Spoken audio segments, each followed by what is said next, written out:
Hi, welcome back guys. This is your friend, Cabbage Head Fanfics. Back with amazing fanfiction. This is the series of What If Deku Joined the Anti-Hero server? Now before starting, please give this video a like and subscribe to the channel if you want more videos like this. Now let's get into the fanfic. Part 1. It's the alarm clock under his pillow that pulls Izuku to awareness. He rolls closer into his father's ash-scented embrace, hugging him goodbye. He exhales a smoky sigh, and when he wakes up, he's alone. Izuku blinks, rubs the crust of sleep from the corners of his eyes along with the vestiges of his dream. He's been having that one for years now, and the ache is old and blunted, like the way his scars throb dully when the rain comes. Still, Izuku can't help but tap his fingers against his Adam apple for a moment, imagining embers resting in his throat where a lump usually sits. Imagining a world where his father had a reason to stay. Izuku shakes his head, shakes the thoughts away. There's no point in dwelling on lost causes. He learned his lesson about that years ago. He rolls out of bed and heads to the bathroom, replacing the phantom taste of fire in his mouth with the crisp, icy bite of his spearmint toothpaste. As he brushes his teeth, he scrolls through his notifications. The mightiest fan club server is buzzing even more than usual. #merch especially. From what Izuku can gather back reading literally hundreds of messages, an older All Might paraphernalia collector recently died, and his extensive collection of Silver Age figures went up for auction. Izuku thinks it's a bit morbid to be essentially celebrating someone's death, but he supposes that's not really how anyone on the server intends it. And, Izuku reasons, this is probably the outcome the old collector would have preferred if Izuku died. He'd prefer his mom sell his collection to other fans who could appreciate it instead of just leaving it to gather dust, untouched and unappreciated. Izuku heads to the kitchen, his steps habitually light, especially as he passes his mom's bedroom. There's a chilled bento box waiting for him in the fridge as always. He tucks the scrawled note away and eats the lunch standing up, one hand occupied scrolling on his phone, the other grabbing bites to eat from the bento box balanced on his knee. There's a new post on the #theories channel. Make Me Smile started speculating a few hours after Izuku went to bed about whether or not All Might could use changes in air pressure to influence the weather. It's a fascinating thought. Izuku can imagine how useful it would be to be able to make it rain in the event of a fire, or to be able to redirect clouds of gas when fighting with a villain with a quirk like Midnight's. Izuku is just starting to type up some of his thoughts when he happens to see the time. He should have left 10 minutes ago. As Izuku jogs towards the train station, he can hear the telltale chaos that indicates a nearby hero fight. His stride hitches momentarily, but he forces himself to keep running. He decided long ago that he can't go chasing hero fights during school hours. He doesn't know if the teachers would bother to mark him absent, and whether or they'd actually notify his mom if they did, but he doesn't want to risk it. Turns out that the decision is made for him. Izuku reaches the train station to find a snarl of salarymen, school children, and other commuters watching as a villain with what looks like some sort of gigantification quirk rampages across the train lines. Izuku can't help but grin. It seems like he'll be able to watch that hero fight after all. Izuku isn't surprised when Kamui Woods shows up. Kamui Woods' specialty is containment, and based on how big the villain is, an outright fight would lead to a lot of collateral damage. Izuku isn't surprised by Backdraft's appearance either. The location of the fight means there are a lot of bystanders, and Backdraft's quirk is perfect for keeping them back. Izuku is busy adding to his pages on Backdraft and Kamui Woods when MT Lady appears. Fingers shaking, he flips through his notebook until he finds a fresh page to devote entirely to her. By now the speed of his muttering has sped up to the point that a nearby bystander has to nudge him to let him know that the trains have started back up again. Izuku spends the ride to school writing out his thoughts. Even once he gets to class, he has a hard time focusing. He ends up tucking his hero analysis notebook into his textbook and pretending to be reading along with the rest of the class when he's really busy speculating on whether Backdraft's ability to manipulate water extends to all water or just the water he produces from his hoses. It's not like the teacher will call him out for it. Unless he somehow distracts the other students, the teachers just ignore him.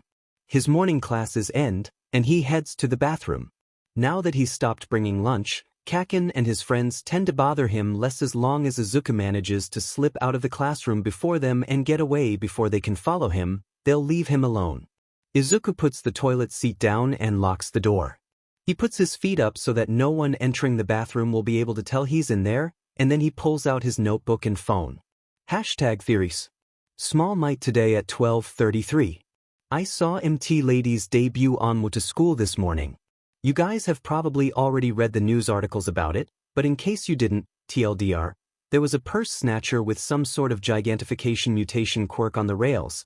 Kamui Woods showed up to contain him while Backdraft kept the civilians back, and then right before Kamui Woods used his binding lacquered chain prison, a gigantified, 20 meters, MT Lady came in with a flying sidekick. Make me smile. Kid, it's the middle of the day. Shouldn't you be eating lunch? Conspiracy. Anyhow, I'm 90% sure that Small's quirk is deriving calories from fanboying, just like your quirk is probably deriving power from knowing obscure All Might facts, tongue sticking out. Small Might. There were a ton of things I noticed about the fight. I'm going to do like it make me smile advised and try to organize my thoughts properly. Conspiracy. At abyss _get you are but over here Smalls. Theorizing. Small Might. First of all, Kamui Woods. I've already done a lot of notes on him so I don't have a ton of new thoughts, but seeing him in action today makes me even more sure that he has some sort of combination quirk, or the quirk classification system just SCKS in general, but that's a whole nother can of worms. The way I see it, his quirk has both a mutation plus transformation aspect. His body is mutated in that he has wood for limbs, but he also has a transformation quirk because he can change the size of the wood, make it way more flexible than wood naturally is, and then his wood specifically is. I think the hardened form it's in when it gets cut off is its natural form, and wait, I sure hope his mutation includes not having nerves because cutting his limbs off all the time would be incredibly painful. Otherwise, Small Might. I'm rambling, aren't I? Conspiracy. It's more coherent than last time. Small Might.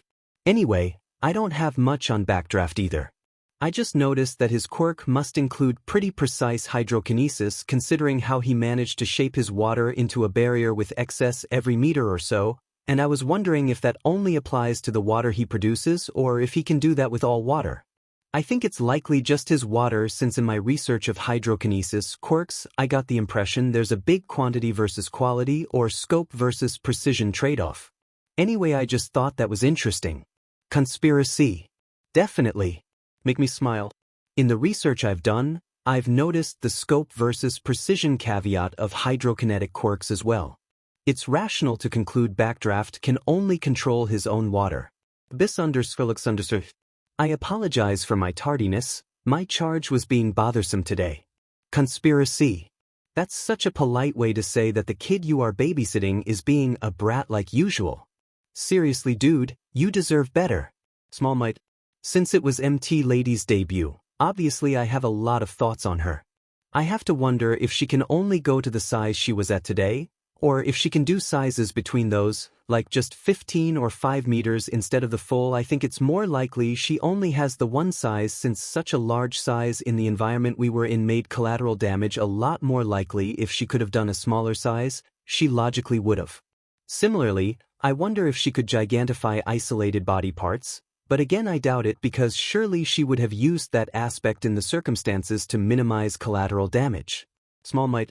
To be honest, I kind of feel like I'm missing out on something because according to her quirk as I understand it at the moment, she should really be working as a rescue hero dealing with things like landslides and avalanches instead of in urban areas where there's so much potential for collateral damage. Thoughts? The only thing that you're missing is that saving as many people as possible isn't actually Hero's #1 priority. Making money is. Lady became a rescue hero specializing in landslides and avalanches. She would likely be based in a rural area, where she would get much less publicity and make much less money. Make me smile is typing. Make me smile. That I have to admit that's true, to some extent. Conspiracy. Smile being critical of heroes? The world must be ending. Let me check if pigs are flying out my window. Make me smile. That being said, I don't think you should imply that it's due to greed. A lot of people get so caught up in the glitz and glamour surrounding the hero profession that they don't realize just how low the base pay is. There's a reason why there are so few underground heroes, and it's not just because of a desire for fame. Most underground heroes have to work 2 or more jobs to keep afloat. Commercializing themselves is necessary if young heroes want to live comfortably. Conspiracy. There it is. Make me smile. That's not the only reason heroes commercialize themselves, either. By making themselves accessible and relatable, they boost the economy, help create trust in heroes, and bolster the public's sense of safety and security. Illusion. Make me smile. Anyway, before I got off on that tangent, I was going to tell at Small Might that his analysis is excellent as always. Keep up the good work.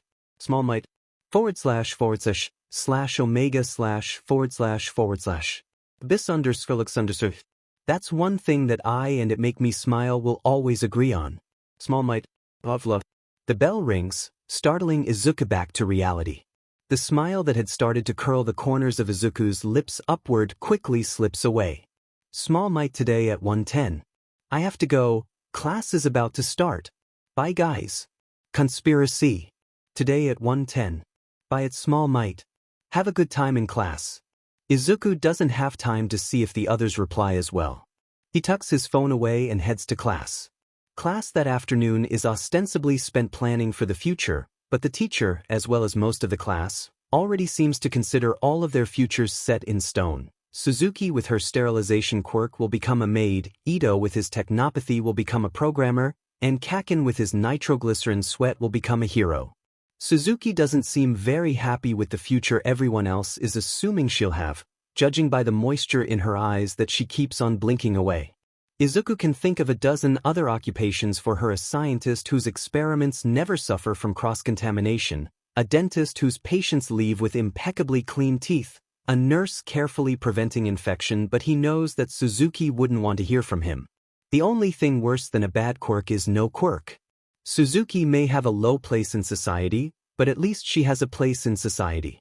Without a quirk, no one's going to want to hire him. At least, that's what everyone at Aldra says. Izuku, despite himself, can't help but hope. After all, there are lots of people with mutant quirks that aren't useful for work, right? Or with minor quirks, like how Sato can grow and shrink his fingernails at will. Obviously, Izuku thinks even minor quirks like those are cool. He has a page in Hero Analysis Notebook number 8 with about a dozen different applications of Sato's quirk, but he knows that other people tend to think badly of them. And if people like Sato are probably still going to get hired, is it so unlikely that maybe Izuku can prove to at least one hiring manager that he has worth even if he doesn't have a quirk? Izuku is drawn back to himself when the teacher whacks him over the head with one of his extendable limbs. Izuku flushed, embarrassed. He must have started muttering again. The teachers hate that. The teacher must be really irritated by Izuku's muttering because he baits Kaken and his gang by revealing Izuku's hope to get into UA. Izuku shrinks back as everyone laughs. He hadn't been planning on going to UA at first. His mom had left him a carefully researched list of local high schools that accept quirkless students on the fridge at the start of the week, and he'd been ready to fill his form in with a few of those. But Make Me Smile had encouraged him to apply, insisting that his analysis skills more than make him eligible. But he wouldn't have said that if he knew that Izuku was quirkless, would he? He'd just laugh like everyone is doing now. Or worse, he'd get angry, like Kaken. Izuku scrambles backward until his back is against the blackboard, protecting his face with his arms. If Kaken uses his quirk on his face, there's always a chance that it'll scar, and that would hard to explain away to Mom. Not that she'd notice, with the night shifts she's always taking. That honestly, Izuku might have preferred Kaken using his quirk on his face to exploding his notebook. Izuku knows that reacting will just encourage him, but he can't help but grasp fruitlessly out as Kaken throws the charred notebook into the koi pond. Kaken lays one of his hands on Izuku's shoulders in a mockery of a friendly touch. Izuku's shoulders shrink up towards his ears as his uniform smokes. The smell of melting plastic and burned fabric fills his nostrils, and spiky blonde hair brushes his ear as Kaken leans in close. If you really want to be a hero so badly, pray you'll be born with a quirk in your next life and take a swan dive off the roof. The others laugh like Kaken said something especially funny. Maybe to them it is. Izuku's eyes go unfocused, and he floats. When he comes back to himself, there are new burns on his uniform. Some part of him dully wishes that Kaken would let him take off his shirt first. He goes through a ridiculous number of uniforms, and the room is empty except for the sickly sweet fragrance of caramel and burnt sugar lingering in the air, thick and heavy as perfume. Biting his lip to help himself stay grounded, Izuku pulls out his phone and texts his mom, saying he and Kaken are headed straight home, taking the usual route. That done, he heads down to the koi pond. Izuku isn't sure how salvageable the notebook is. The fish have been nibbling on it, and that's on top of how much the ink must have run from the water. Still, he can't just leave it here. The farther that Izuku gets from school, the more like himself he feels. So what if Kaken destroyed his notebook? He can just air dry it at home, or copy his notes out into a new one if it's really past salvaging. School's over now, and it's time to move on. He'll just go home, take care of his burns and eat a quick, late lunch, and then head out for an afternoon spent doing what he really lives for. At that thought, Izuku's stride lengthens a little and he can't help but walk a bit faster. Right now's rush hour, which Izuku has noticed tends to be a popular time for flashier villains who like attention to attack. And, according to our Heroise of Mutafu, it's also when Endeavor likes to patrol. If he gets changed quickly, maybe he'll be able to finally see a hero fight with Endeavor in it. When Izuku trips, he thinks that it's just his own clumsiness at first. Then he looks down and sees the gelatinous tendril of green slime wrapped around his ankle. It yanks on him, and Izuku loses his footing. Fluid is forcing itself down his throat before he can even think. Izuku scrabbles fruitlessly, kicking at his captor, but his strikes are about as impactful as punching a shadow.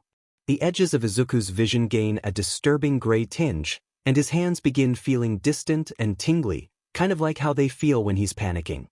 He can feel his movements slowing. It's like the air is molasses. And then suddenly the pressure's gone. Izuku falls to his knees, bracing himself against the concrete with one hand as he retches. Bile and green slime gush from his lips, and tears spill down his cheeks. "Are you all right, my boy?" "All might." Izuku chokes out. His voice sounds absolutely wrecked. Probably a combination of being choked and the acid in the bile he vomited up, he speculates distantly. Is this some sort of hallucination summoned by his oxygen-starved brain? He wonders if the reason why he didn't have the traditional pre-death life review is that his own brain judged his life to be too short and pathetic to be the last thing he saw. All Might, or his hallucination of All Might, at least is saying something, apologizing that Izuku got caught up in the fight and telling him that he signed Izuku's notebook. Izuku devolves into a coughing fit, his burning lungs pleading for air even as he draws in deep, shuddering breaths. His fingers are still tingling, the edges of his vision still gray. None of this feels real. Well, I need to take this guy to the police station. See you on the other side of the screen. Izuku isn't sure why he grabs onto All Might's pant leg. Maybe it's because he's a selfish, insatiable fanboy, wanting even more of his hero's time even after being saved. Maybe it's because he doesn't quite feel entirely saved yet, not with the way his lungs are still burning and the way his stomach is still spasming, trying to throw up slime that isn't there anymore. Maybe it's just because he's still not sure if All Might is real, and he needs to feel the rough fabric of All Might's cargo pants to assure himself it's not just a dream. Whatever the reason, he clings on like a particular stubborn limpet, even as they rise high into the clouds. All Might tries to shake him off like he's an irritating burr, but Izuku clings on, shouting something about how if he falls from this height, he'll die. For a split second, Izuku thinks All Might is still going to drop him. Pray you'll be born with a quirk in your next life. But then he stops. Still, he doesn't look happy when they come to a stop. He's still smiling, but there's tension there, now, and as soon as Izuku lets go, landing unsteadily on the rooftop, he heads towards the stairs. Izuku's throat is still raspy from the slime villain when he blurts out, "Even if I don't have a quirk, can I become a hero?" Blood spurts from between All Might's clenched teeth, and suddenly there's a bone-thin, skeletal version of All Might there instead. The version beneath the glitz and glamour, the one without a stomach even though All Might talks on TV all the time about the importance of a balanced diet. The one who looks at him with sunken, brilliant blue eyes and says that pro-heroes are always having to risk their lives. Some just can't be beaten without powers. Izuku knows what's coming, knows it like he knows the too sweet smell of Kaken's sweat, knows it like he knows the ridges and dips of the waxy scars on his forearms and chest, knows it like he knows Kaken is going to be a hero anyway. So no, I don't think you can be a hero without a quirk. He's saying something else, now, something about becoming a police officer or doctor. Izuku laughs, bitterly enough that All Might seems to hesitate for a moment, but then he turns and heads to the stairs once more. This time, Izuku doesn't try to stop him. Instead, he goes to the edge of the roof and looks at the city stretching out below him. Everything still feels hazy and distant. Izuku gets like this 2 or 3 times a week, usually when Kaken and his friends beat him up, but it's been a long time since he's been this hazy for this long. Then again, he supposes Kaken and his friends have never strangled him to near death before. All Might said he signed his notebook, right? If the whole thing was real, then there should be a signature in there, somewhere. Izuku flips through the damp pages with trembling fingers. Is there? The eyes he's drawn as a part of the signature look like they're glaring right at Izuku. I don't think you can be a hero. Izuku slams the notebook shut. He's not sure why it hurts so much. It's not like he hasn't had 1,000 other people tell him the same thing in 1,000 different ways. Even Mom, when she hugged him and sobbed out, "I'm sorry," had been saying the same thing. If you really want to be a hero so badly, pray you'll be born with a quirk in your next life and take a swan dive off the roof. Izuku approaches the edge slowly. He swings over leg over the barrier, then the other, so that he's sitting on the edge. Below his dangling feet is what Izuku estimates has to be at least a 6 or 7-story drop. Izuku knows, intellectually, that suicide is not the answer. He's watched the anti-suicide PSAs that All Might made. He used to search them up after school on the days he found red spider lilies on his desk. He had a couple of them memorized once, but now, mind hazy, he can only remember All Might saying something about how much people would miss you. Who would miss Izuku? Not Kaken, that's for sure. He'll be glad Izuku took his advice. Would Mom even notice? How long could she keep on going with her usual routine before she noticed that her bentos were going uneaten, her notes going unread? The people who he talks to on the mightiest fan club might miss him, Izuku realizes with a pang. Unlike Mom and Kaken, they'd never get an explanation. He'd just disappear one day, and they'd never know what happened to him. Izuku pulls out his phone and scrolls through the #theories. His fingers shake as he types. Small Might today at 4:44. I'm not really an All Might fan anymore, so guess I should leave this server. As he waits for responses, he schemes absently through the other channels. There's a beautiful new drawing of All Might on #fan_, but the sight of those piercing blue eyes just makes Izuku feel sick. He moves on to #merch. Small Might. I have an All Might signature I'm willing to give way for free. It's split across 2 notebook pages. Both are stained water damaged and have singed edges, but the ink of the signature hasn't bled at all. Just send me an address and I'll ship it to you. Silver Age Best Age. Bar? Mrs. Might. As a reminder, selling of counterfeit merchandise will result in a permaban. Izuku doesn't bother to respond, as there's a ping from #theories. Conspiracy. Today at 4:48 p.m. Is everything alright? Did something happen? Izuku hesitates, fingers hovering over the keys. He wants to tell them, to share his sorrows like he shares his quirk theories, but they all like All Might here. Wouldn't they just take All Might's side, tell him that All Might's the one in the right? Wouldn't everyone, when the choice is between the #1 hero and a quirkless middle schooler? After all, everyone does that with Kaken, and he's just a middle schooler himself. There's a ping from #merch. Silver Age Best Age sent him an address. Izuku takes a quick screenshot, then goes back to #theories. Conspiracy. At abyss_back it make me smile. Make me smile is typing. Direct message, at smallmight #9929. That mystery abyss and mystery. Even if you no longer feel comfortable on the mightiest fan club server, please know that I remain more than open to continued acquaintanceship. A companion of mine. actually created a server to act as a community for those with controversial opinions of popular heroes, as well as a support group for those with villainous or mutant quirks. If you wish to join, here is the invite. You've been invited to join a server. Not a hero fan club join. Izuku stares blankly. Did not expect that. He's never been invited to join a server before. He'd found the link to the Mightiest fan club and all the other All Might fan servers he'd tried out at one point or another on Discord. And what Abyss_looks_back said about being open to continued acquaintanceship, he's never had anyone say something like that either. Make me smile. At Small Might, please don't feel obligated to leave the server. I think I speak for all of us when I say that at this point, the content of your character has more than proven your worth regardless of your feelings towards All Might. If you don't mind me asking, what has happened?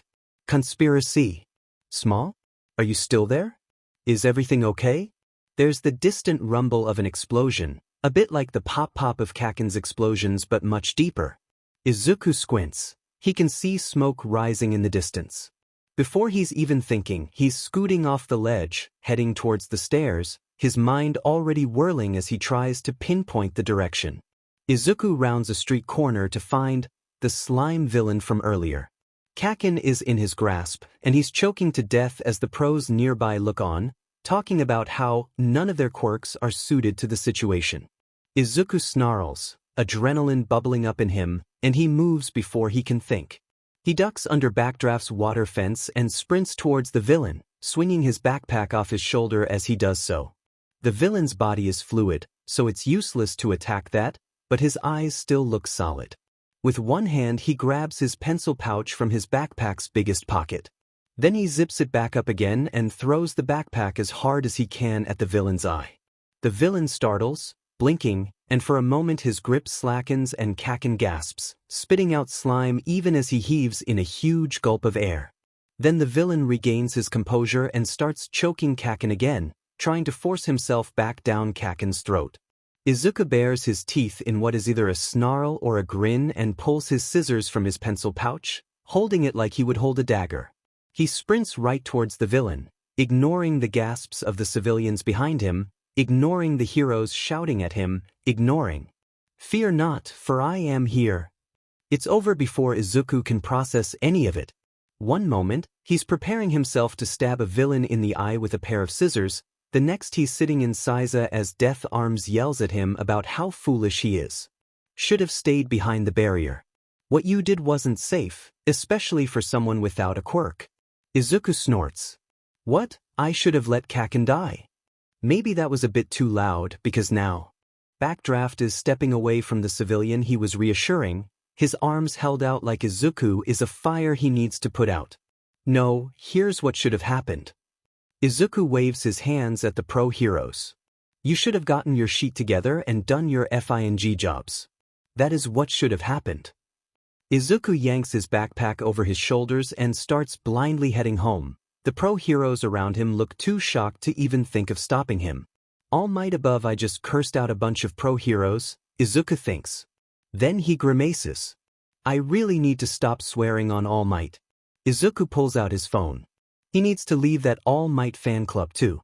Even though what he had said was initially just a cover, so when he killed himself the people on #theories would have some sort of closure, the more he thinks about it, the more he realizes that it's true. Izuku isn't an All Might fan anymore. Not after he told Izuku that he couldn't be a hero, left him along on a rooftop, and let the villain he was supposed to be capturing escape, nearly leading to Kaken's death. Leave server. At Small Might #9929 has left the server the Mightiest fan club. Izuku scrolls through to his private messages until he finds the one Abyss_skulks_ sent him. Direct message, at Small Might #9929. That mystery Abyss and mystery. Even if you no longer feel comfortable on the Mightiest fan club server, please know that I remain more than open to continued acquaintanceship. A companion of mine actually created a server to act as a community for those with controversial opinions of popular heroes, as well as a support group for those with villainous or mutant quirks. If you wish to join, here is the invite. You've been invited to join a server. Not a hero fan club join. He hesitates for a long moment, staring unseeingly down at his phone. When he blinks, he realizes his gaze is on @smallmite #9929. That's another thing he needs to change. It's not too difficult, he finds out. With a new tag, he feels like a new person, one who, he finds, is just a little bit braver. Deku #9929 has joined the server Not a Hero fan club. It is a mark of how much the entire experience shakes Izuku that he doesn't realize the terrible mistake he's on the verge of making until he's halfway home. There were cameras there. Hero fights almost always end up on the local news, and considering that All Might showed up, Izuku doubts there are any news channels not showing it. Even if his mom doesn't see it on TV herself, one of her coworkers will, or Aunt Mitsuki will, and they'll tell her because poor, helpless Izuku, still tragically deluding himself into thinking that he can be a hero. It was cute when he was a child, but he should really have grown past it by now. Does his mother know? There's no way his mom won't find out, and when she does it will be terrible. She'll cry, almost certainly, and all of the little freedoms he's managed to carve out for himself will disappear. Izuku chews. On the inside corner of his mouth, an old habit that sometimes helps keep him from mumbling as he thinks. Based on his estimation, the location of the fight isn't too far off from the route that he told his mom that he and Kaken would follow. Maybe he could say that Kaken wanted to take a detour, and that's how they ended up off course? He'll still have the matter of the actual villain fight to deal with, but his mom will think he's still following her rules, which is the important thing in the long term. Izuku is still lost in thought when he hears the telltale thuds of someone running towards him, and a familiar voice snapping, "Deku," like he's a dog being ordered to come to heel. Izuku turns. He learned his lesson about showing Kaken his back years ago. Kaken is panting, his hands on his knees as he tries to catch his breath. He probably had to sprint to catch up. Last Izuku saw, he swarmed by a crowd of admirers. Izuku wonders how many people asked for autographs and left with singed clothing and glossy pink burns instead. "I never asked you for help." Kaken rasps out between his uneven pants. "And you never helped me, got it? I was fine by myself. Don't act like you're better than me, you quirkless little piece of shit." "Kaken," Izuku says. Maybe something in his voice is different after the day he's had. Maybe Kaken needs to pause for breath. Either way, Kaken stops talking for a moment, just long enough for Izuku to wiggle his way into the conversation and say what he needs to say. "There's no way the fight won't be on the news. We went off the usual route because you were hungry and wanted to stop by the konbini on the street corner at Kobayashi and Hangumi, and then the villain attacked you, okay?" Kaken glares. "I didn't get attacked, shitty Deku. I saw the villain and decided to fight it." Izuku wants to tell him that actively deciding to fight a villain would be vigilantism, but he doesn't have time to argue the point. It's not like Mitsuki would report him, anyway. Instead, he just nods. Kaken gives a nod in return, and they head their separate ways, the lines of Kaken's back still taut with anger. There are only two things in the world that Izuku and Kaken agree on. The first was now their mutual love of All Might. The second is that no matter their real relationship, they'll always work together to lie to their mothers about still being friends. Izuku hitches his backpack a little higher on his back and heads into the apartment complex. He's lucky, he reflects for the 1000th time, that his landlord had refused to let his mom put security cameras around the Midoriya apartment. He can manage to hack the electronic lock if he really needs to, but manipulating security footage to add someone in where there wasn't one is far beyond his capabilities. Izuku doesn't bother to walk quickly anymore. It's far too risky to go out hero hunting today, not when his mom might rush home in a panic as soon as she hears the news. Instead, Izuku climbs the stairs slowly, trying to not to aggravate the burns Kaken left on him. His throat is aching too, and feels scratched raw like he's tried to gargle with glass. Izuku taps in this week's security code and then steps inside, kicking off his shoes as he does so. He pads over to where his mom keeps the spare medical supplies and starts tending to his wounds. It's instinct by now. His throat is harder to treat, he's never been choked before. In the end, he just fixes himself some hot water with lemon and honey, like his mother used to give him when he was sick. He knows he should probably eat, but his hands are shaking with excess adrenaline, and his stomach feels like it's twisted into knots, and he knows if he does eat, he'll just throw up again.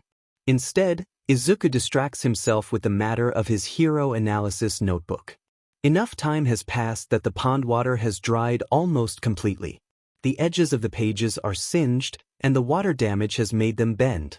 A mixture of damp and the slime monster's sewage has more than a few of the pages sticking together.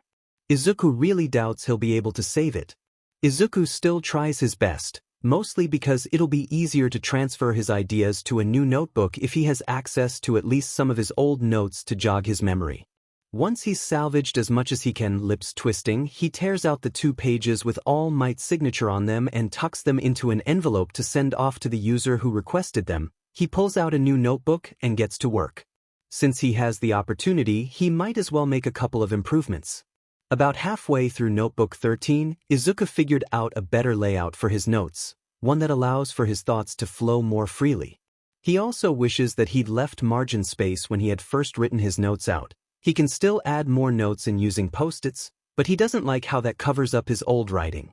Izuku copies over the first entry, smiling as he sees how much easier it is to follow his thoughts when the notes are organized like this. Soon the world fades away as he's lost in the comfortable haze of his thoughts. He's just finishing up his new and improved notes on midnight when his phone chirps. Mom's home. He tucks his hero analysis notebooks under the false bottom of his desk drawer and then rises to greet her, compulsively tugging the sleeves of his hoodie farther down. Mom's slipping off her sensible clogs when he steps into the living room. She looks up when he enters, and for a moment she just stares. Her eyes widen, and for a moment the black of her pupils seems to be growing, consuming the green like ink spreading through water. Mom. His voice sounds reedy and young even to his own ears. Izuku's mother blinks, seeming to come back to herself. She exhales a shaky laugh. Sorry, Izuku. You so much like your father for a moment there. I guess that it shocked me a little bit. Oh. He remembers his dream from the night before, and the knots in his stomach wind even tighter. From what his mom tells him, he looks almost exactly like his father, except with his mother's coloring and her freckles. It's the only thing the man left him. Are you all right? Musks. Her hands are hovering just above her shoulders, like she wants to touch him but doesn't dare, just in case he shatters like glass. Izuku nods, and she starts patting him down, feeling for injuries with clinical precision. Izuku feels her hand close around the bulk of his bandages, and he starts to open his mouth, a lie about an accident in chemistry springing to his lips, but she doesn't even ask. Izuku, she sighs. I know that you want to be a hero, but baby, that was so dangerous. You could have been killed. I didn't mean to get into that situation. Izuku protests. It's not like I was seeking it out. Kaken was the one who wanted to fight the villain. Inko's eyes narrow. What do you mean, Kaken was the one who wanted to fight the villain? Has that boy been trying to pressure you into becoming a hero? Izuku wants to laugh. No, Mom. He quickly explains, he was really hungry and he wanted to stop at the konbini. He bows his head remorsefully. I told him that we should just go straight home, but he said he was going to get food whether or not I came, so... And then as we were leaving he noticed the slime villain and he wanted to fight it. I only jumped in later because it looked like he needed help. Izuku, Inko scolds, I know that it came from a place of love, but that was a really foolish decision. There's no way that you could have helped him. It only led to the heroes needing to rescue another person. Izuku thinks about how he'd managed to buy Kaken a few seconds of air by throwing his school bag at the villain, how he'd been about to stab the slime villain in the eye when All Might finally showed up. He thinks about if you really want to be a hero so badly, pray you'll be born with a quirk in your next life and take a swan dive off the roof. And so no, I don't think you can be a hero without a quirk, and suddenly, against his better judgment, he's talking back. It's not like the heroes were doing any good either, Izuku bites out. At his side, his hands clench into fists. They were just standing around uselessly. Inko gasps and tears spring to her green eyes. She covers her mouth with one hand. Izuku. Anyway, Izuku adds, if I was useless, it's only because you won't let me learn anything that would help. Izuku recalls the blissful 2 weeks his mother had allowed him to train at a dojo. For insurance reasons, quirkless children weren't allowed, But Izuku just lied and said he had a mild intelligence-boosting quirk. There, he was treated just like everyone else, maybe even better than everyone else, since Wada-sensei seemed to think that he had a real talent for it. Then, one night as he was enthusiastically telling his mother about what he learned that day, she suddenly declared that he wasn't allowed to go back. Over the years, Izuku has heard different explanations for her decision. Sometimes she says that the dojo was simply too expensive. Other times she says that she wasn't comfortable lying to Wada-sensei about him having a quirk. Secretly though, Izuku thinks that it's because, like the dojo's insurance company, she thinks that Izuku is too weak to learn martial arts. Inko draws herself to her full height, grasping Izuku firmly by his arm. Izuku barely manages to restrain a wince at how the pressure makes his fresh burns twinge. Izuku, don't say things like that. I've explained a dozen times why I don't want you learning martial arts. Because you've gotten into trouble like this, I'm going to restrict your internet access for the next 2 weeks.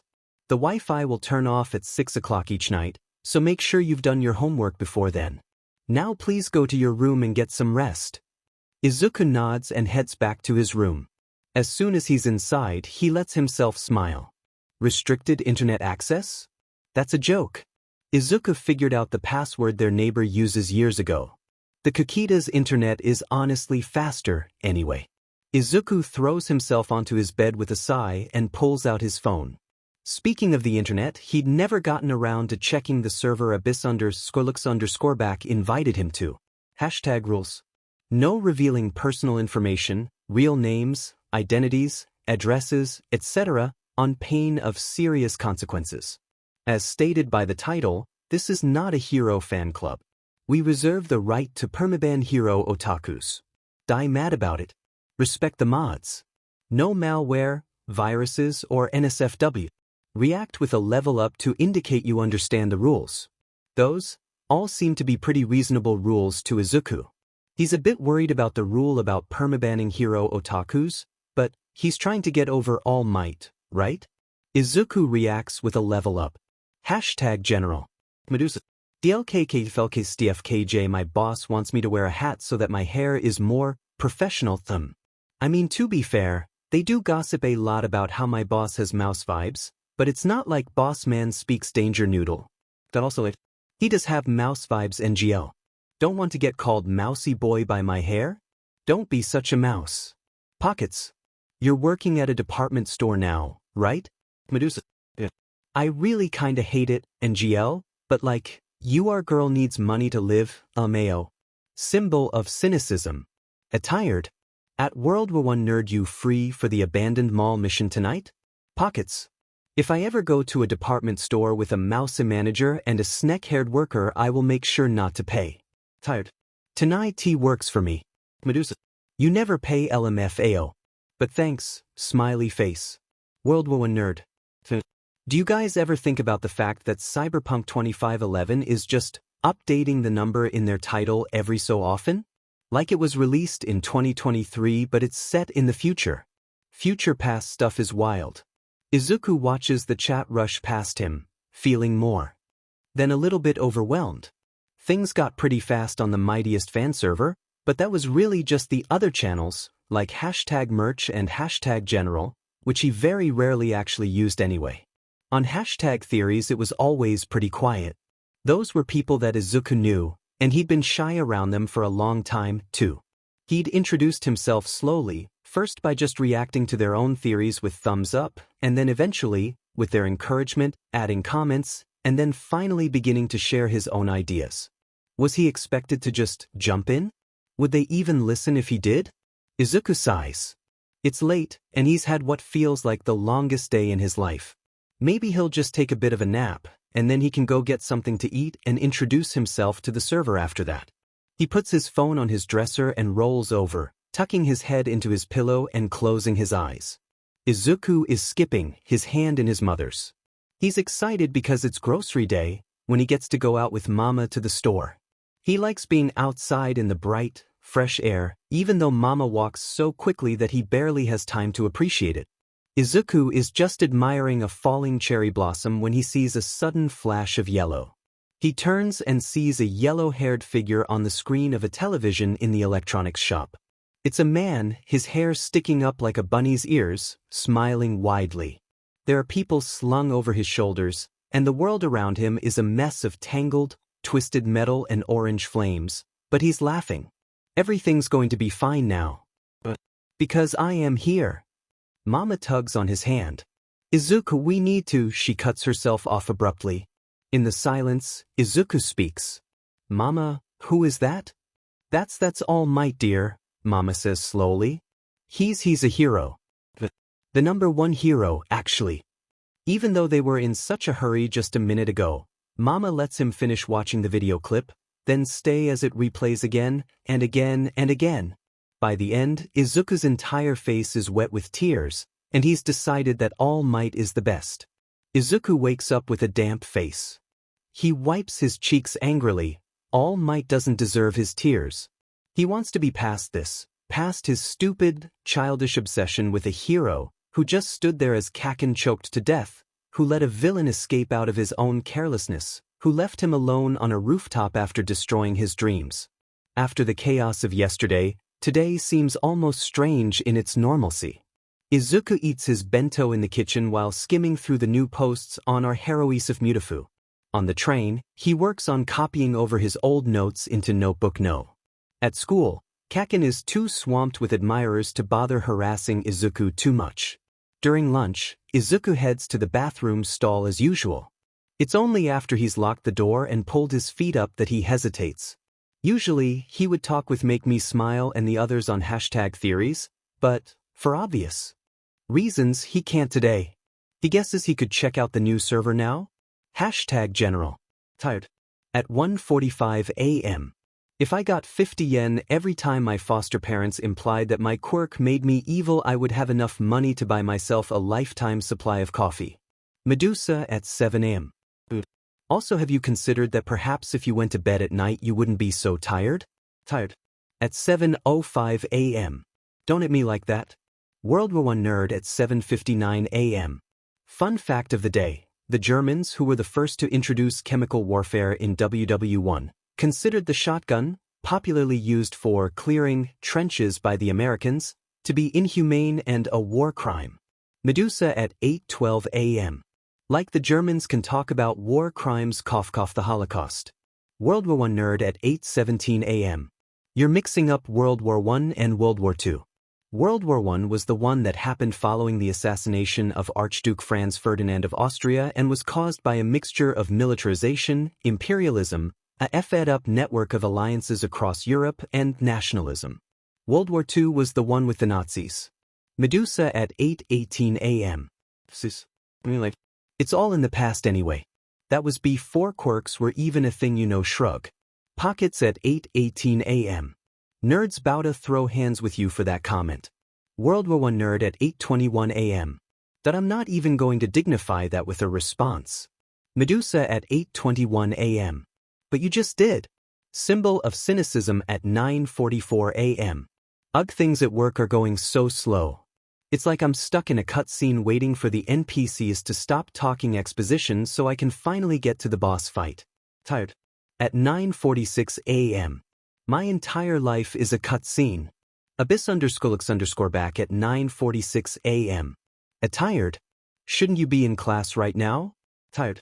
At 9:46 a.m. I'm skipping. What are they gonna do? Call my parents? Symbol of cynicism at 9:47 a.m. Izuku is about to continue his back reading when his phone buzzes with a new ping. Direct message at smallmite101 at mystery abyss_. Feel free to introduce yourself to the server. I understand that this may be intimidating, but I promise we don't bite. Izuku scrolls down to the most recent messages, which are what looks like an argument between World War I nerd, tired, and symbol of cynicism over what video game they should play. Plus hi, Deku. Plus hello. Plus sorry, I don't really know how to introduce myself, but Abyss_lux_. If you don't mind me making a suggestion, perhaps 6D chess? Izuku stares. He loves that game. If you guys choose 6D chess, do you think maybe I could play as well? Symbol of cynicism. Sure. Tired.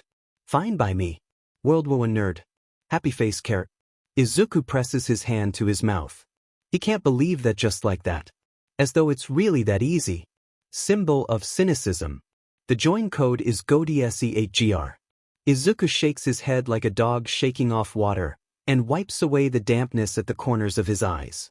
He's got a game to play, and he wants to do well so that the others on the server won't think too badly of him. In what seems to be the norm for Izuku's experiences on this server, the whole thing goes better than he could have ever expected. The others seem to find him to be actually helpful. He gets more than a few compliments, and they ask him for his opinion on moves in a way that makes him feel like he's some sort of analytical genius or something. Plus, the four of them together make a really good team. Symbol of cynicism is really knowledgeable about video games and has picked up a bunch of exploits to help them out. World War I nerd seems to have an eidetic knowledge when it comes to military history, although Izuku notices that he especially favors World War I, which, no surprise there. And Tired has a way of manipulating their opponents into making stupid decisions with just a few choice insults in his board drawl. They end up playing 4 games together before Izuku has to head back to class, and of those, they win 3. And Symbol of Cynicism says that the user they lost against, D0GM0U0RBR, is notoriously difficult to beat. Izuku obviously can't go out that afternoon with his mom still on edge, but he hardly minds when he's got a chance to play 6D chess with his new friends, people who don't seem to mind his presence that much.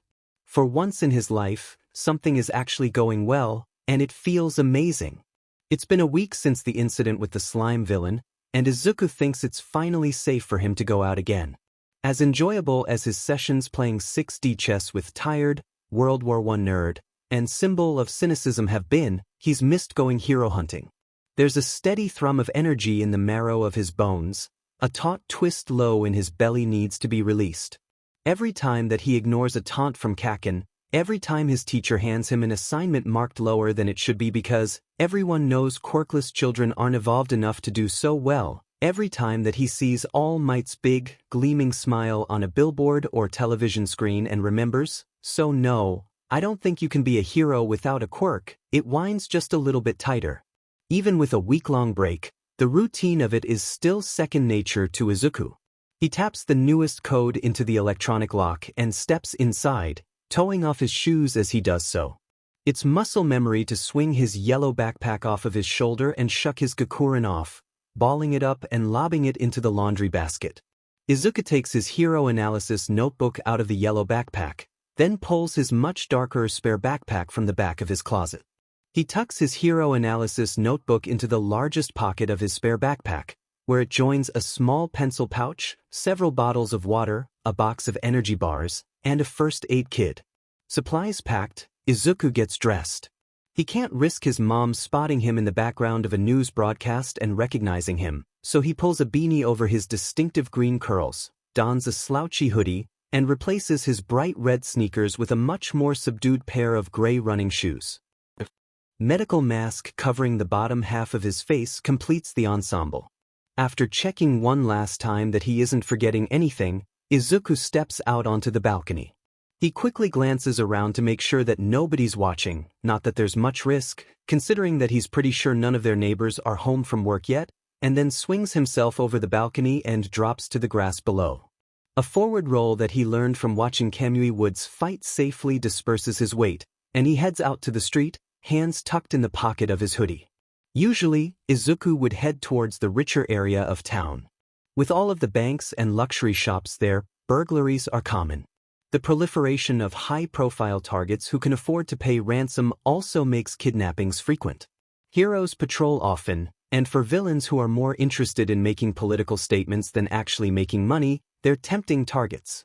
Izuku doesn't think he could stomach watching another glossy-haired, perfectly pressed hero wink and bluster for the cameras. Not after seeing the rotten reality behind that just last week. Not after All Might left him sitting on a rooftop. Not after the pros yelled at him for having the audacity to do the job they were neglecting. So this time, Izuku moves towards the poorer part of town. There aren't big banks or luxury shops there, and no one worth noting lives among the tumble of worn apartments and shady warehouses. At best, the residents are the quirkless, those with mutant quirks, Maybe some washed-up remains of the once infamous Yakuza mixed in. At worst, it's where the villains live.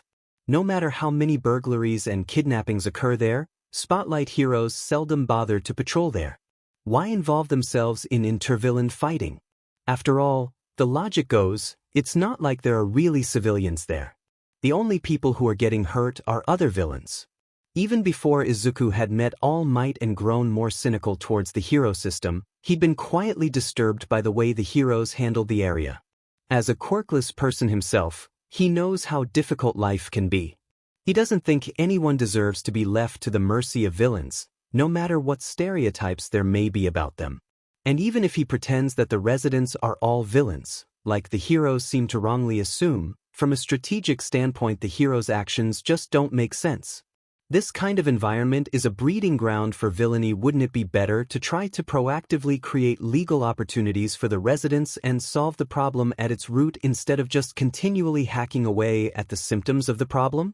The only thing you're missing is that saving as many people as possible isn't actually heroes' #1 priority, Abyss_looks_back had told him. Community outreach is hardly the kind of glamorous work that draws reporters and sells merchandise.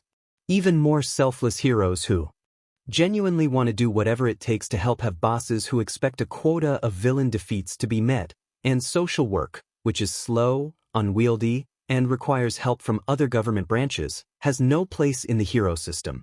From what Izuku knows, underground heroes are a little bit better.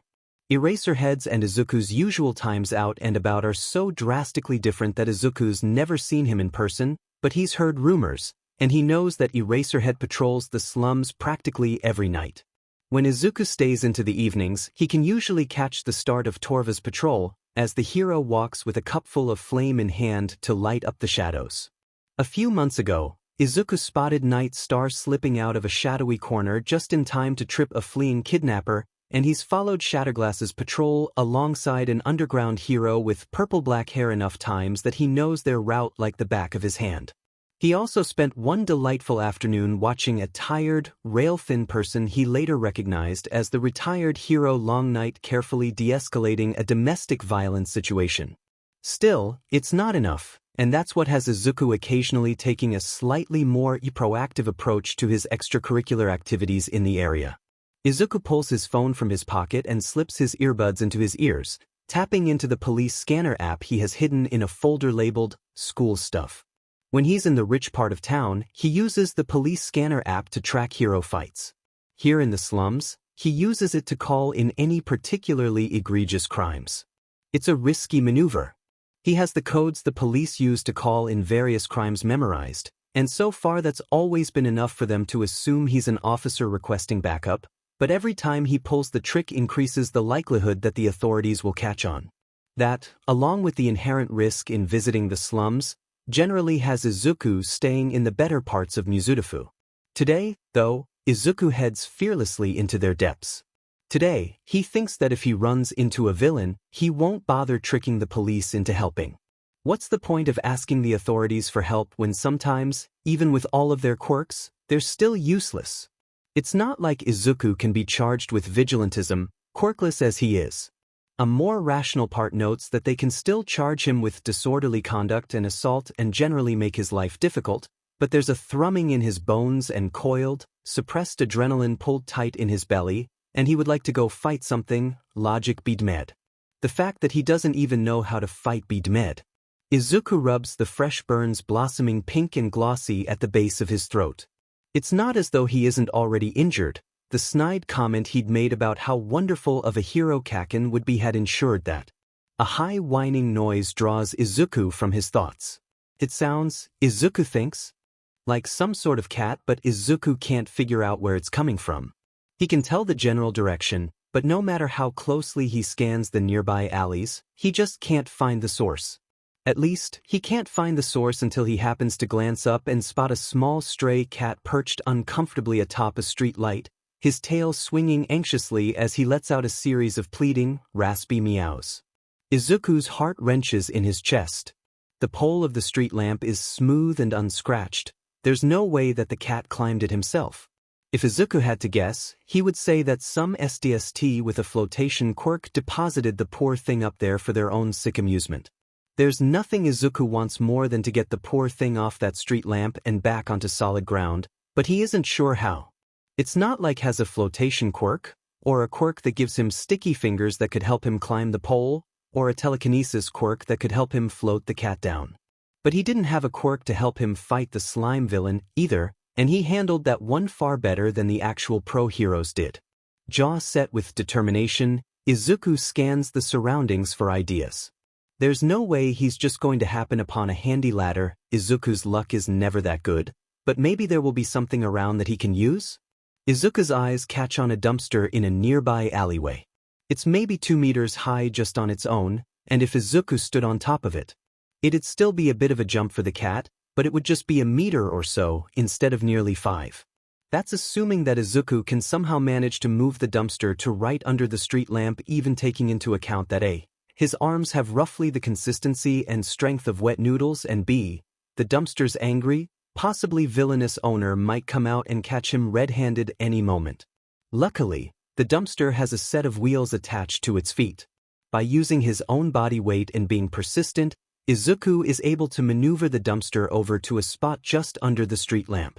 Once it's in position, he clambers up onto it and approaches the street lamp. It turns out Izuku didn't need to worry about the cat being unwilling or unable to jump down. Practically as soon as Izuku has stationed himself below the street lamp, the cat is leaping down onto Izuku's shoulder. The poor thing is bony enough that Izuku can feel every vertebra in his spine as he strokes down the cat's back, but the cat's also purring loudly enough that Izuku thinks the entire neighborhood must be able to hear. Izuku knows that he should get down and move the dumpster back into position before the owner storms out to rip him a new one, but for a moment Izuku can't help but bury his face in the cat's rough fur and comfort himself with the steady thrumming of the stray's purring. Tired had recently changed his status to send cat pics, hadn't he? Unable to resist, Izuku slips his phone quickly out of his pocket and quickly snaps a few pictures. Direct message, at tired #7721. Deku at 4:43 p.m. Image of a small, bony gray cat cradled against a hoodie-clad chest. The cat is nuzzling what appears to be the person's hand. Izuku hesitates for a moment. He's never messaged Tired directly, and they've only been playing 6D chess together for a week. But, Izuku reminds himself, Tired had asked for cat pictures. And he really needs to get this dumpster back to its rightful spot. Before Izuku can overthink things anymore, he quickly sends the message and tucks his phone away. It's a lot harder to put the dumpster back than it was to pull it out. This has a lot to do with the stray, who Izuku has decided to nickname Bones, stubbornly winding himself around Izuku's legs and tripping him at least a half-dozen times. Izuku finally manages to get the dumpster back in position and squats to give Bones a proper pet. Being a cat and therefore contrary, Bones is now no longer interested in being petted. Tail raised cheerfully, he obligingly allows Izuku a single head pat and then trots off. Izuku sighs and gets back to his feet, cracking his back as he does so. Maybe if he keeps on patrolling here, he'll see Bones again sometime. Direct message, at Deku #9929. Tired. At 5:07 p.m. New favorite cat. Izuku grins and is about to reply when an angry shout cuts through the air. Izuku tucks his phone away and jogs over.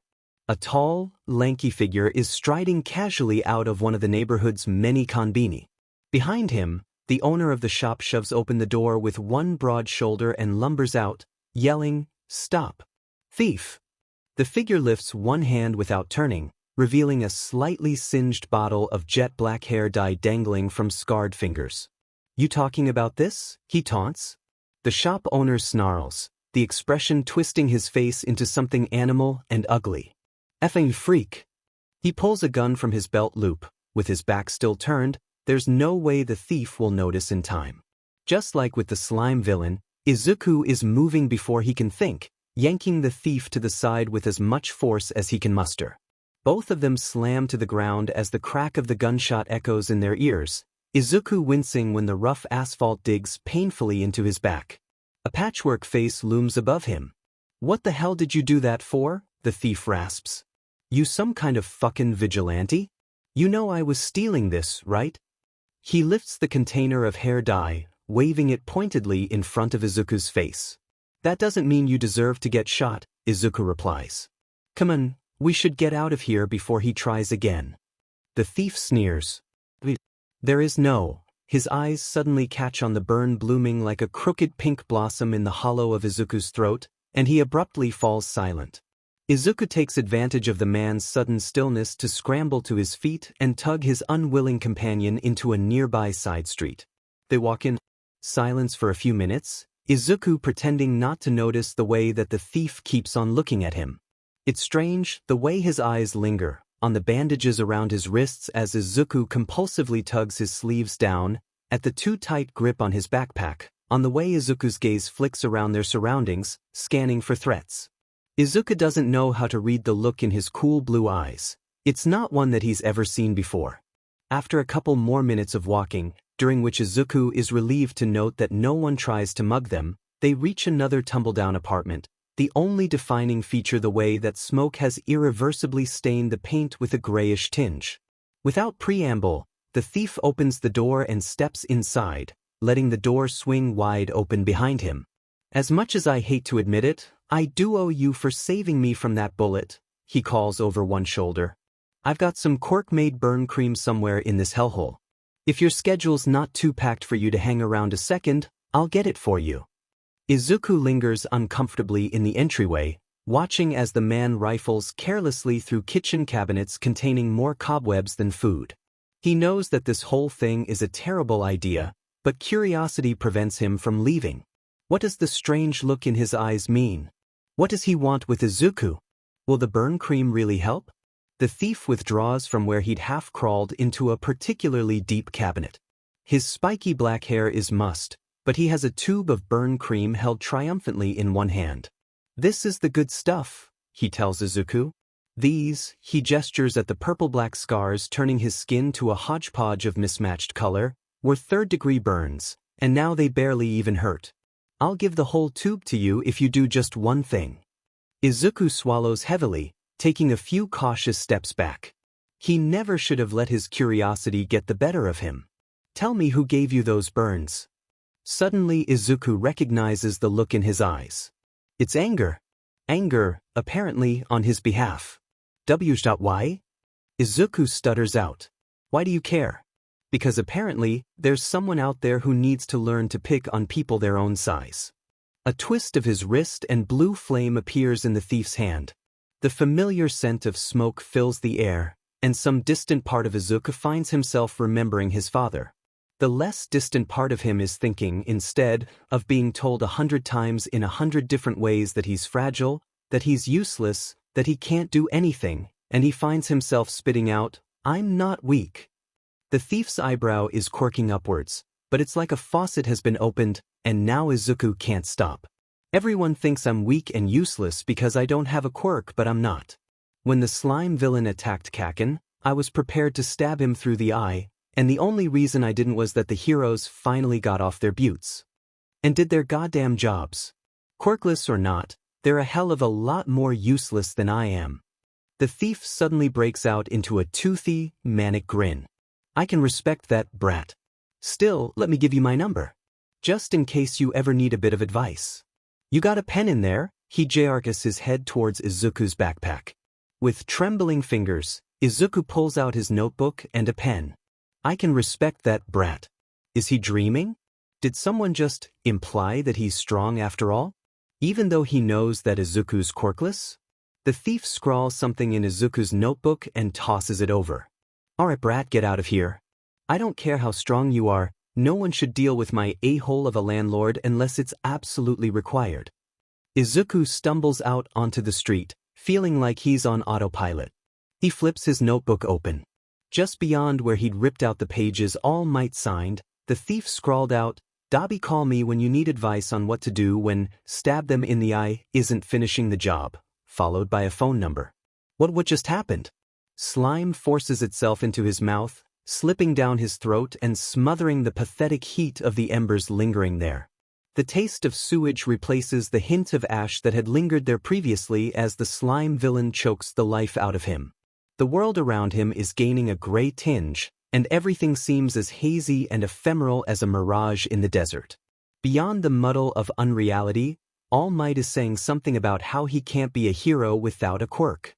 Izuku jerks awake, hand curled protectively around his throat.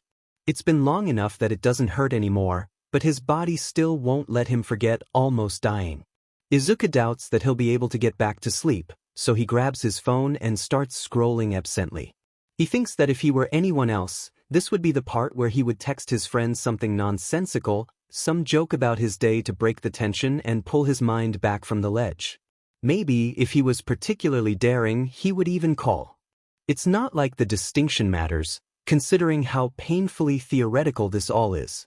Izuku's contact list is empty of anyone except for his mother, Kaken, and Aunt Mitsuki. Izuku's mind flicks to the number that Dobby gave him.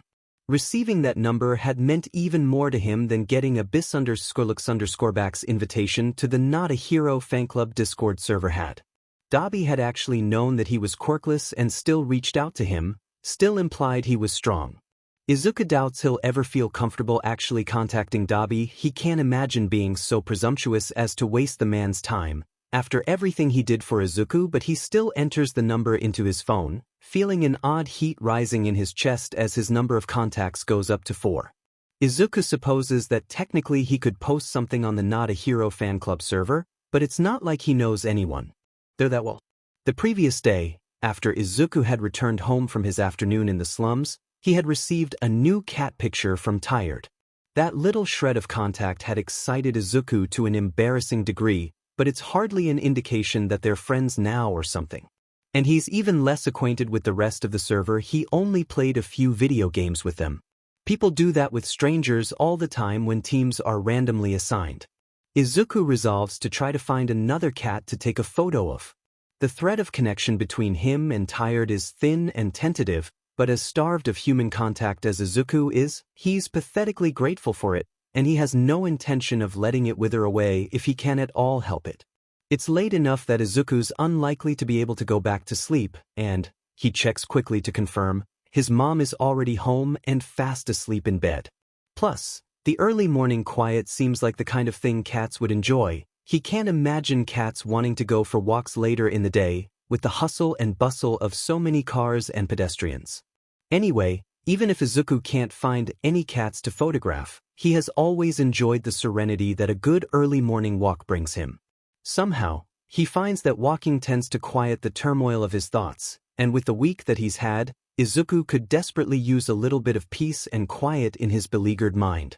It feels as though his entire worldview has been turned on its head. He's idolized All Might for almost as long as he can remember, but now his view has undergone a 180-degree flip. He's cut contact with Make Me Smile and Conspiracy, who were basically the only people who he had any kind of real connection with. Now, they've been replaced with the members of the Not a Hero fan club server, who are drastically different from what he's used to. Unlike on his old server, talk of heroes tends to revolve around criticizing them and ranting about their failures, instead of idolizing them and gushing about their successes. The distinction is made even more jarring by the fact that Symbol of Cynicism seems to particularly have it out for All Might. Izuku will often wake up to anywhere from 50 to 200 new messages on the hashtag vent channel. It seems as though whenever Symbol of Cynicism has trouble sleeping, he relieves his stress by ranting about All Might's flaws. Either that or All Might disturbs him so strongly that his flaws actually keep him awake at night. Symbol of Cynicism seems to be the only Not a Hero fan club server member to think about All Might so much. On the mightiest fan server, All Might was the main topic of conversation, and other heroes were mentioned only rarely. All Might was everyone's favorite hero after all. On Izuku's new server, however, which heroes come up in conversation fluctuates more.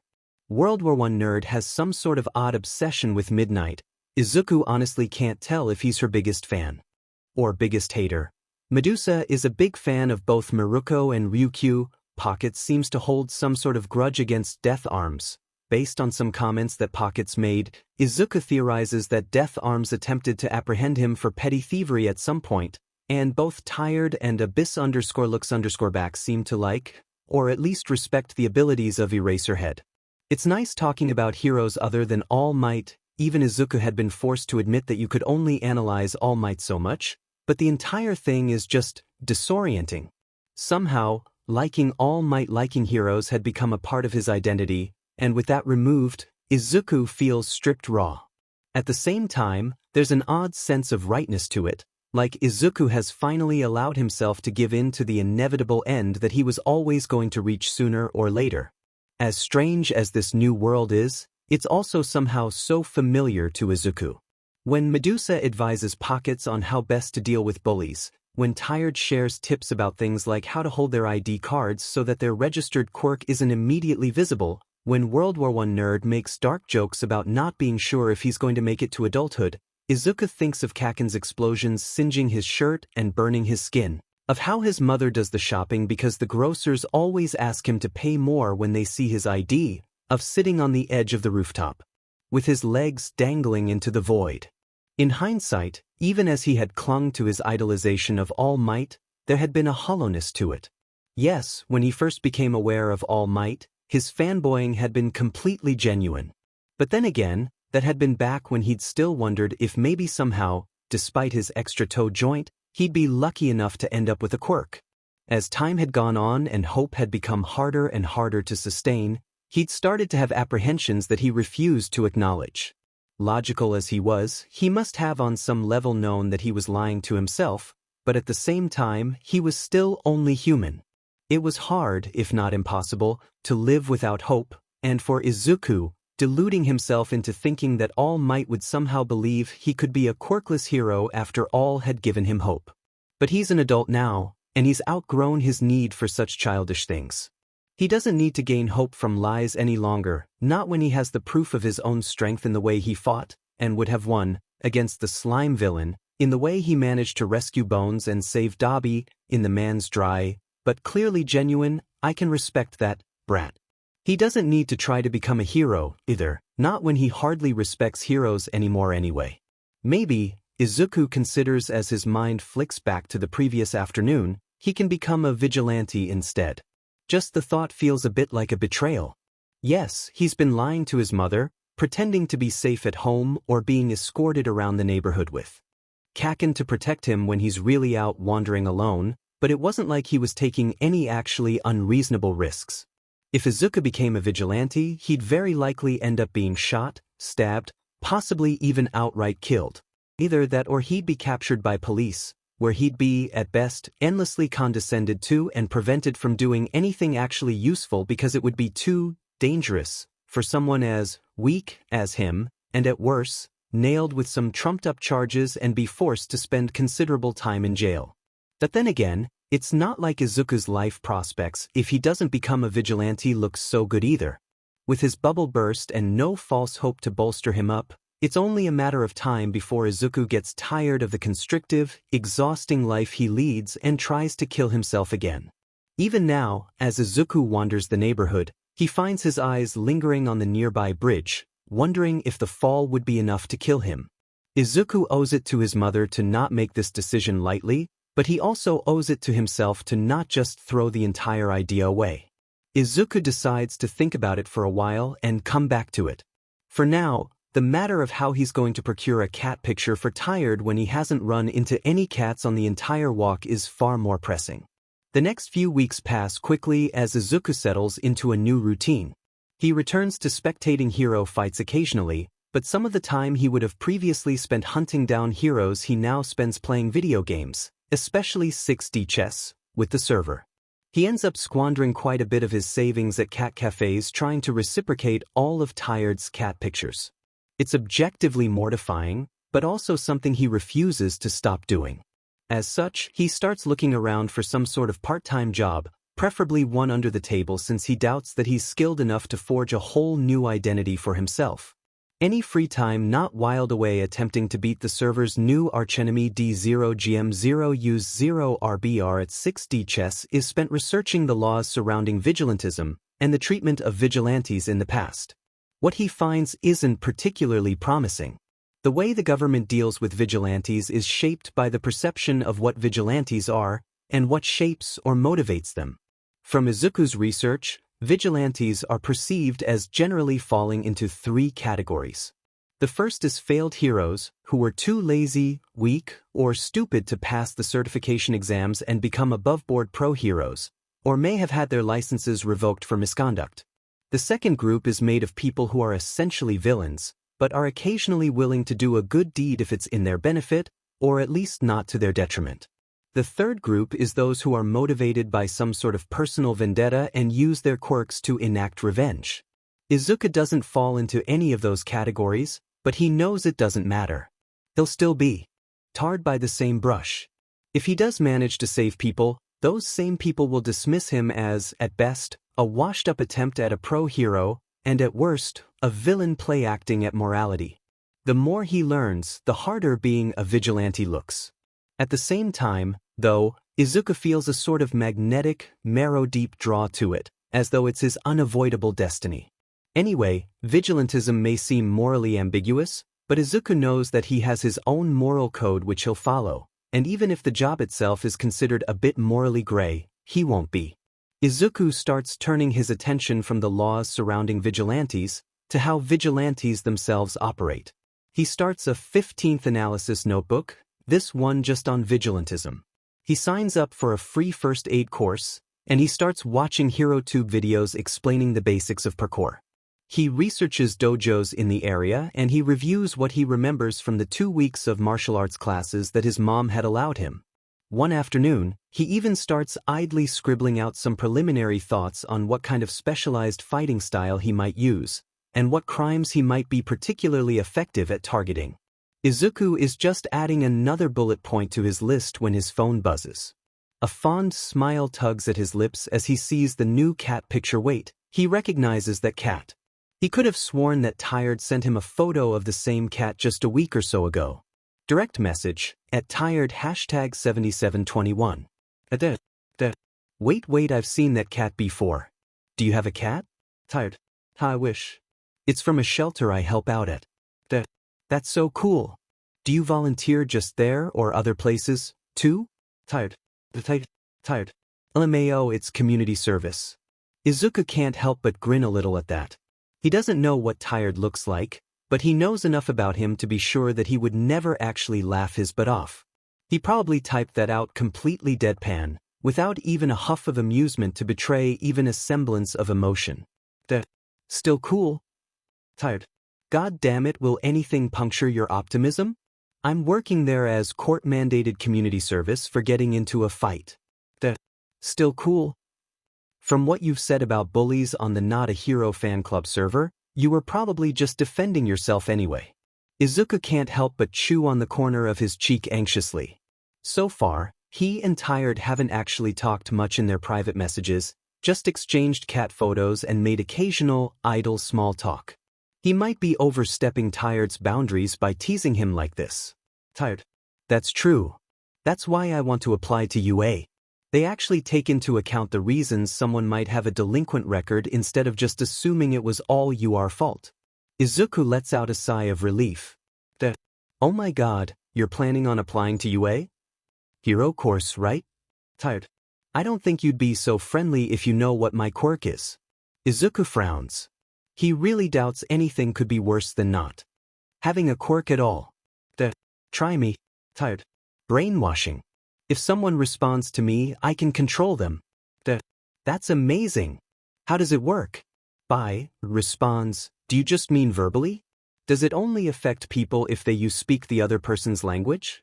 What about sign language, body language? That quirk sounds so useful.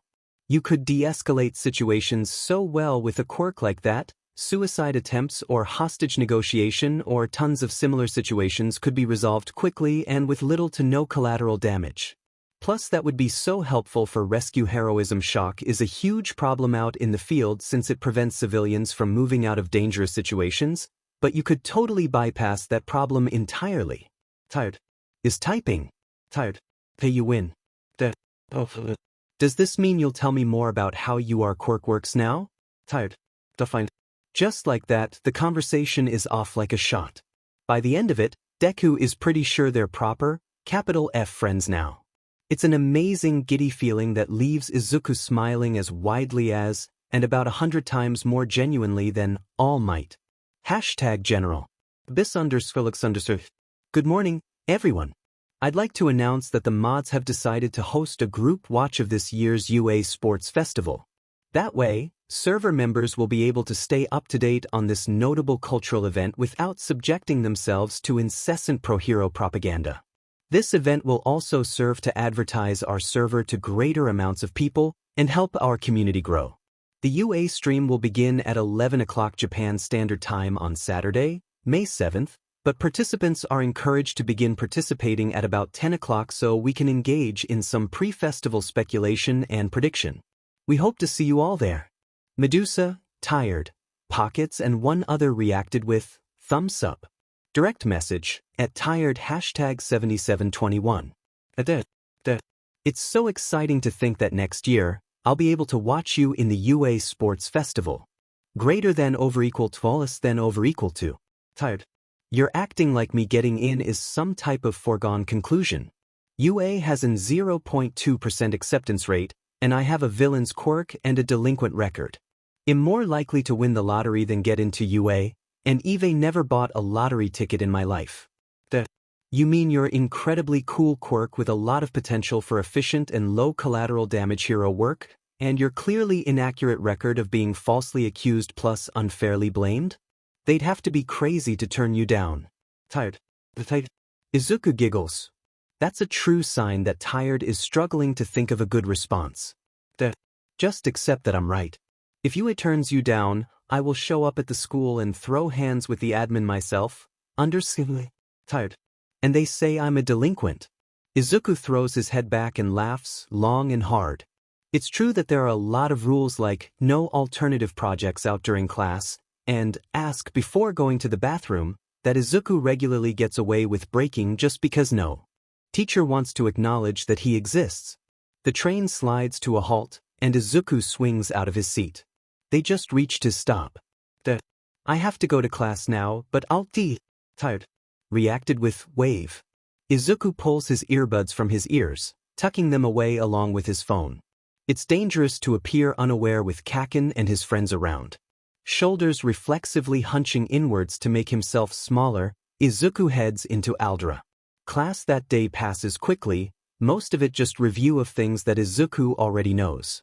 As such, he spends his time working on Dobby's entry in his notebook. He doesn't know much about the man, so it's mostly just speculation. Does Dobby wear his leather trench coat with cut-off sleeves because he burns his own clothing otherwise? Can Dobby only summon and control flame using his hands? Are Dobby's burns the result of his own quirk, or are they, as Izuku suspects, the result of some sort of abuse? Honestly, Izuku can make pretty educated guesses about each speculation. The leather could be an aesthetic choice, but cutting the sleeves off at the elbow is such an objectively ugly choice that it has to be based on necessity. As for the others, it seems likely that Dobby's quirk can only be controlled using his hands, and, well, for the last one Izuku isn't entirely sure. On the one hand, if Dobby's quirk can burn his clothes, it would make sense that it could burn him as well. But the look in his eyes when he'd seen Izuku's injuries, the way he'd automatically jumped to them being the result of someone out there who needs to learn to pick on people their own size, had spoken of some sort of personal trauma. Dobby's as nervy and passive-aggressive as an alley cat, but he's also oddly, improbably kind. Izuku thinks of burn cream, and I can respect that, brat, and call me when you need advice on what to do when stab them in the eye isn't finishing the job, and he shudders at the thought of someone giving a younger, more vulnerable Dobby third-degree burns. The bell rings, drawing Izuku from his thoughts. The thought of someone hurting Dobby, who smells like smoke in the same way his father does in his dreams and gives his number to strangers just in case they need advice, has him wound tight as a drum. Fingers thrumming with adrenaline that begs to be unleashed, he pulls up the police scanner app. Nothing helps him unwind like getting into a bit of trouble. On the train ride home, Izuku keeps an ear out for any interesting hero fights nearby. Obviously, he'll need to slip home and change into his usual hero hunting outfit, but hero fights often run long enough that he can still make it even if he has to go home and get changed first, and anyway it's not like there's much else to do on the commute home. Nothing particularly interesting seems to be going on today, so Izuku decides he'll head back into the slums. After all of the research he's been doing on the basics of vigilantism, it's probably less risky of a trip. Now, and anyway, at the moment he's so tense and wired up that he doubts just watching a hero fight would be enough for him to properly unwind. 15 minutes later, a short figure in a slouchy hoodie and off-white medical mask ventures in the wilderness of bleak apartment buildings, dark alleys, and abandoned buildings. His earbuds are tucked into his ears so he can keep an eye on the police chatter, but the volume is turned down low enough that he should be able to still have a pretty good idea of what's going on around him. The slums seem to be pretty quiet this afternoon. A woman in a loosely tied bathrobe smoking a cigarette on a balcony high above eyes him warily and flicks hot ash from the end of her cigarette. A street down, Izuku spots a lanky teenager dressed in a sagging windbreaker spray painting a picture of a crow in a hooked, blood-red plague mask onto the wall of a nearby building. At the litter-strewn park, a group of older men lingers on wooden benches with peeling paint, drinking sake and playing shogi. His stomach growls discontentedly in his belly, and he abruptly remembers that he'd been too busy to eat his bento that morning. Izuku finishes picking up the worst of the park's litter and makes a detour to the nearest konbini. It's a different store, but the sight of a slum konbini still brings a sense of déjà vu that leaves him on edge. He feels like he's going to have to dodge a bullet from the shop owner's gun at any moment, or maybe scurry off as fast as he can, tugging a scarred thief after him. Izuku scans his surroundings warily. This konbini is smaller than the one from earlier, with a battered bike locked up just by the door. It's only early afternoon, but under the dark overhangs of the towering apartment buildings, the neon sign advertising the store's cheap, convenient food have already flickered on. There's movement in the corner of Izuku's eye. He spins, hands rising defensively to protect his face, but it's just a cat.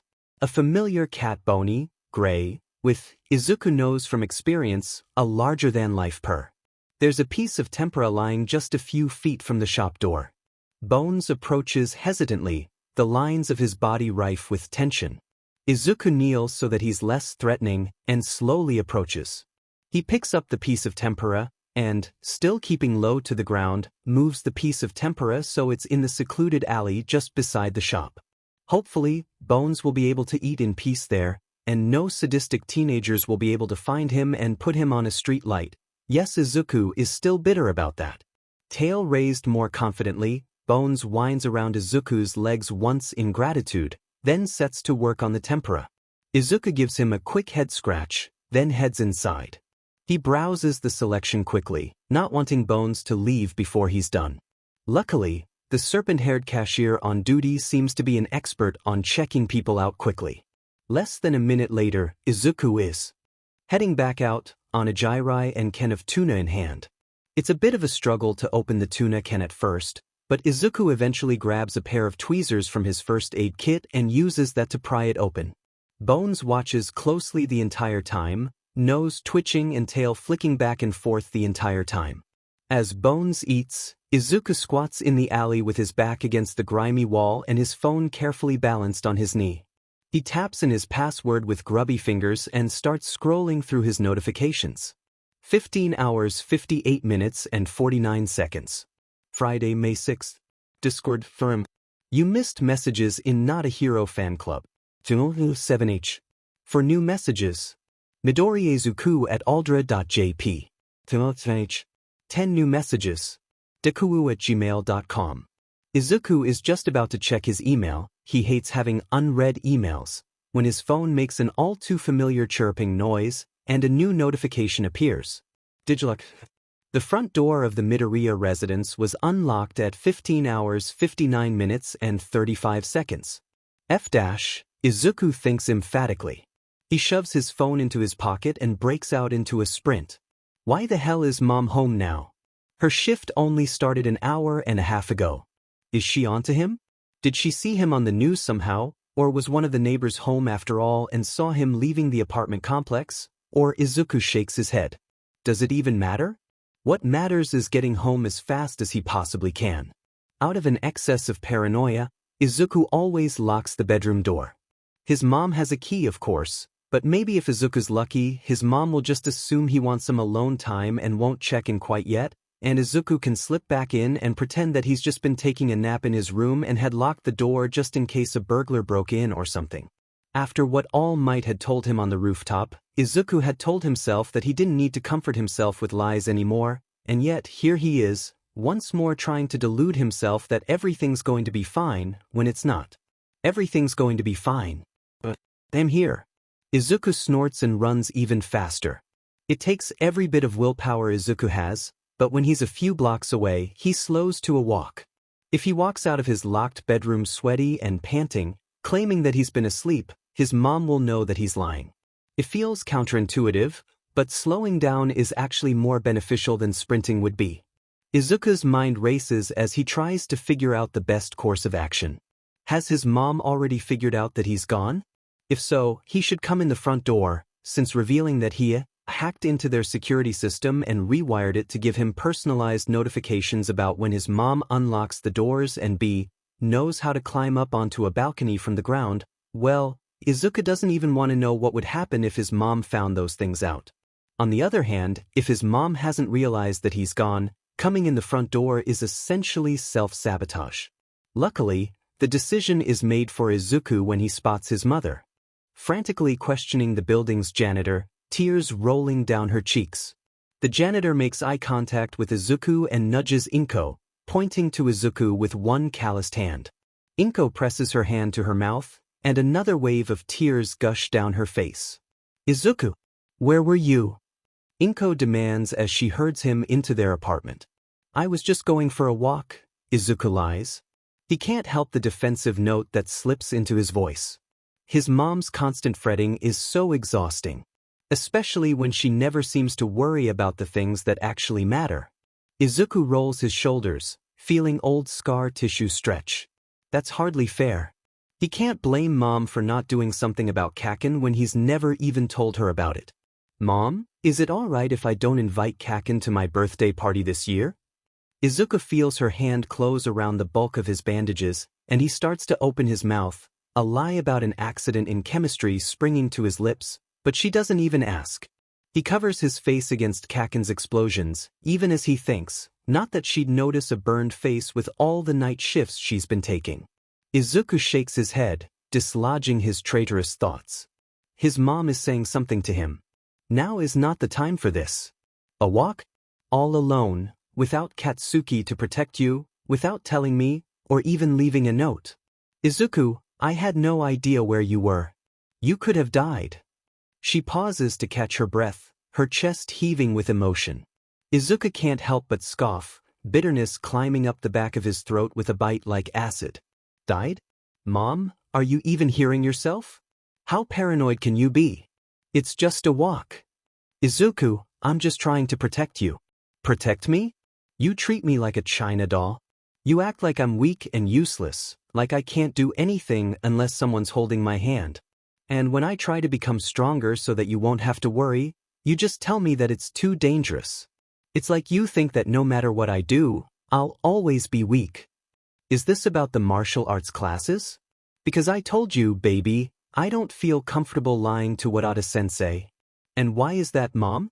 Do you agree with her insurance company? Do you think that quirkless people are fragile and breakable, and if we don't tell her that I'm quirkless, we're scamming her out of insurance money? That's what all of this is about, isn't it? Izuku gestures at the room in general, at the expensive digital lock on the door, at the windows with their specially reinforced glass, at the cabinet with its well-stocked box of extra first aid supplies. For a moment, all the fight drains out of him, and his voice is quiet when he says, "It's my quirklessness, isn't it?" It's not a question, but a statement. You think it makes me weak? No, baby, I don't, Inko says softly, but there's a wobble in her voice, like even she isn't sure. Are you really sure about that? Because what is it about then? Izuku presses an edge to his voice. What on earth could justify distrusting your son, who's never gotten into trouble at school, and has always acted responsibly, so much that he can't even go on a walk on his own? What could justify treating me like I'm useless? Inko's lips tremble, and the tears start flowing again because of course they do. Her voice is low but firm when she finally speaks. Fine, Izuku. You want the truth? I do think that not having a quirk makes you weaker. You can't protect yourself, not like other people can. Other people will always treat you differently, treat you like you're less. It makes you a target, baby. Treat me differently like you treat me differently? Izuku wants to demand, but his chest feels like it's being crushed in a vice. He can't speak, and now that he thinks about it, he's not sure if he can breathe either. Izuku raises a hand to cup his throat. It feels like the slime villain is forcing its way down his throat again, choking the life out of him. His lungs are burning with lack of air, and he can feel his fingers and toes starting to tingle, just a little bit. Distantly, as if from underwater, he can hear the shallow breaths that are rasping in and out of him. Blurrily, he can see his mother passing him a paper bag. Is she making fun of him? Izuku shoves past her and heads to his room, ignoring the blackness that rises up around him and threatens to overtake his vision. It takes him a moment, but he unlocks his door with a bobby pin that he untangles from the depths of his curls. Relocking it quickly, Izuku slams it shut behind him. With unsteady, cautious steps, he picks his way across the room and curls up in the very corner of his closet, grounding himself with the feel of the carpet beneath his fingers as he runs his hands over it mindlessly. By the time he comes back to himself, he's so exhausted that there's nothing that he wants to do more than sleep. Izuku kicks off his shoes, pulls the closet door shut, and curls up in an old winter coat. His eyes drift closed and he sinks into the blissful peace of the quiet dark. Izuku wakes with a crick in his neck, the taste of caramel in his dry mouth, and the echoes of a dream about All Might on the rooftop burned into the inside of his eyelids. He stretches, drinks some water straight from the faucet in his bedroom's adjoining bathroom, and double-checks that the door is still locked. Izuku hasn't eaten since dinner the day before yesterday, but there's no way he's venturing out of his room so soon after what happened yesterday. Usually, his mom would be asleep at this time in the morning, but then again, usually she'd be at work at 4 o'clock in the afternoon, not interrogating the apartment complex's janitor about where Izuku could have disappeared to. In an attempt to stave off his hunger, Izuku guzzles endless handfuls of water and chews on a couple of sticks of peppermint gum from the bottom of one of his desk drawers. Ignoring his lightheadedness with the same iron. Well, that keeps him from crying where Kaken can see. He grabs his phone and his thickest blanket and heads back into the corner of his closet. #General. Narcissistic Mirror at 9:47 a.m. Hi everyone. I know that it's been a while, but when I heard you guys were hosting a UA Sports Festival watch, I couldn't help but pop back in. Symbol of cynicism. Didn't we tell you to scram? Narcissistic Mirror reacted with evil grin. Narcissistic Mirror. You won't get rid of me so easily. Direct message, at tired #7721. Do you know who this guy is? Greater than over equal to less than over equaled. Tired. No effing clue. I'm glad it's not just me. Tired. I actually only joined a month or so before you, so it could just be someone from before either of us joined. That makes sense, Tylov. #General. At Atsu #9929 has joined the server Not a Hero fan club. My name is, tongue sticking out but my friends call me. Hello everyone. Medusa. Hello and welcome. Symbol of cynicism. So cheerful. Medusa. Ignore symbol. He's allergic to happiness, which is incidentally why he hates All Might so much. Symbol of cynicism reacted with middle finger. Pockets. I don't understand how some people are so happy-go-lucky. Is it caffeine or something? Medusa. It must not be, otherwise it tired. Wouldn't be such a nihilist. World War I nerd. Medusa is really roasting everyone today. Medusa reacted with flames. Tired. I resent that. My name is, tongue sticking out but my friends call me. I don't think I'm actually that cheery. I just think all of you are just so depressed that any hint of normal emotions looks like over-the-top happiness to you. Medusa reacted with upward pointing finger. Tired. That's true, but you don't need to say it. My name is, tongue sticking out but my friends call me. I can be really blunt and always say what's on my mind. I'm sorry if that makes you uncomfortable. A chirp from his phone breaks Izuku out of his thoughts. He blinks, rubbing two dry eyes, and squints down at his notifications. According to them, his mom recently exited the apartment. Izuku slips his phone into the pocket of his hoodie and pads, footsteps light enough to be near silent, into the kitchen. Even with the assurance that his mom is out, he still can't help the tension pulling his shoulders up towards his ears, making his movements jerky as a rabbit in a frightfully open field, causing him to flinch when the refrigerator door closes just a little bit too loudly. Izuku quickly heats up some instant ramen in the microwave and scurries back to his room. He closes the door behind him, sighing with relief at the reassuring click of the lock. Ramen in hand, Izuku burrows back into the nest he built himself in his closet and pulls his phone back out, scrolling idly as he eats. #General. At Inuego #4666 has joined the server Not a Hero fan club. Welcome at Chop Chop motherfuckers. We hope you enjoy your stay. Chop Chop motherfuckers. It won't be a very long one if you don't prove that you're worth my time. My name is, tongue sticking out but my friends call me, watching the UA Sports Festival is always worth the time it takes if you ask me. Chop Chop motherfuckers. I suppose one could argue that it is a good opportunity to gather information on future heroes. My name is, tongue sticking out but my friends call me, I guess? I'm not the kind of person who gets obsessive about hero stats. I just think that it's cool to see the UA students overcoming the festival's challenges. It's inspirational, and it always helps me feel like I can overcome my own challenges. Symbol of cynicism. Inspirational? You think watching a bunch of snot-nosed brats who've spent their entire fucking lives skiing on silver spoons compete for the blind adoration of the entire country, just for overcoming a couple of constructed obstacles that they've been constantly training for, is inspirational? How the F is that inspirational? Those brats wouldn't know the real world if it slapped them in their face. My name is, tongue sticking out but my friends call me. I don't think that's really fair. All of the students have to work hard to get into UA. World War Nerd. Hindi hell. Pockets. Is she serious? Symbol of cynicism. What?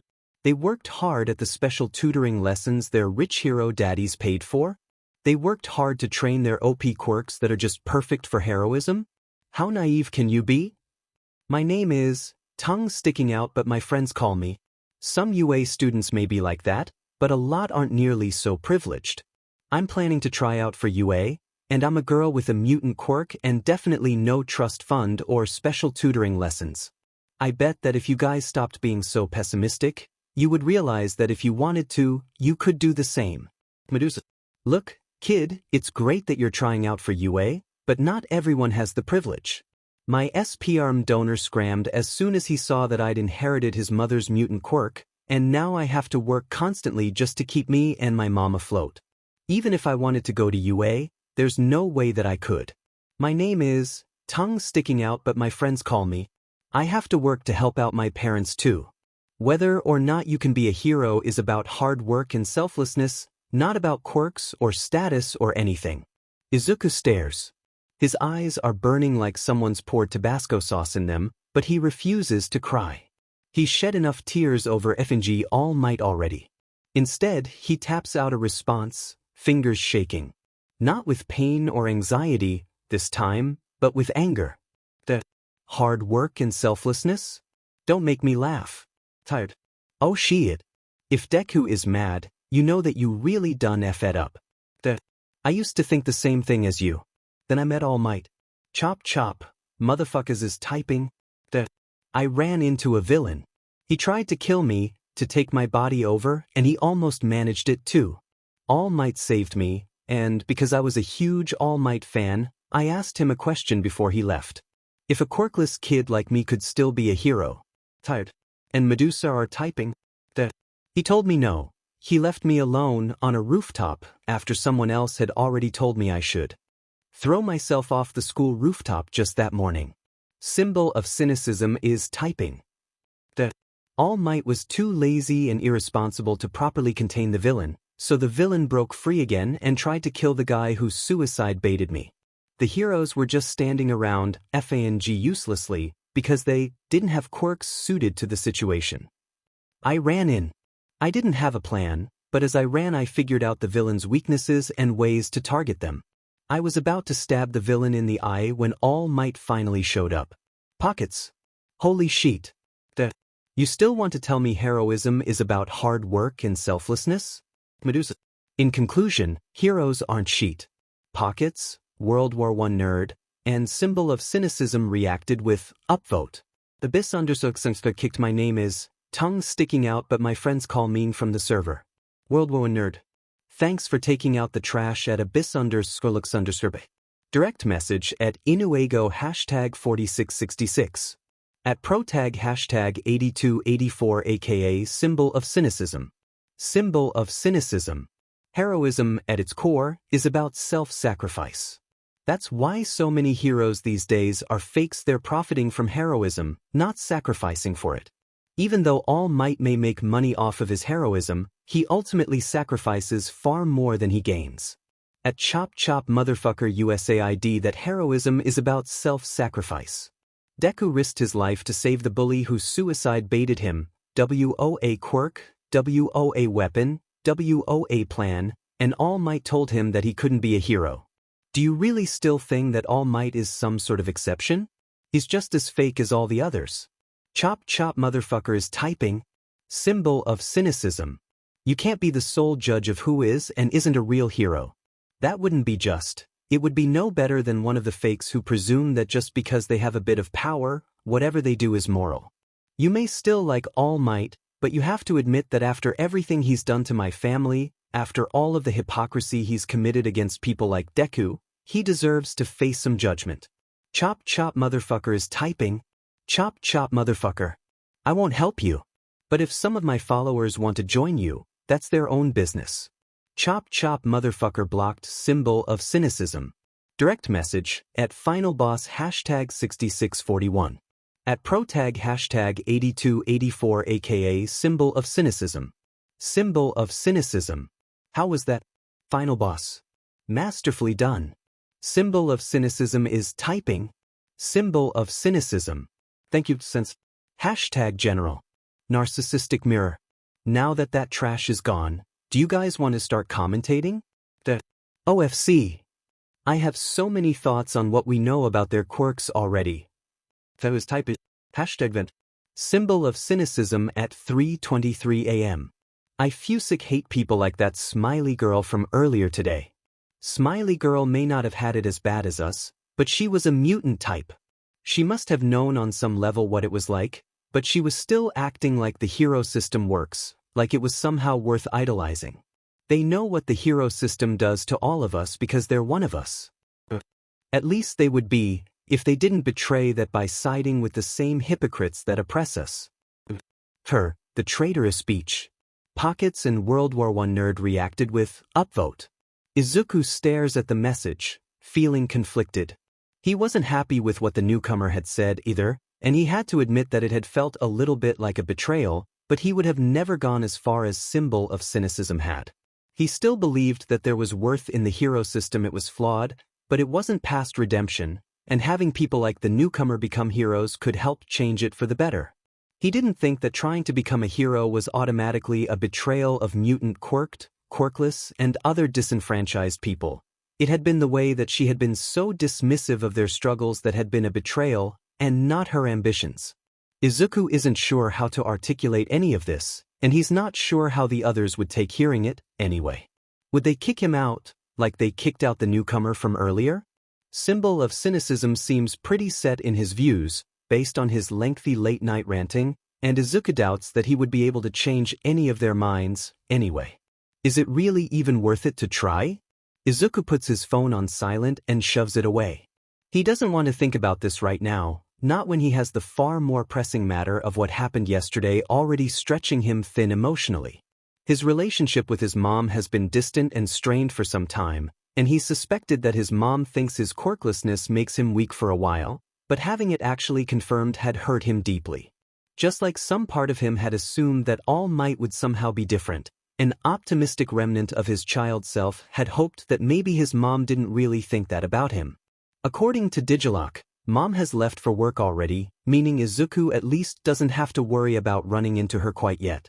However, the entire situation is such a mess that even that temporary relief doesn't make Izuku feel much better. He knows that he's going to run into her again at some point, and it's going to be painful for both of them when he does. There's a ball of tension winding tight in his belly, and his muscles are sore from the way that they've spent so much time painfully tense recently. The most frustrating part is that Izuku's normal method of releasing tension is obviously not available right now. If Mom found out that he'd gone out again after their huge argument just a day ago, things would get exponentially worse. Izuku sighs. He'll just have to wait, bottling his emotions up until he has an opportunity to properly release. Maybe, Izuku reflects, he'll take the plunge into outright vigilantism on his next outing. He imagines that would be pretty cathartic. Izuku doesn't feel hungry, but he knows he needs to eat, so he shuffles into the kitchen in search of food. Even knowing that his mom is off at work, he can't help the familiar animal fear that rises in him at the sensation of being so exposed, and his moments are jerky and erratic as he pulls open the fridge. Nestled in between leftovers from the previous night and a container of milk, there's the usual bento box. Izuku lifts it out with trembling fingers, half expecting some sort of apology or explanation on the note she usually leaves. But there's no note, and in fact, no sign that anything is at all amiss. The bento is exactly the same as normal, made neither sloppily nor with extra care. It's as if their argument meant nothing to his mom. Izuku's stomach churns, and he finds himself unable, or maybe just unwilling, to eat the bento. Instead, he shoves it back into the fridge again and heads back to his room, where he promptly curls up in his little nest in the corner of the closet and goes back to sleep. Ignoring his issues has always worked in the past, right? Izuku is relieved when the weekend is over and he can return to the relative normalcy of school. He'd usually listen to the police scanner on the ride there, or maybe chat on Discord, but now he just leans his head against the train window and watches the scenery blur past him, allowing everything to go pleasantly numb and distant.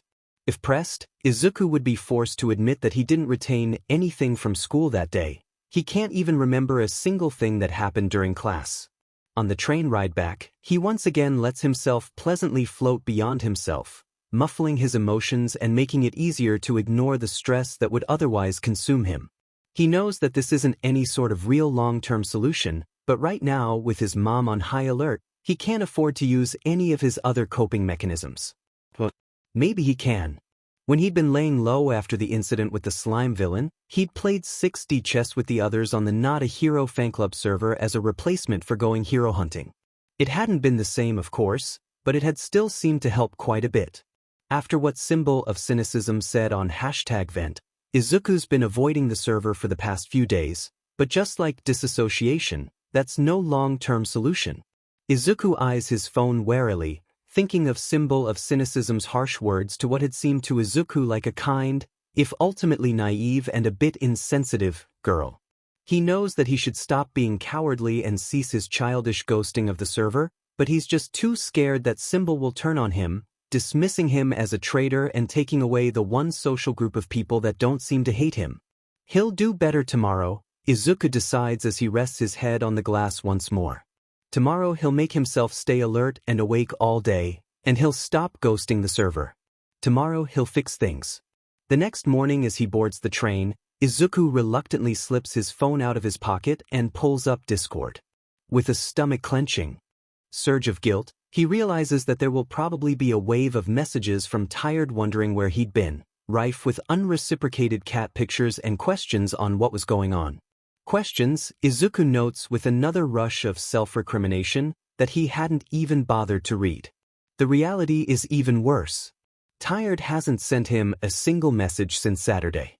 Izuku remembers what Symbol of Cynicism said about disenfranchised people who want to become heroes being traitors, and realizes with a pang of regret that Tired probably thinks that he hasn't been responding because he agrees with Symbol. Feeling nauseous, Izuku quickly sends Tired a picture of bones that he'd snapped on Saturday and starts typing up an explanation. Hopefully, he can salvage their relationship. Direct message, at Tired #7721. A picture of a skinny gray cat eating from a can of tuna. I'm so sorry that I've been ghosting you. I've been having some personal stuff going on, so I was just kind of taking a break from Discord, but I realized just a minute ago that you probably think I haven't been messaging you because I agree with symbol of cynicism or something like that. Which I don't. I think that it's really admirable that you want to be a hero, even though the hero system has treated you so badly.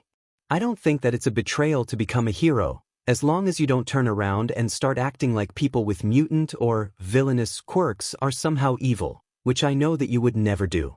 Tired. Tired. You really mean that? Yes, definitely. 1000%. Tired. Tired. Thank you. Please don't tell the others about me wanting to be a hero. They'll never know. Oh. Tired. I've got more community service RNs, so I gotta go, but thank you again for supporting me. It means a lot. Carrot Omega Carrot. Have a good time doing community service. Izuku lets out a sigh of relief. He feels a lot better now that he knows that Tired isn't angry with him. Compared to most people's ideas of friendship, he and Tired aren't that close, barely more than acquaintances. But since neither of them has ever really had friends, the connection means a lot more to them than it would to other people. Feeling bolstered by his success, Izuku heads onto the server. #General. Medusa at 3:25 p.m. I have my red belt test today, wish me luck. Pockets. Good luck. World War Nerd. I don't think you need luck. Remembering what you said about how your blue belt test went, I'll be very surprised if you have trouble with this one. Medusa. Thanks, nerd. Symbol of cynicism at 3:47 p.m. My work is trying to hire a contractor and it's such a hassle. The guy we're hiring through is such an a-hole. This project is taking so much planning anyways. It better be worth it. Medusa. I imagine having a job that isn't just being a loser, underpaid cashier. Symbol of cynicism. We're actually planning on expanding our company within the next year or so. So I might be able to hire. Medusa. FR? Symbol of cynicism. They'll keep you posted. Medusa. Holy shit.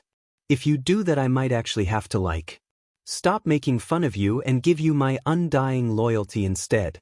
Symbol of cynicism reacted with evil grin. Pockets. I would ask if you could hire me too, but my own skills are A. Petty thievery and B. Petty thievery. Symbol of cynicism. I'm sure we could find a use for you. World War Nerd. Symbol WTF kind of business are you running? Symbol of cynicism. You'll have to wait until you are hired to find out. If I was typing at here, hey guys. Do any of you want to play some 6D chess with me? Carrot. World War Nerd. I'm at my aunt's house and she claims that we're gonna do family bonding. Like there's gonna be any FNG bonding between us, yikes. So I'm not allowed to play video games ATM while she's not happy I'm on Discord or either heh.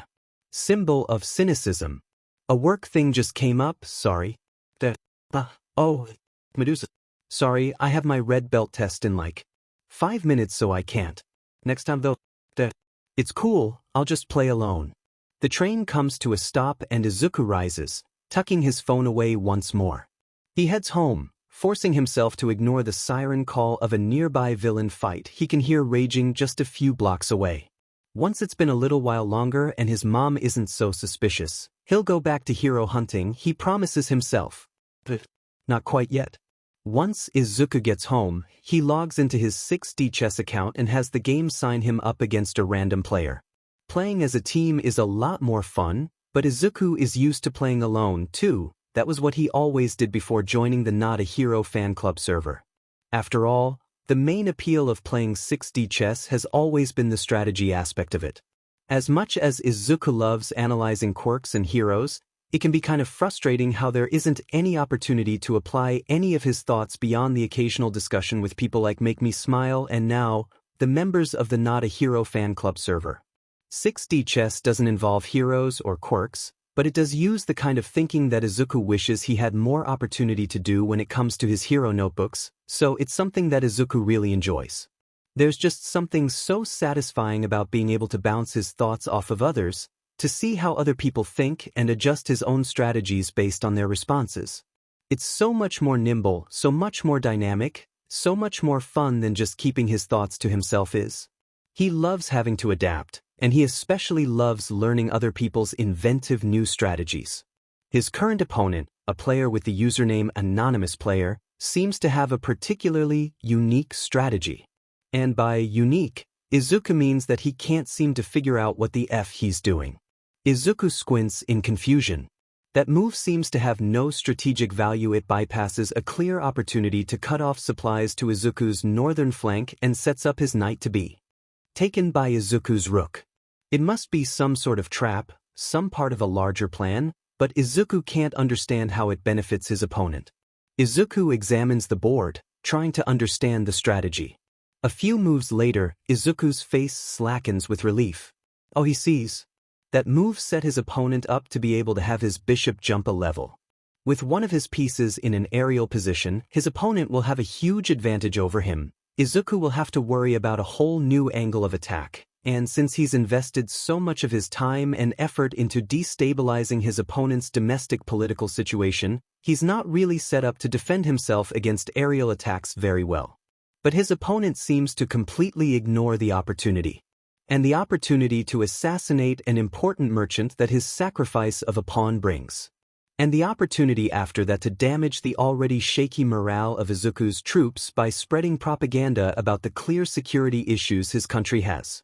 The longer that Izuku plays, the more confused he becomes. Is this some sort of strategy invoking psychological warfare?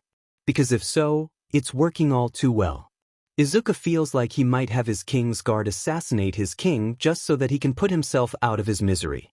When the game finally finishes, Izuku's advance guard corners and beheads his opponent's suspiciously unresisting king. Izuku is unable to resist hounding his opponent in the game chat.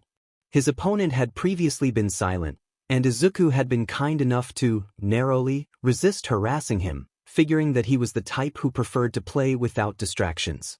But now, with the game done, he'll probably be willing to give some type of explanation, right? Deku, I've never seen that strategy before. Would you mind explaining a little bit about it? I understand if you don't want to share your strategy, but it just seems so fascinating that I'd love to hear however much you're willing to share. Oh, Karakarada. Anonymous Player, it's not a strategy. Deku? Please explain. I mean, only if you're willing, of course. Anonymous Player, I'm only playing this game because my dad forces me to. Apparently, one of his coworkers loves playing it, so he makes me play it too so that he can brag about it to his coworker whenever he sees him. Izuku's stomach twists. He loves 6D chess, but if his mom suddenly decided to make playing it mandatory, he would probably grow to hate it in a week flat. He thinks of his mom's overbearing, fussy tendencies and shudders. Probably less, even. Deku, oh, that is. It seems to me like if your dad wants to impress his coworker, he should actually do something impressive in his own right, instead of being a JRK to his kid. Deku, sorry, that was probably rude. I shouldn't have insulted your father like that. Anonymous Player, no, I agree. Anonymous Player, it's good to hear someone else say that. My sister tends to justify my dad's actions. Deku, I can imagine how frustrating that must be. Deku, hey, if you want, you could play on my team sometimes? I don't know if your dad bugs you about winning at 6D chess or if it's just playing it, but if you were on my team then I could kind of carry you since, no offense, it doesn't seem like you really know how to play? I mean only if you want, of course. Anonymous Player, my father definitely expects me to perform well. I tend to be tired after long days of training, and it's true that I don't understand how to play this game. Anonymous Player, if you're sure that you're willing, I would like to join your team. Izuku grins at his computer. He thinks that he might have, perhaps, just made another friend. Now he has two. He clicks the Invite New Teammate button and invites Anonymous Player onto his team, then takes a moment to give a cathartic little spin of happiness on his swivel chair. It's enough of a boost to Izuku's morale that he doesn't think about the new fractures in his relationship with his mother, or the disturbing beliefs about heroism that symbol of cynicism seems to hold. For a moment, Izuku is simply happy about the fact that he has a new friend. Izuku sits in the bathroom stall with his phone balanced on his knees and his legs braced against the opposite wall. Stifling a huge yawn, he navigates onto Discord. #General. Symbol of cynicism. Link to a YouTube livestream. Holy shit. Curious despite himself, Izuku taps the link. Honestly, he's expecting some sort of especially impressive video game speedrun or particularly scathing video essay critiquing All Might. What he gets is something entirely different. The view is wobbly and uneven, shaking wildly like the holder of the camera is running. The sound of panting is audible, and it sounds more like the person is breathing irregularly from fear rather than from exertion. This theory is proven correct when an adult male voice pleads, "Please just let me go. I don't know what your goal is, but just please." Whoever he's addressing doesn't answer. The camera moves abruptly like the holder has been yanked along. "No," the holder gasps out. "No, please don't." There's a blur of movement, and for a split second, the camera appears to be facing towards the sky, with buildings rushing past as they fall. Then, a figure at the top of one of the buildings dives after them, the lines of his body as relaxed as if he's leaping into the deep end of a pool. Just as the falling body of the figure draws dangerously near, the camera's entire view is consumed in total darkness for a split second. The sound of the whipping wind and the cameraman's hoarse screaming cuts off, leaving only eerie, velvet-thick silence. Then, just as abruptly as the darkness had appeared, it's gone, and the camera instead shows that they appear to now be located at the top of a different building, which appears to be significantly taller than the previous one. Wow! The cameraman sputters. He turns the camera to reveal his assailant, a lean man with curly, blood-red hair and a pair of glossy black sunglasses. The lower half of his face is covered by a medical mask, and he's wearing a dark purple coat that appears to be made out of some sort of alligator skin. "Tricks of the trade," the villain answers lightly. "I can't tell you everything so easily, can I?" Even with the medical mask obscuring his features, the shape of a sharp, confident grin is all too clear. Still, the cameraman draws in a deep breath and spits, "You won't get away with this. A hero will come to save me." The villain's grin actually seems to widen, and he raises one lazy eyebrow. "Oh." He leans forward, his sunglasses gleaming as dark and soulless as the void that he'd used as transportation only minutes before. "Are you so sure about that? Sure enough that you're willing to bet your life on it?" The cameraman's subsequent swallow is audible. The villain laughs lowly. "I thought not." Abruptly, the villain steps away from the cameraman. The cameraman seems to appreciate it, judging by his hoarse exhale of relief, but Izuku's attention remains on the villain. With one slim, gloved hand, the red-headed villain shoves his sunglasses back so that they nestle among his curls instead of covering his eyes. Those same newly revealed eyes scan the floor of the building intently, flitting from place to place like they're following the movement of some unseen foe. Somewhere low in Izuku's stomach, he feels a twist of apprehension. Suddenly, a hero appears before them. A hero Izuku recognizes Mirio Togata, hero named Lemillion. Izuku had watched him in the UA Sports Festival just a few weeks prior. His quirk is permeation, which he must have just used to quickly ascend through the floors of the building below. A striking quirk for an impressive up-and-coming hero student. Although Lemillion's obvious resemblance to All Might makes Izuku's stomach clench, he also respects the young hero's clever use of his quirk and the clear sense of sportsmanship he demonstrated during the sports festival. Of the UA students he watched during the sports festival, he's easily one of Izuku's favorites. He is also currently being seared through the neck with what looks like a beam of highly concentrated heat emanating from the villain's eyes. Izuku can almost taste the familiar stench of charred flesh that must be filling the air. Judging by the gagging noises the cameraman is making, he certainly must be able to. For a split second, Lemillion is frozen in what must be a mixture of shock and pain, and then he abruptly seems to come back to himself, disappearing as he uses his quirk to sink back into the floor. The cameraman lets out a sigh of relief, but Izuku knows the fight isn't anywhere close to over yet.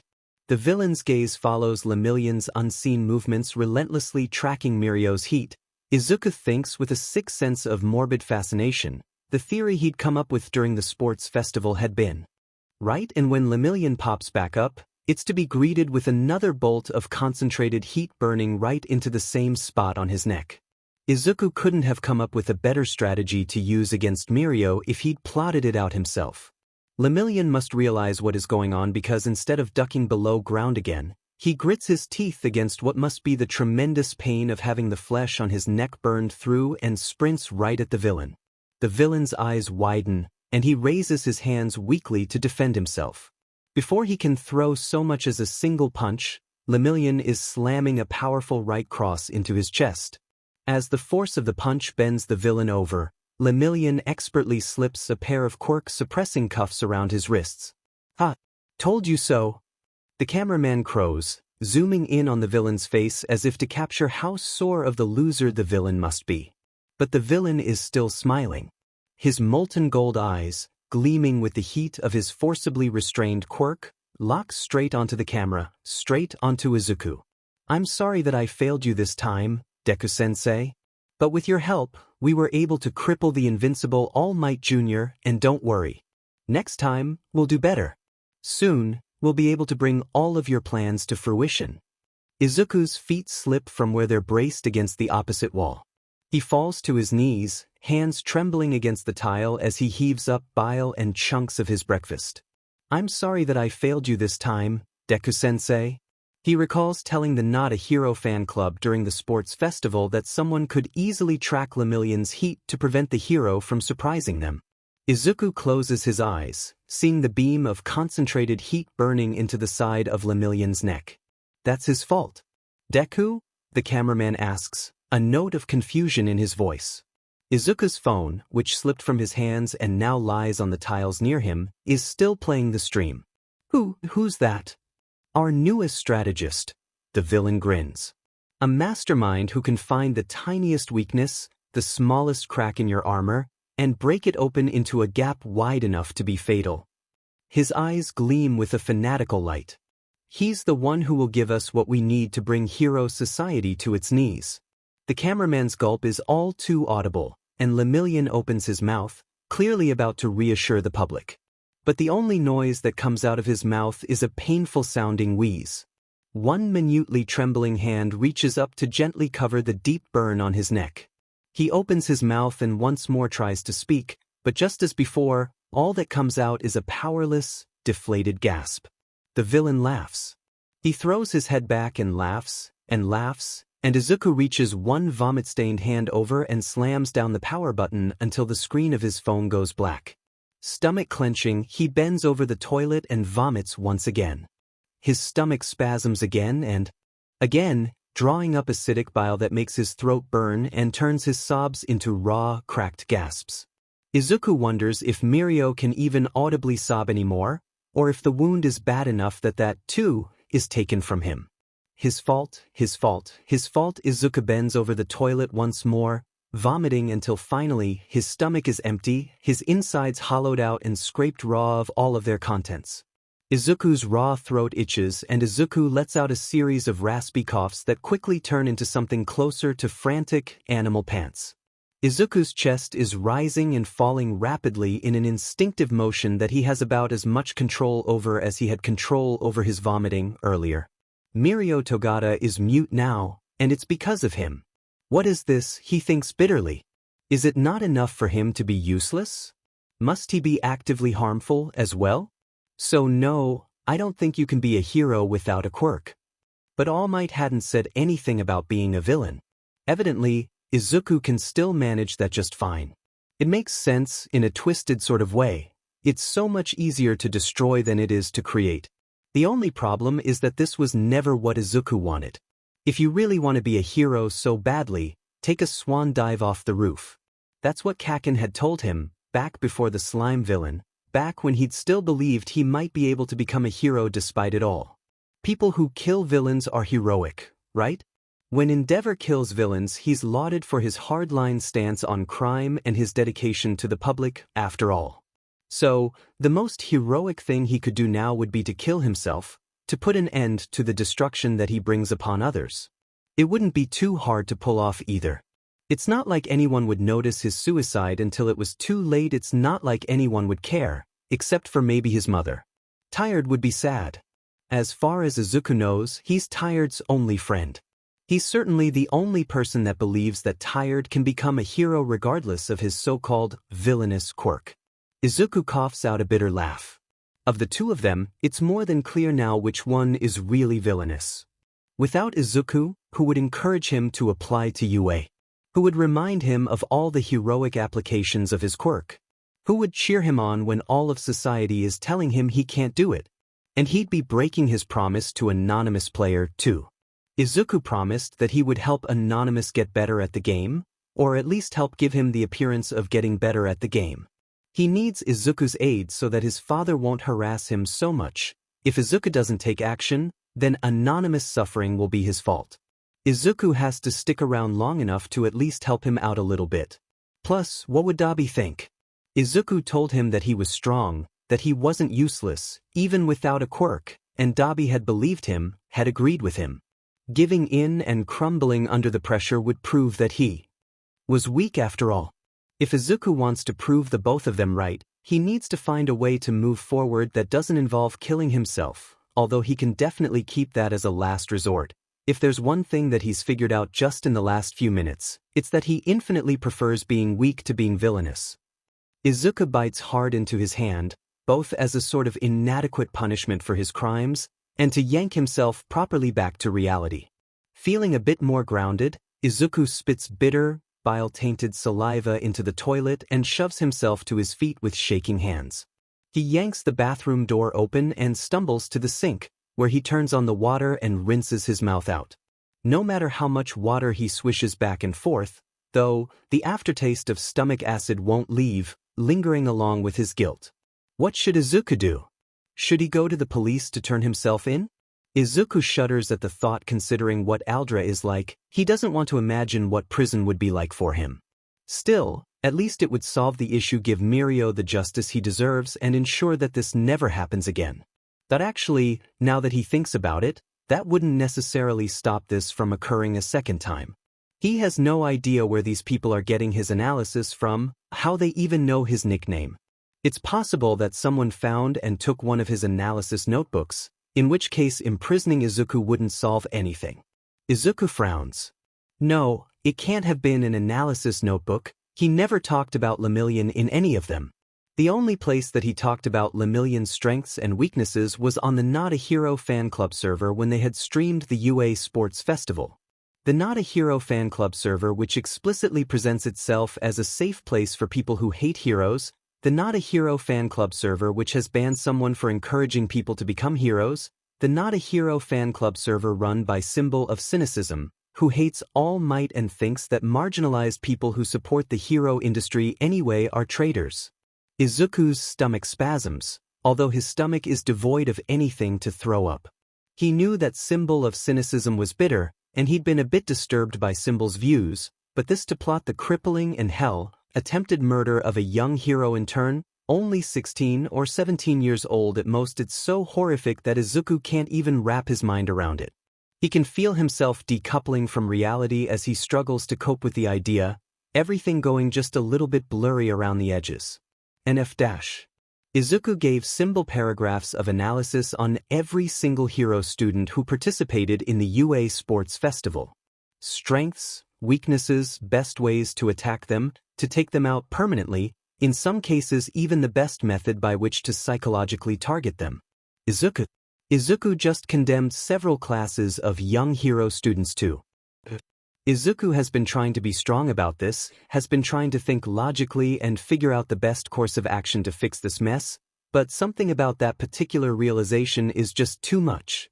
It's like the straw that breaks the camel's back for him. As reality sinks in, all of his desperate rationalizations for what he should do, all of his reassurances that he can still fix this somehow, all of them slip away from him like water through cupped hands. Izuku's problems have just multiplied exponentially. It's not just the crippling of one young hero student, it's the at best maiming, and at worst brutal murdering of the literally hundreds of young hero students he analyzed.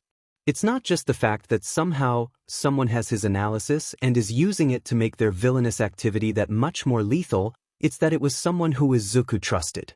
It's not just the fact that the villains know his nickname, it's the fact that they heard his story about fighting the slime villain, which was all over TV, which means they probably know his face, probably know his name, probably know where he lives.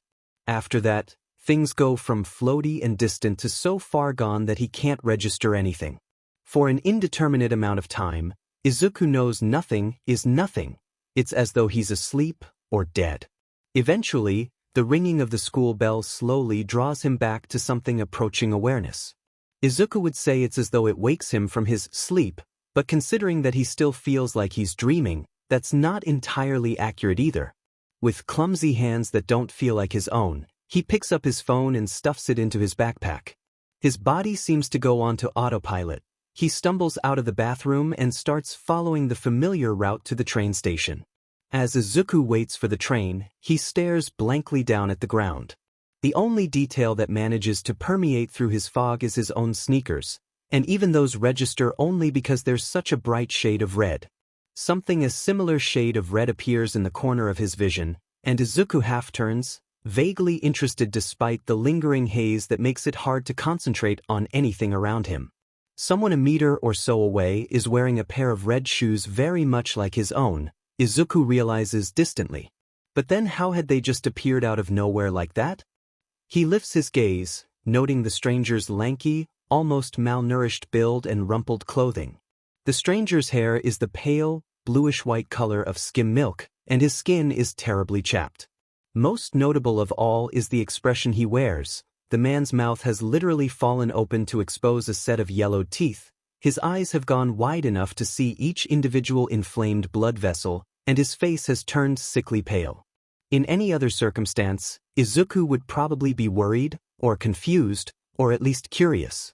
Instead, the closest thing to an actual emotion that Izuku can summon is a vague sense of irritation. I hope this doesn't turn into yet another problem, Izuku thinks tiredly. As if prompted by Izuku's thought, the stranger's expression suddenly changes, his surprise quickly replaced by something darker and far more distinct. He lunges forward, throwing one pale hand forward like he's going to grab Izuku. Izuku is too out of it to react properly. He just stares apathetically as the hand disappears into an inky black portal. The stranger snarls and appears to struggle, trying to get at Izuku like a dog tugging on its chain. Izuku just watches blankly, his mind too overloaded to properly process what's going on. The train slides into the station. Izuku glances briefly over his shoulder as he boards the train. There's a misty figure dressed in an elegant outfit who appears to be trying to calm the stranger down, but he doesn't seem to be succeeding. The stranger's attention is focused on Izuku. The man's bloodshot eyes follow him relentlessly as the train speeds away. Izuku swallows. He doesn't know what that was about, but it doesn't seem like it was anything good by any means. The only upside of the incident is that the adrenaline of the situation has him feeling a bit less numb, still not entirely present by any means, but not quite as distant as earlier. When he slides into his usual seat, he can actually notice the texture of the fabric beneath his fingers instead of being so disconnected from his body that he struggles to notice even basic sensory details. It's probably best that Izuku takes this opportunity to continue the process of reeling himself back in again, so pulls out his phone and pulls up Discord instead of just staring out the window. Direct message, at Deku #9929. That mystery mystery. With your impeccable analytical skills, I would be unsurprised if you already have some idea what the contents of this message will entail. Nevertheless, I will spell it out clearly for both of our benefits. Mystery. I am a member of an active, anti-hero political group led by young Shigaraki Tamura, who you better know as Symbol of Cynicism. Having seen your excellent analytical abilities and your clear-headed ability to see the truth of hero society, we believe that you would be an exceptional addition to our group. Mystery. Although you are quirkless, you are certainly not useless. It is the heroes who are. With your help, we can show this uselessness to the public. Izuku stares at his phone in shock.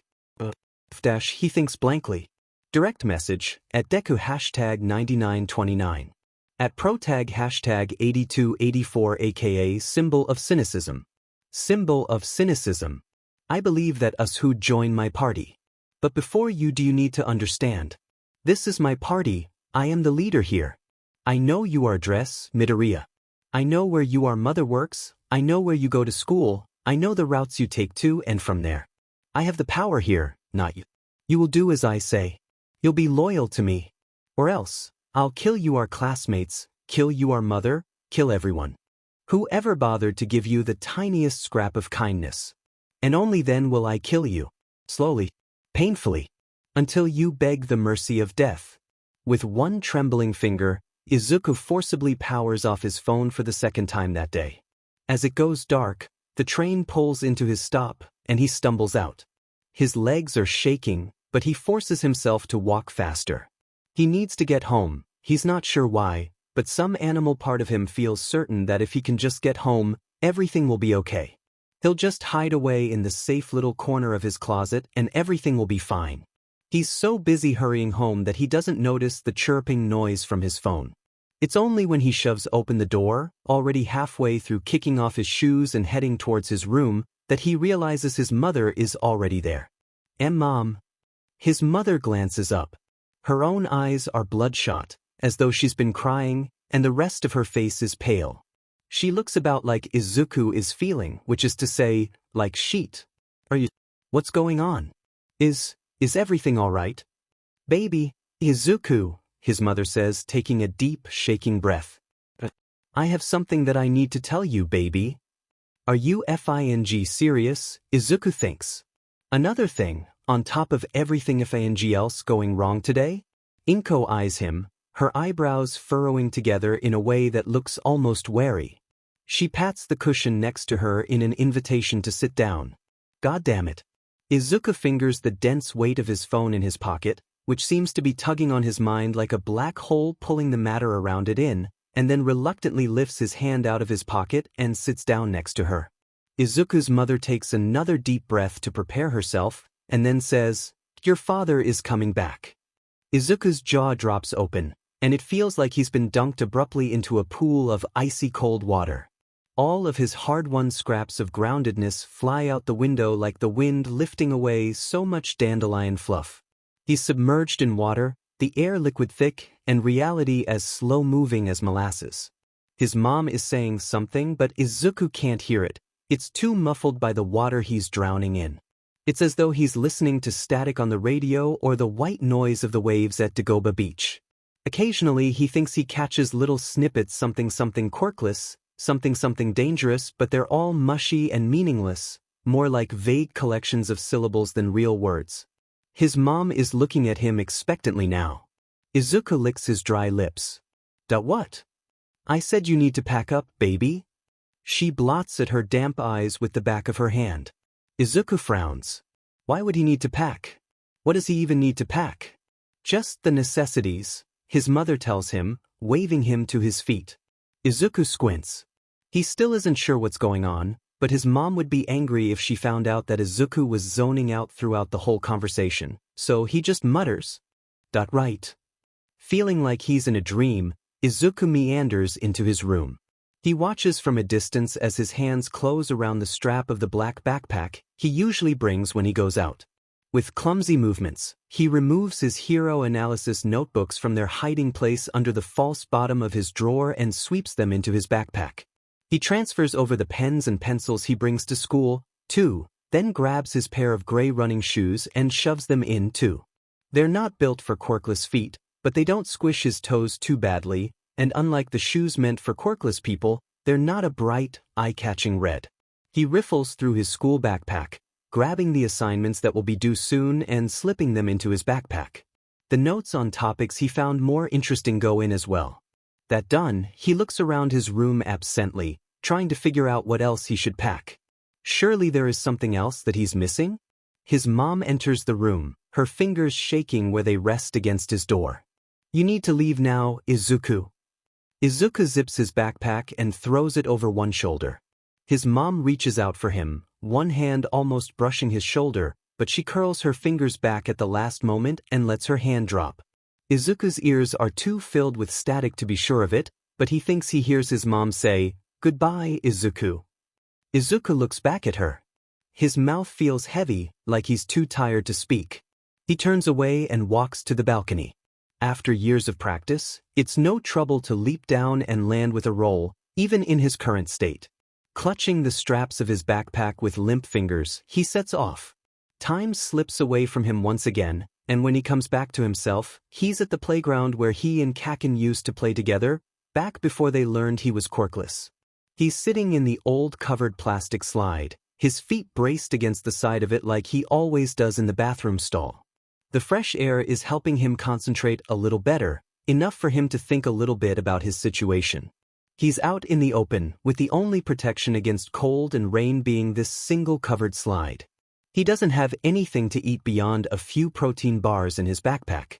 He doesn't have any extra clothes, doesn't have any blankets to keep him warm in the cold of the night. A group of villains wants to recruit him, and they know where he lived. Izuku thinks of pale fingers reaching for him and shudders and mentally adds that if he isn't useful enough and maybe even if he is they're sure to kill him. Izuku doesn't know what to do. After the day he's had, he's still almost entirely mentally checked out despite his best efforts at grounding himself, and even if he was at peak mental capacity, he isn't sure if he could handle this on his own. Honestly, he wishes someone bigger and stronger would step in and help him figure this one out. Call me when you need advice on what to do when stab them in the eye isn't finishing the job, Izuku remembers abruptly.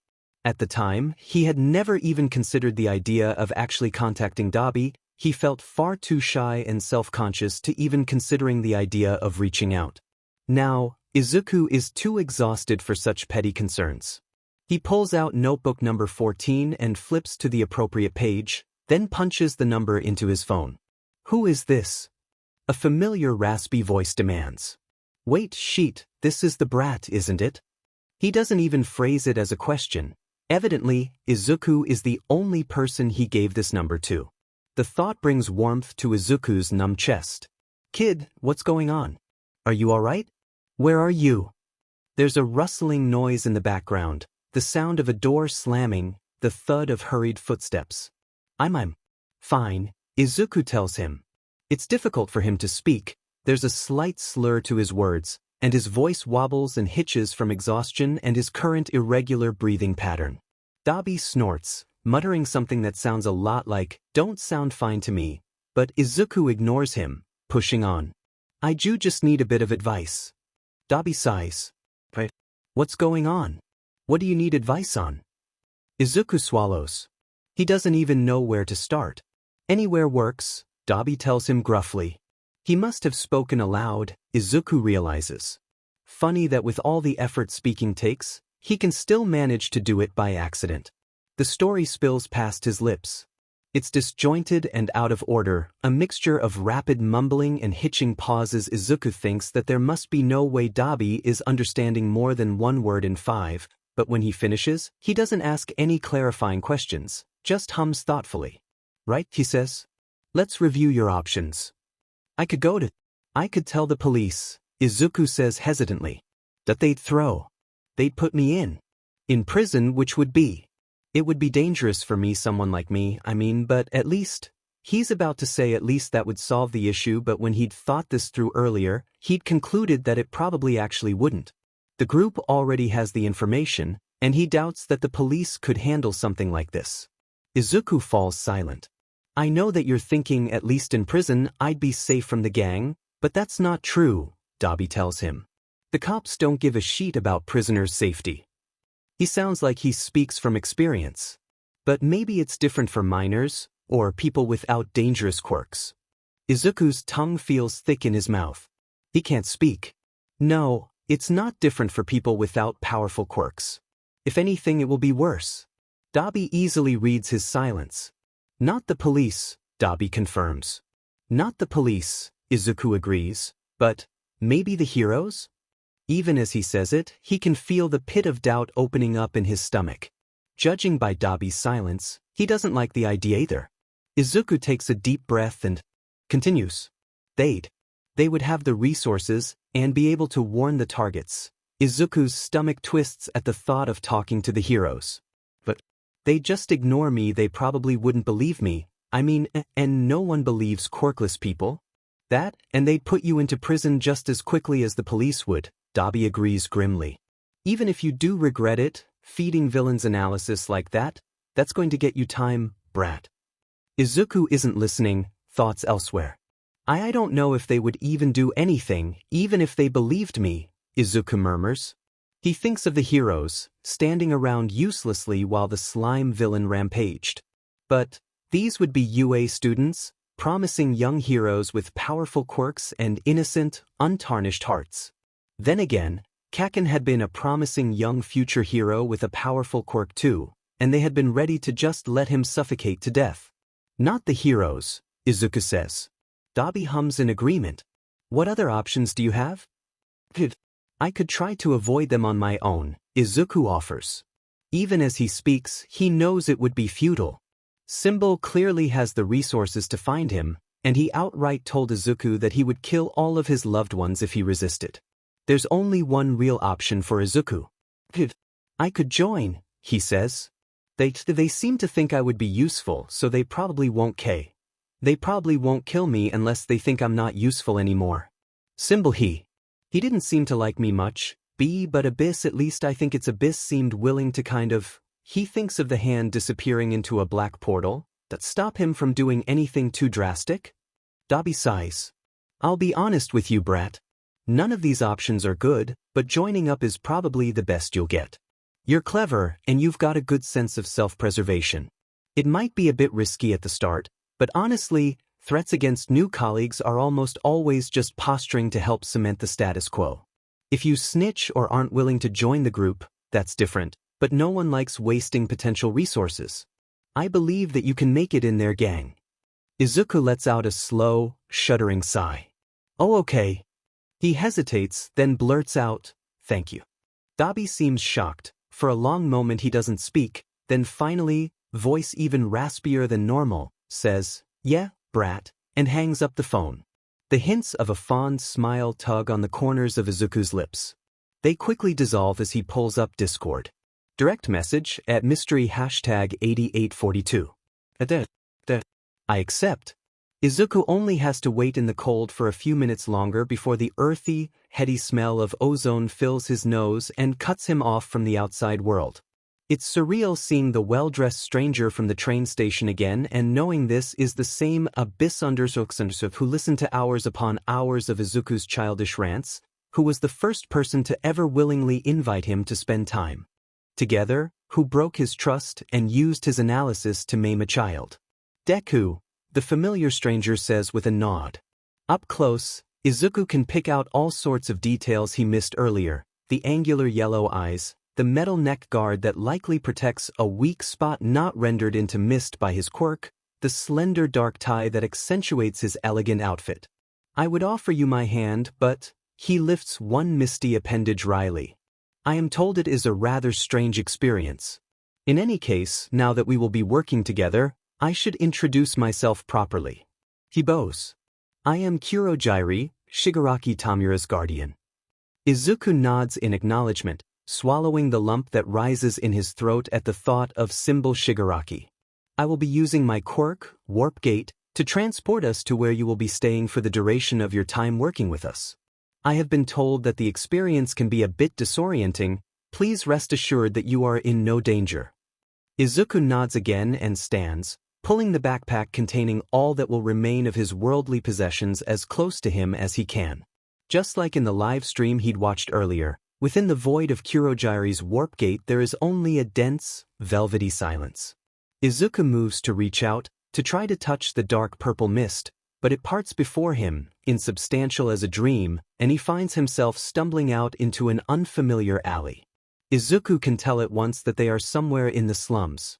It's in the smell of the air, the mixture of stale sweat and old cigarette smoke that is so familiar from all the hours Izuku has spent lingering in empty alleys and atop crumbling rooftops. There's something less familiar in the air as well, the sharp bite of alcohol and the bitter tang of bile. Based on the shattered beer bottles that crunch underneath Kurogyri's polished shoes, they're near some sort of bar. We're about to enter a neutral area that all sorts of underworld inhabitants frequent. The bartender of this establishment has a psychological quirk that prevents fighting. It is theoretically possible for those with a strong will to resist its effect, but this will lead to a backlash that has been known to paralyze its victims. He locks gazes with Izuku, his golden eyes gleaming warningly. If you wish to engage in physical violence with another patron, take it outside. Izuku nods quickly.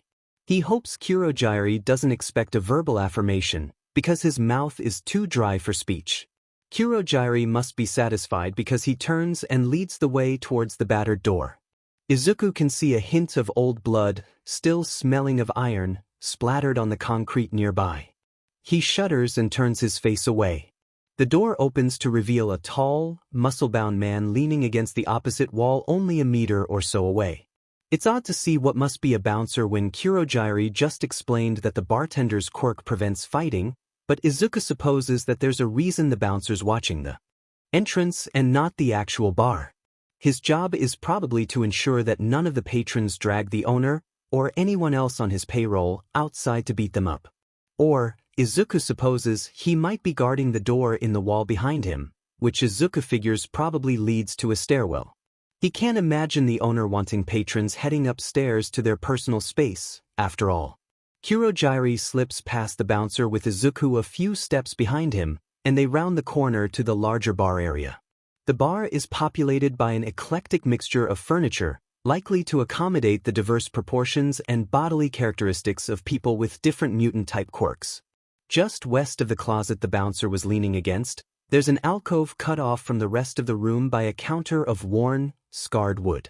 Behind it sits a slight girl of perhaps 14 or 15, her dark hair pulled back to reveal the dark circles that sit just under her eyes. Izuku can't help the way his gaze lingers. Her hair is pulled back into short dual pigtails that make her look even younger than she is, and the blank, exhausted look on her face makes Izuku's heart ache. Kurogyari grasps him by the shoulder. He's right, it does feel weird, and steers him away. They weave through the tables, booths, and other assorted seats. It's still early afternoon, which is honestly a bizarre thought because it feels like the events of that morning happened at least a week ago, so the bar's mostly empty. In one booth, there are a few people nursing drinks and carrying on a rather loud conversation. "Can't believe that beach," the woman in the corner is ranting. "I told her that my quirk is dispelled by eye contact. I never guaranteed that it was some sort of impenetrable camouflage. See, this is why people like Junatsu are so indispensable," the man across from her says, tapping ash from the end of his cigarette with one tan finger. "He could have set up a contract between the two of you, ensuring that your client couldn't raise any fuss as long as you fulfilled your side of the contract. Which, from what you're saying, you did." The woman snorts dismissively. "I don't want your sales pitch, Jiren. I want you to stop giving me such shitty clients." She sneers, shaking her head. "There's no way I can work under these conditions." "Junatsu is extremely easy to work with," Jiren tells her with a greasy smile. "I've been told he's one of the most accommodating people to work with in the entire underground. That my previous client did say that." The other man, evidently Junatsu, agrees cautiously. The woman rolls her eyes and slams back the glass of alcohol in front of her. "Right?" she drawls sarcastically. "I'll see you around." Her eyes flick over Kurogyari dismissively, then widen as they alight on Izuku. Izuku shifts uncomfortably, trying to look like someone who belongs. The woman visibly composes herself, then shoves her way past them and heads to the exit. "Kurogyari." Jiren greets him with a gap-toothed smile. "What can I do for you? Do you need me to hunt down someone with a specific quirk again? Or perhaps you're seeking the services of my newest subcontractor?" He nods towards Junatsu. "Actually," comes Kurogyari's smooth voice, "I have someone to introduce to you." One misty hand closes on Izuku's shoulder in a bruising grip, and Izuku finds himself pulled forward to stand, shivering minutely, before Jiren's dispassionate, assessing gaze. By the way his mouth twists down ever so slightly, he isn't particularly impressed with what he sees. "This," Kurogyari tells him blandly, "is Deku." Jiren's eyebrows rise. "This shrimp?" He tucks his cigarette back between stained teeth and holds out one calloused hand. "Shake my hand, boy." Izuku hesitantly reaches out and shakes the man's hand. As he does so, he can feel an odd, tingling ripple run over the skin of his hand, and the hair on his arm rises. Meanwhile, Jiren's eyebrows have lifted even further, and his cigarette slips out of his mouth. "That was your quirk, wasn't it?" Izuku blurts out. "Does it assess people's identities somehow?"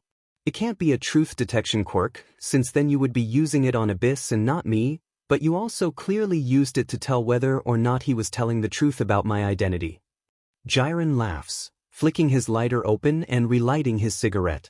If I shake someone's hand, I can see their abilities. Izuku's mouth drops open. That's so cool. Does it allow you to see that person's quirk or just their skills? Does it show broader mastery like balance or emotional intelligence? Or is it just more commonly accepted abilities like a particular skill in a specific sport? Does it show you past aptitudes that the person has let become rusty? Does it show potential abilities too? Jiren hums. It shows me quirks, but not more general skills. As for your other questions, my quirk sometimes shows me potential abilities, but only if the person has begun to develop them at least slightly. He turns his gaze towards Kurogiri. Alright Mistman, I'll bite. What do I have to do to get the kid working under me? With all the mist, it's hard to read Kurogiri's expressions, but Izuku is pretty sure that he's smirking just by his tone of voice. Not anything too difficult, I assure you. Firstly, his loyalty will remain first and foremost to the League. If we call him in, you release him from whatever obligations you arrange and let him come. Jiren shrugs easily. No trouble there. Secondly, you will train him and develop his skills. This will be beneficial for you as well since you'll be able to set him up doing a wider variety of commissions for your various clients. Jiren nods. Thirdly, he'll be staying with you and not with the League. Jiren straightens up from his loose slouch, his eyebrows lowering as he scowls.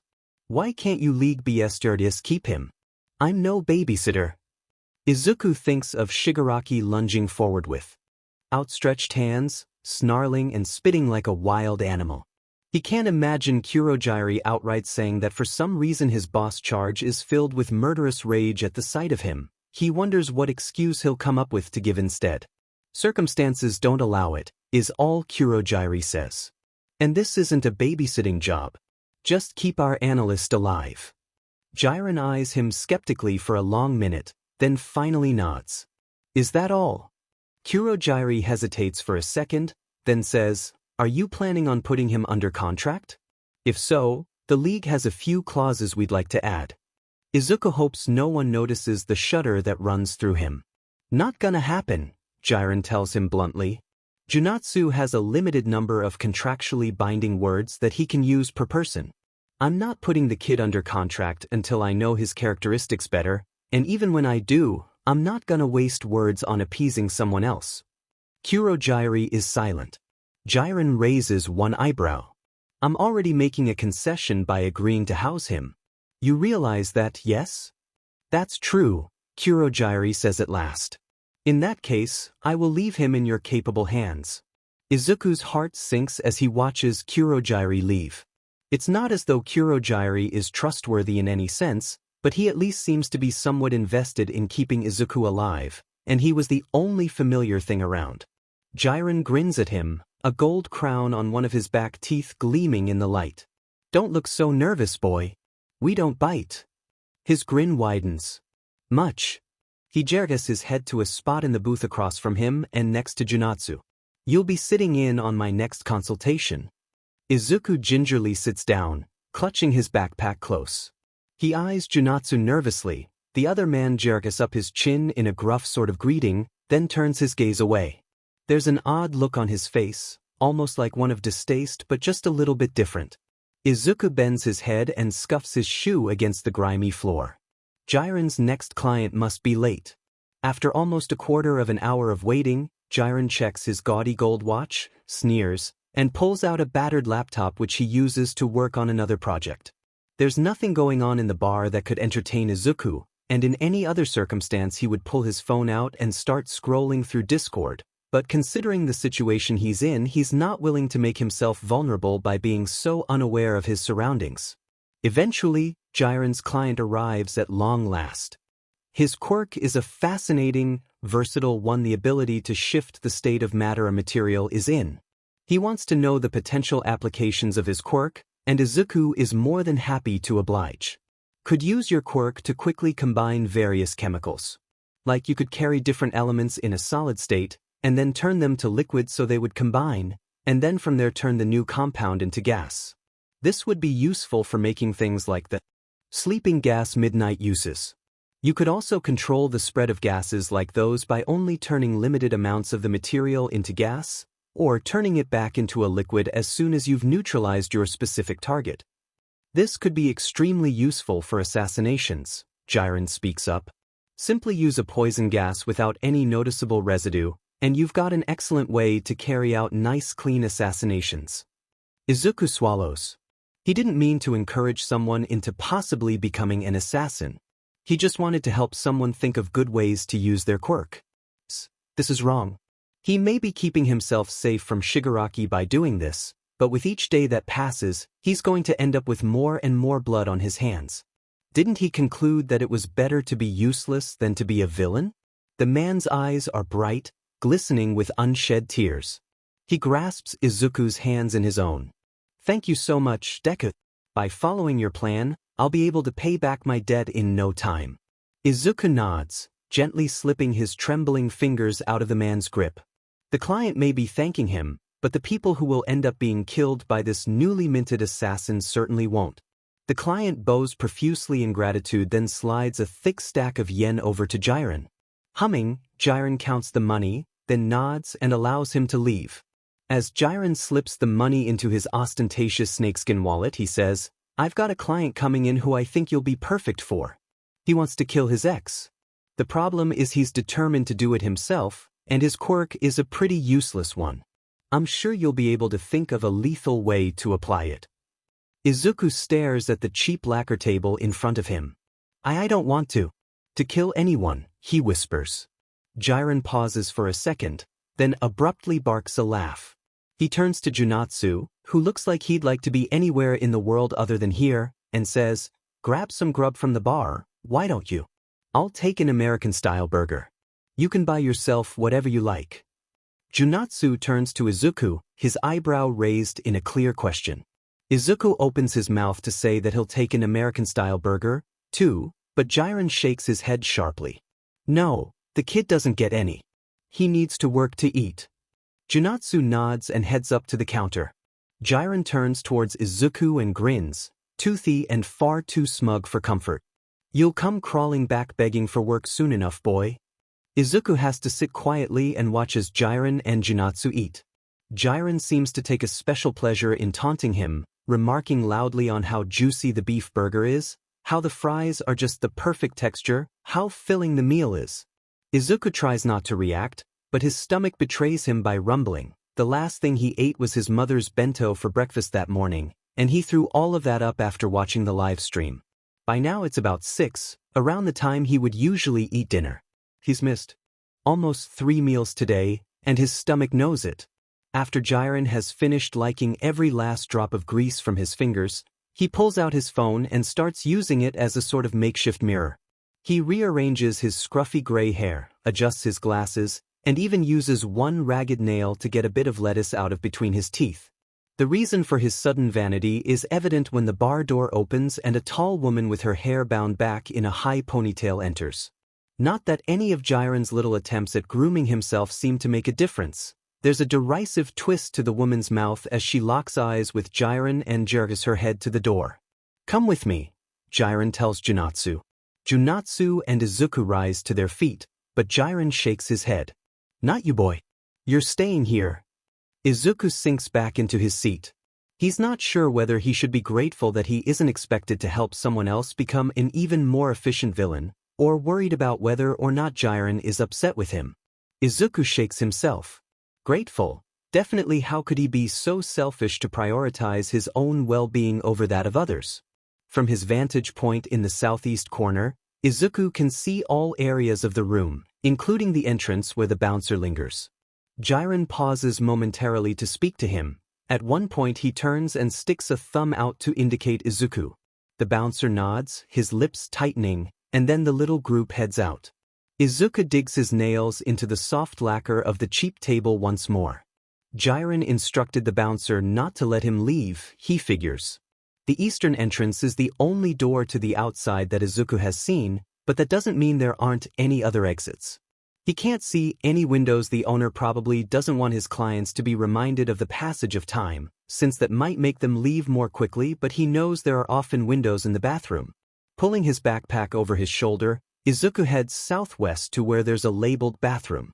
The bathroom itself is tiny, with only a single toilet, a few rolls of cheap, scratchy paper towels, and a sink. Izuku thinks he has a theory why. Judging by the difference in the design of the walls and floor as well as the placement, he thinks the space the bathroom was built on was meant to be part of a different area. Probably, the owner tacked the bathroom on at the last minute because they realized it wasn't reasonable to not have any bathroom in a public bar like this. The far more pertinent aspect of the bathroom that Izuku notes is the windows set high up in the wall, and far too narrow for Izuku to ever conceivably shimmy his way through. Izuku can feel his heart drop like a stone, and there's a suspicious burning in his eyes and a heavy lump in his throat. He had secretly been hoping that, slim though the chance was, he could just slip away and undo this terrible mistake he's clearly made. He supposes that years of hero hunting have spoiled him, making him feel like no matter what happens to him, as long as he manages to get back home before his mom notices, there will be no real repercussions. Not this time. This time, the consequences of Izuku's actions have finally caught up to him, and whatever he tries to do to fix the situation only seems to make things worse. In hindsight, his actions have been so stupid. He was worried about Shigaraki killing him, so he decided to go with the very same people who betrayed him and threatened him. He was worried about hurting innocent people with his analysis, so he decided to go give more of his analysis to villains who want to use it for their own ends. What the f was he thinking?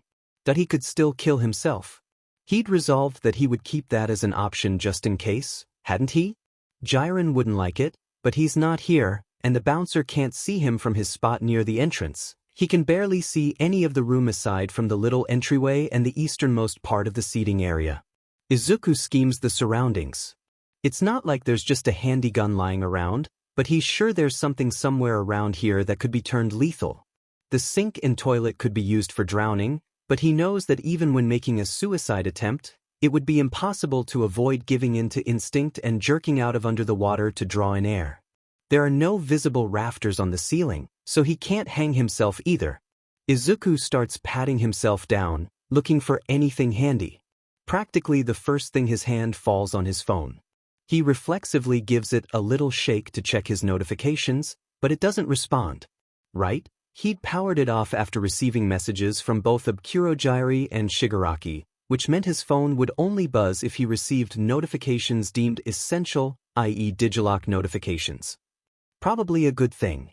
Izuku shudders to think about how Jiren would have reacted if Izuku's phone had started going off in the middle of his meeting. Izuku isn't entirely sure why, but he reaches for the power button. The first thing to appear is a string of Discord notifications.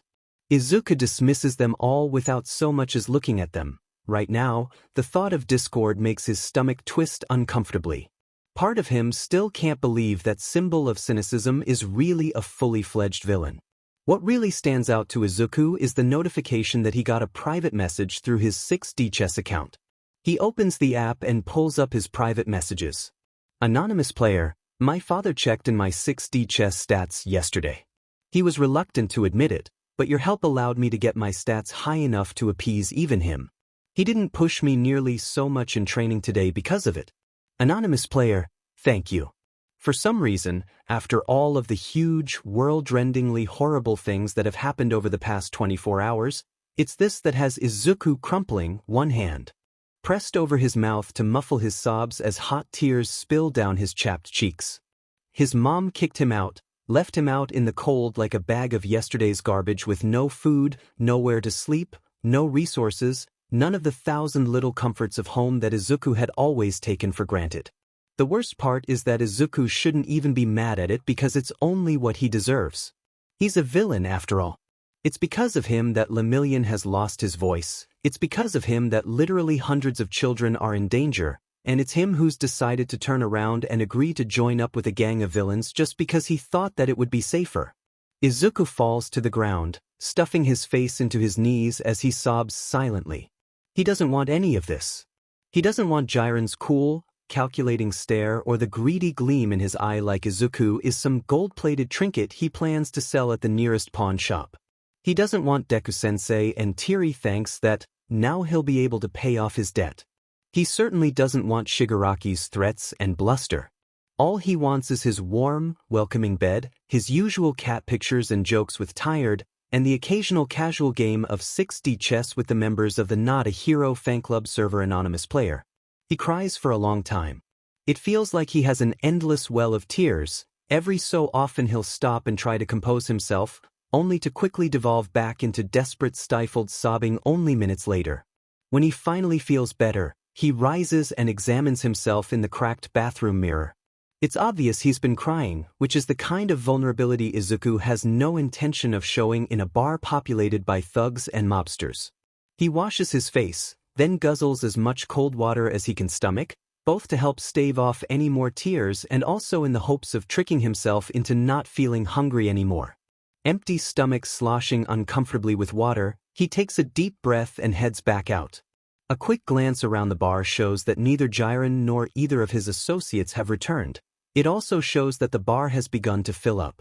Some of the patrons are eyeing him, but Izuku tries to pretend he doesn't notice and moves to head back to the booth that Jiren seems to have claimed. He stops, however, when his attention is drawn by an odd, rhythmic rapping sound. The young bartender is rapping her knuckles against the wood. When Izuku glances over, her face slackens with relief and she jars her head to the stool right in front of her. Izuku hesitates, but her quirk prevents outright violence, and anyway, she's young enough and small enough that Izuku would probably have a decent chance of being able to take her even if she's an exception to her own quirk. He slides onto the indicated bar stool. Hello, he says cautiously. Was there something you wanted from me? In answer, the bartender slides a hot plate piled high with a juicy-looking burger. And what seems like an endless amount of fries. Izuku stares at it. It looks delicious and it smells so good, but is this some sort of test? From Jiren. The bartender's lips part and her mouth moves like she's trying to open it, but it abruptly snaps shut, and she frowns, a look of deep frustration taking over her face. She shakes her head and forcefully shoves the plate towards Izuku. Izuku glances around quickly. The bar and the attached stools are in a position where the bouncer won't be able to see him. Do you know if there are any associates of Jiren's around here? The bartender shakes her head. No, you don't know, or no, there aren't any around? Izuku asks. The bartender holds up 2 fingers. Izuku nods and, taking a deep breath for courage, digs into the food. It's even more delicious than Jiren had made it out to be, although that could just be his hunger talking. The burger is tender and succulent, the fries mouth-wateringly greasy, and best of all, with each bite, Izuku can feel the hollow aching in his stomach subside just a little bit more. Izuku finishes his food and bows to the bartender. Thank you so much. The bartender nods. Her lips twitch ever so slightly upwards for just a split second, like she'd almost wanted to smile but hadn't quite been able to. Izuku watches as the bartender cleans and puts away the dirty dishes. I noticed that you couldn't speak, he says. It seems like it's got an unnatural source, though, because your instinct was still to open your mouth, and the way it snapped shut was clearly the result of some sort of quirk. It would make sense that the owner wouldn't want you to give away confidential information, but it seems a bit odd to have a bartender who can't speak to the people they're serving drinks to. That makes me think that it wasn't intended to turn out this way. He chews the bottom of his lip, then hazards a guess. Did you get put under a badly worded contract by Junatsu? The bartender's eyes widen, and she nods. I notice that you can still nod and gesture, so clearly it doesn't cut off all communication. Can you still write things down for other people to read? The bartender's lips twist unhappily, and she shakes her head. Yeah, I suppose that is a pretty obvious loophole, Izuku murmurs. Then he brightens. What about sign language? The bartender's eyes widen, and she shrugs, then nods. Izuku grins. Great. I learned sign language since my best FR. This person from my childhood was in danger of going deaf. I can teach you some if you like. Once more, the bartender's lips twitch briefly upwards like she wants to smile, and she nods. Time passes in a blur of exhaustion. There's none of the rigid structure of his life before. No chunks of empty time where he can doze on the train ride to school or long hours of free time after class to spend in peaceable lonesomeness. Instead, every day seems stuffed to bursting, to the point where each one runs over into the next. Late-night meetings extending into the early mornings of the next day, clients who want just a little bit more clarification, clinging on past the end of their appointments, Jiren asking him again and again if he's changed his mind about killing. Jiren seems to think that if he only makes him miserable enough, Izuku will give in. He still won't let Izuku eat, and he's pushing Izuku through exhaustion to whatever it is that lies on the other side. Even when he takes his own breaks slipping outside to smoke a cigarette, sauntering to a nearby table to flirt with a tired-looking woman still dressed in the scanty clothes that denote her profession, heading out past the bouncer on some errand he won't allow Izuku to join him on, he makes sure to leave Izuku still tangled up in his own work. Once, they travel to meet a bedbound client who can't make it to the bar herself. The bobbing of the car lulls Izuku in the same way his mother's rocking did when he was a baby, but when he nods off, Jiren wakes him back up again by putting his cigarette out on the flesh of his hand. While Jiren himself sleeps, he expects Izuku to sit attentively through hours of lessons with one of his other subcontractors, a man with a talent for programming and no talent at all when it comes to teaching. Apparently, Jiren sensed a burgeoning talent for hacking when he shook Izuku's hand, and he's determined to wring every last drop of possible profit out of his new charge, especially if it gives him an excuse to run him ragged. Even with all of Jiren's efforts, Izuku has always been a slippery little thing. When Jiren heads out on break, he suggests less violent, more legal solutions to his client's problems. He tells the client who wants to kill his ex that considering the equipment he would need to successfully do it himself, it would actually be cheaper to hire a lawyer and take his revenge that way. He informs a disillusioned teenager who's looking for a way to turn his sleeping gas lethal that exposing his bullies to the media would be even more satisfying than simply killing them, since death is a mercy compared to a torturous life of humiliation and shame. He explains to a woman desperate to pay for her chemotherapy that actually using her glamour quirk to open a beauty salon would be easier and more profitable than disguising criminals, since her quirk doesn't actually make people that difficult to recognize. In the car, when Jiren puts his cigarette out on Izuku's hand, he refuses to so much as flinch at the pain. The feel of his skin burning reminds him of Kaken's explosions, but it's worth it for the muscle twitching irritably in Jiren's jaw. After that, Izuku is more careful about where and when he takes the snatches of sleep. He gets curled up in the bathroom with the door locked and his phone beneath his ear, set to wake him in 15 minutes, dozing in the farthest booth with his ears straining for the creak of the entrance, turning his face away from Jiren. As they sit waiting for the next client and napping sitting upright, Izuku never seems to sleep at night, funnily enough. He's made a deal with his hacking teacher so that Izuku can self-study instead of learning from him, but the work is still difficult, and it takes him most of the time Jiren spends asleep just to finish it. Every night, Izuku perches on one of the bar stools with his laptop balanced on his knees, the bartender watching him with wide-eyed curiosity, and occasionally tugging at his sleeve until he agrees to take a break to eat. After watching the bartender patiently waiting for him and whipping up endless hot meals for him to eat free of charge, Izuku can never find it within himself to tell her no. So instead of going to bed, every night he finds himself telling her that he's not that tired, really, that now is a fine time to teach her a little bit more sign language. He tells her it's not so bad so often and so emphatically that he could almost believe it, if not for the clear toll he can feel this new life is taking on him. It's in the way his hands tremble constantly, in the paleness of his skin when he looks in the cracked bathroom mirror, in the way sometimes what he's doing sinks in all over again and his lungs clench and he can't quite breathe properly. He tries not to acknowledge the truth, tries not to think about what he's really doing, tries to focus only on getting through one more hour, one more client, one more day. With every passing hour, every passing client, every passing day, Izuku finds his manners just a little bit rougher, his patience just a little bit thinner, his impulse control just a little bit more depleted.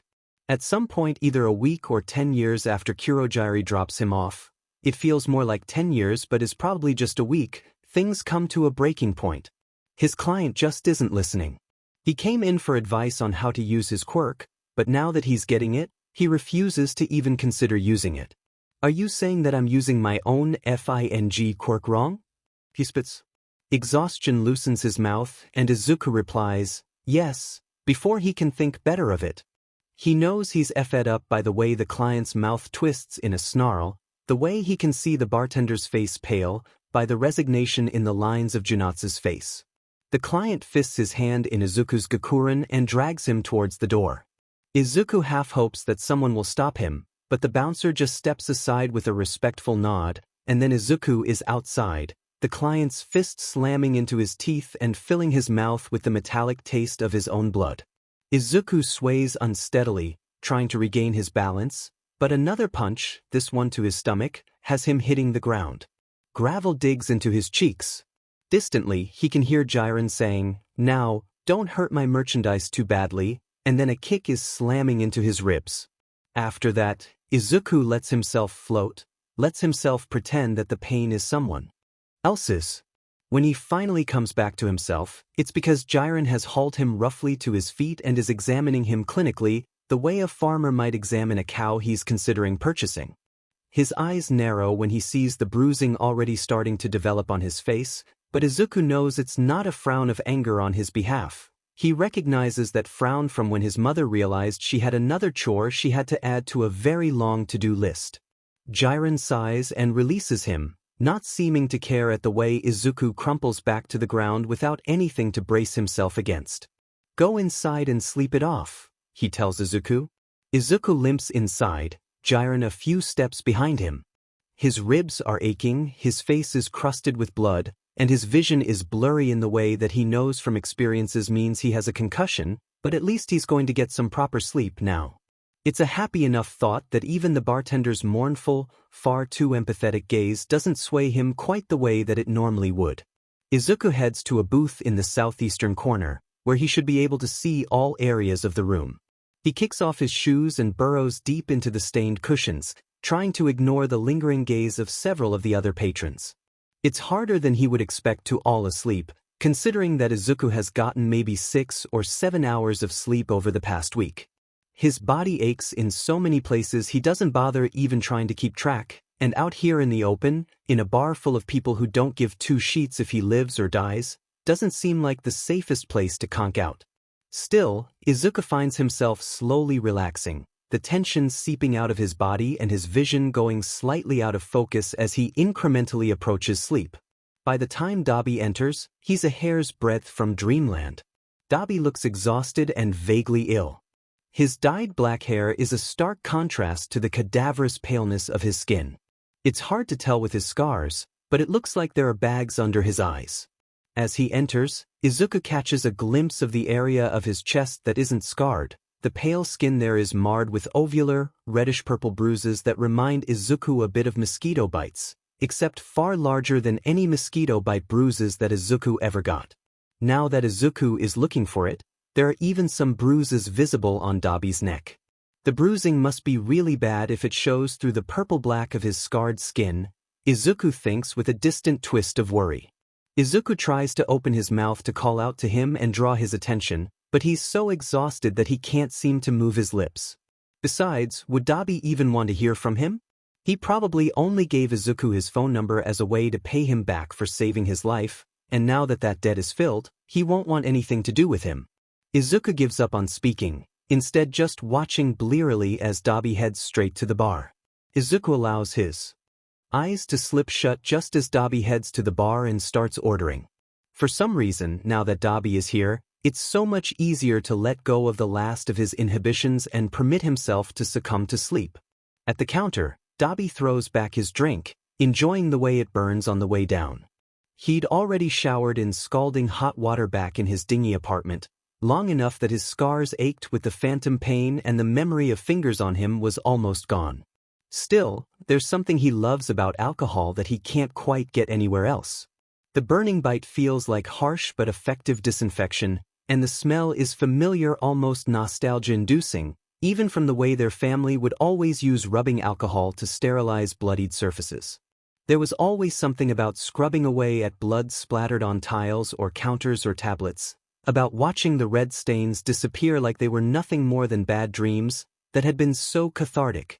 Dobby shakes his head like that will be enough to dislodge the stubborn, clinging memories. He doesn't want to be thinking of his old life, of his old self, especially not after the sheet day that he's already been having. There's a noise behind him, and Dobby resists the urge to flinch with the ease of long practice. His desire for alcohol had been enough to momentarily overcome his better instincts, but his current seat is strategically disadvantageous. He can't see his surroundings very well, and most of the room is behind him. Moving as casually as though he's just stretching his legs, he rises and heads towards the southeastern corner, where he should be able to see the whole room at once. As he approaches, he sees a teenage girl in a school uniform crouched before what looks like a bundle of black cloth piled on the cushioned seat of one of the bar's many booths. He can hear the girl giggle and coo out something saccharine sweet in a feigned, childish lisp, and then she's bending forward to pick the bundle up. As the girl turns, Dobby gets a proper look at what she's carrying. His eyes trail up past the oddly familiar red sneakers and the filthy gakurin to rest on the bruised and bloodied face of the same brat who had saved his but not too long ago. The same brat who he'd told to join up with whatever gang was trying to recruit him because it would be safest. Dobby can feel the alcohol he drank mere minutes ago rising back up the back of his throat. This is his fault. The girl bends forward and laps at the blood staining the brat's temple, then adjusts him to a slightly firmer hold and starts skipping towards the bathroom door in the southwestern corner, the manic grin spread across her face as sharp and gleaming as the knife strapped to her creamy forearm. The slow sensation of icy cold dread spreading across his skin is enough to raise the hairs across Dobby's whole body, and deep in his core he can feel his fire sputter to life, hungry and eager for violence. For a minute Dobby is frozen. He never freezes in fights, always a blur of blue fire and motion, but back in his previous life, he always seemed to be frozen, and that same ice is settling in his limbs, familiar as the smell of the jasmine perfume his mother used, or the feel of tatami mats beneath his scarred feet. He grits his teeth and pushes past the ice, letting the heat creeping closer and closer to the surface of his skin fuel him. When he can move again, Dobby tucks his trembling hands into the pockets of his leather coat and follows the girl. The girl is crouched over his body. She's cut his shirt off of him and is absently skiing on the spots of blood spattered across it with the air of a child scraping the dessert bowl. More importantly, she's halfway through slicing a smooth, curved cut into the flesh over his cheekbone, her brow furrowed like an artist carefully adding in the most important detail to their magnum opus. The fire within Dobby is running so hot it burns icy cold as he pulls her off of him and holds her out at arm's length, lifting her by the scruff of her uniform. She squirms, pouting and slashing at Dobby with her knife, but Dobby ignores her in favor of watching the brat blearily shift, pushing himself up to a sitting position. Dobby, the brat murmurs. Is that hope in his voice? Dobby knows it should bring him a cynical sort of amusement, but instead he feels a new sort of heat in his chest, one that's not burning hot or icy cold but simply a sort of pleasant warmth, like the soft touch of a beam of sunlight. Yeah, brat, Dobby says. It's me. The girl lunges towards him again, lashing out with her knife, and Dobby sneers, giving her a rough shake. A twist of his wrist has flames filling the hand not holding her, and his smirk widens at the way she flinches back, a hint of fear finally breaking through her cutesy, bloodthirsty veneer. Don't, the brat chokes out. The bartender's quirk, it could really hurt you. I don't think the bathroom is under the bartender's protection, Dobby says, since I'm not feeling any resistance, and she didn't get any consequences for slicing you up. But she's still not worth risking it, though. The brat turns big, pleading eyes to Dobby. Please don't. You might get hurt. Dobby sighs and releases the girl, who grins and promptly lunges back towards the brat. Quick as a snake, Dobby grabs her again and brings his handful of flame right up to the messy blonde buns she wears. Only when the air fills with the sulfur-like smell of burnt hair does he finally release her. She runs to the mirror, wailing as she runs her fingers through the clumpy, brittle remains of her hair. Izuku's stomach twists at the familiar smell. He knows from experience what burnt hair is like, the way the heat turns it into tiny, spidery wisps, the way the smell sticks the inside of your nose for weeks, the way it never quite grows back the same. I didn't really injure her, Dobby tells. Her hair will grow back. He runs one rough finger over the deep, weeping cut on Izuku's cheek. This, on the other hand, will probably scar. If anyone's going to get backlash from the bartender's quirk, it'll be her. Izuku can't help the way he leans into the touch. No one's touched him since Kurogiri picked him up, except to cause pain. Then again, he's not sure if he had any kind touches even before then. Dobby clearly notices his pathetic behavior, but instead of sneering in disgust, he just awkwardly pats Izuku's head. Dobby frowns at Izuku's bare, gooseflesh-covered chest, his eyes lingering on the bruising in the shape of a footprint that mars one of his sides. Do you have something else to change into? Izuku shakes his head hesitantly. Dobby's eyes narrow even further. He shrugs off his leather jacket and slips it over Izuku's shoulders, then pulls him out of the bathroom, shutting the door behind them and leaving the bloodthirsty schoolgirl who'd attacked him to weep and tug mournfully at her shorn locks in peace. Dobby keeps one scarred hand on Izuku's shoulder, steering him through the tables, booths, and clients. Unlike Kurogiri's grip, Dobby's isn't tight enough to bruise. It's just a comforting, warm weight that helps ground Izuku. Dobby slides into a nearby booth, and after a split second's hesitation, Izuku joins him. What's with? He jars his head towards Izuku's general state. His swollen eye, his split lip, the blood dried onto his face. You get jumped by a rival gang or something? Some outsiders picking on fresh meat. Izuku shakes his head hesitantly. Dobby's eyes darken even further. He doesn't want to explain, but with the way Dobby is staring, he knows there's no way he's getting out of this, so he buries his nose into Dobby's coat, inhales the familiar smell of smoke for strength, and speaks. After we talked at the PA over the phone, I mean the man who wanted to recruit me came to pick me up. But he didn't take me to where the rest of the gang was. Instead, he came here. He brought me over to talk to Jiren. Dobby grimaces, and for a moment Izuku pauses, giving him a moment to speak, but he just waves his hand in an indication that Izuku should continue. Jiren shook my hand. Izuku licks his lips nervously. He asked what he'd need to do to get me working for him, and Kurogiri, that's the man who recruited me. The people you're working for are the League? Dobby interrupts. When Izuku nods hesitantly, he thinks he heard Jiren refer to Kurogiri and Shigaraki's organization as the League, at least. Dobby groans and lets his head flop back against the back of his seat. Kid, you didn't tell me that. Shigaraki's a loose cannon. He and his underlings don't follow the usual underworld etiquette. He waves his hand again. Go on. Kurogiri set things up so that I'd be working for Jiren and staying here, but still be answering to the League first and foremost. And then he left. Izuku falls silent, and for a minute, Dobby lets him be. Then he points to the bruising again. And how'd you get that? Client got mad at me, Izuku says, trying to be casual. He adds in a shrug for good measure, but the way he winces when it pulls at a bruised muscle probably doesn't help his case. Somehow, impossibly, Dobby's eyes narrow even further. And did Jiren patch you up? Put someone with a healing quirk on it. He told me to sleep it off, Izuku replies hesitantly. Which was nice, actually, because I haven't really slept much since Kurogiri dropped me off. Izuku didn't mean to say the last bit. It just slipped past his tired lips. Judging by the way Dobby actually growls, he probably should have tried harder to keep it in. Has he even been feeding you? Dobby bites out.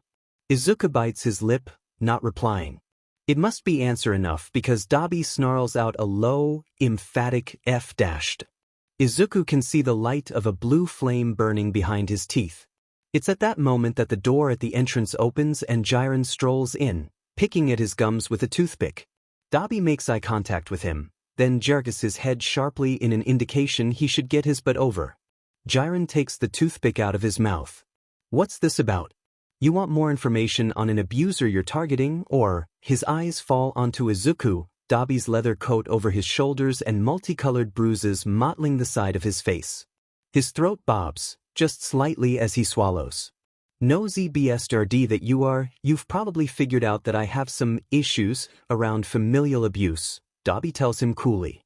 Something that you haven't figured out? This? He jars his head at Izuku, is my younger brother.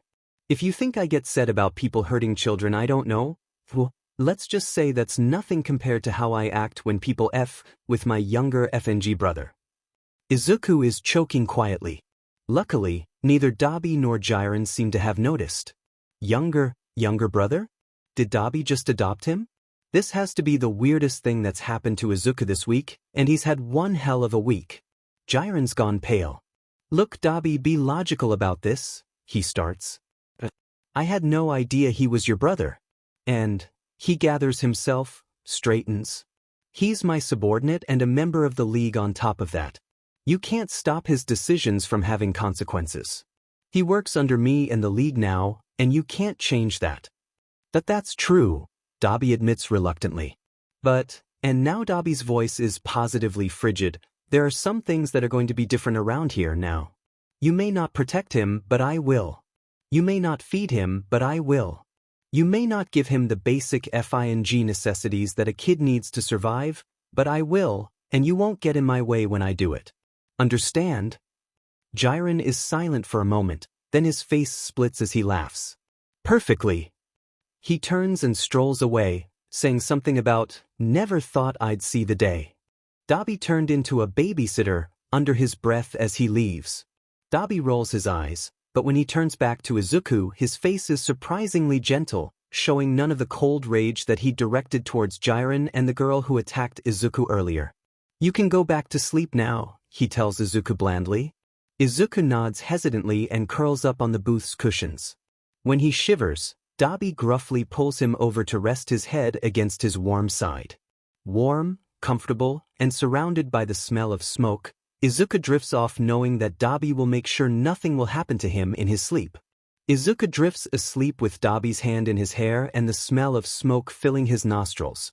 When he wakes up to voice raised in argument, he just thinks reality reasserts itself drily. How foolish he was to dare hope that this would be anything more than a temporary intermission. Still, everything feels just a little bit easier now.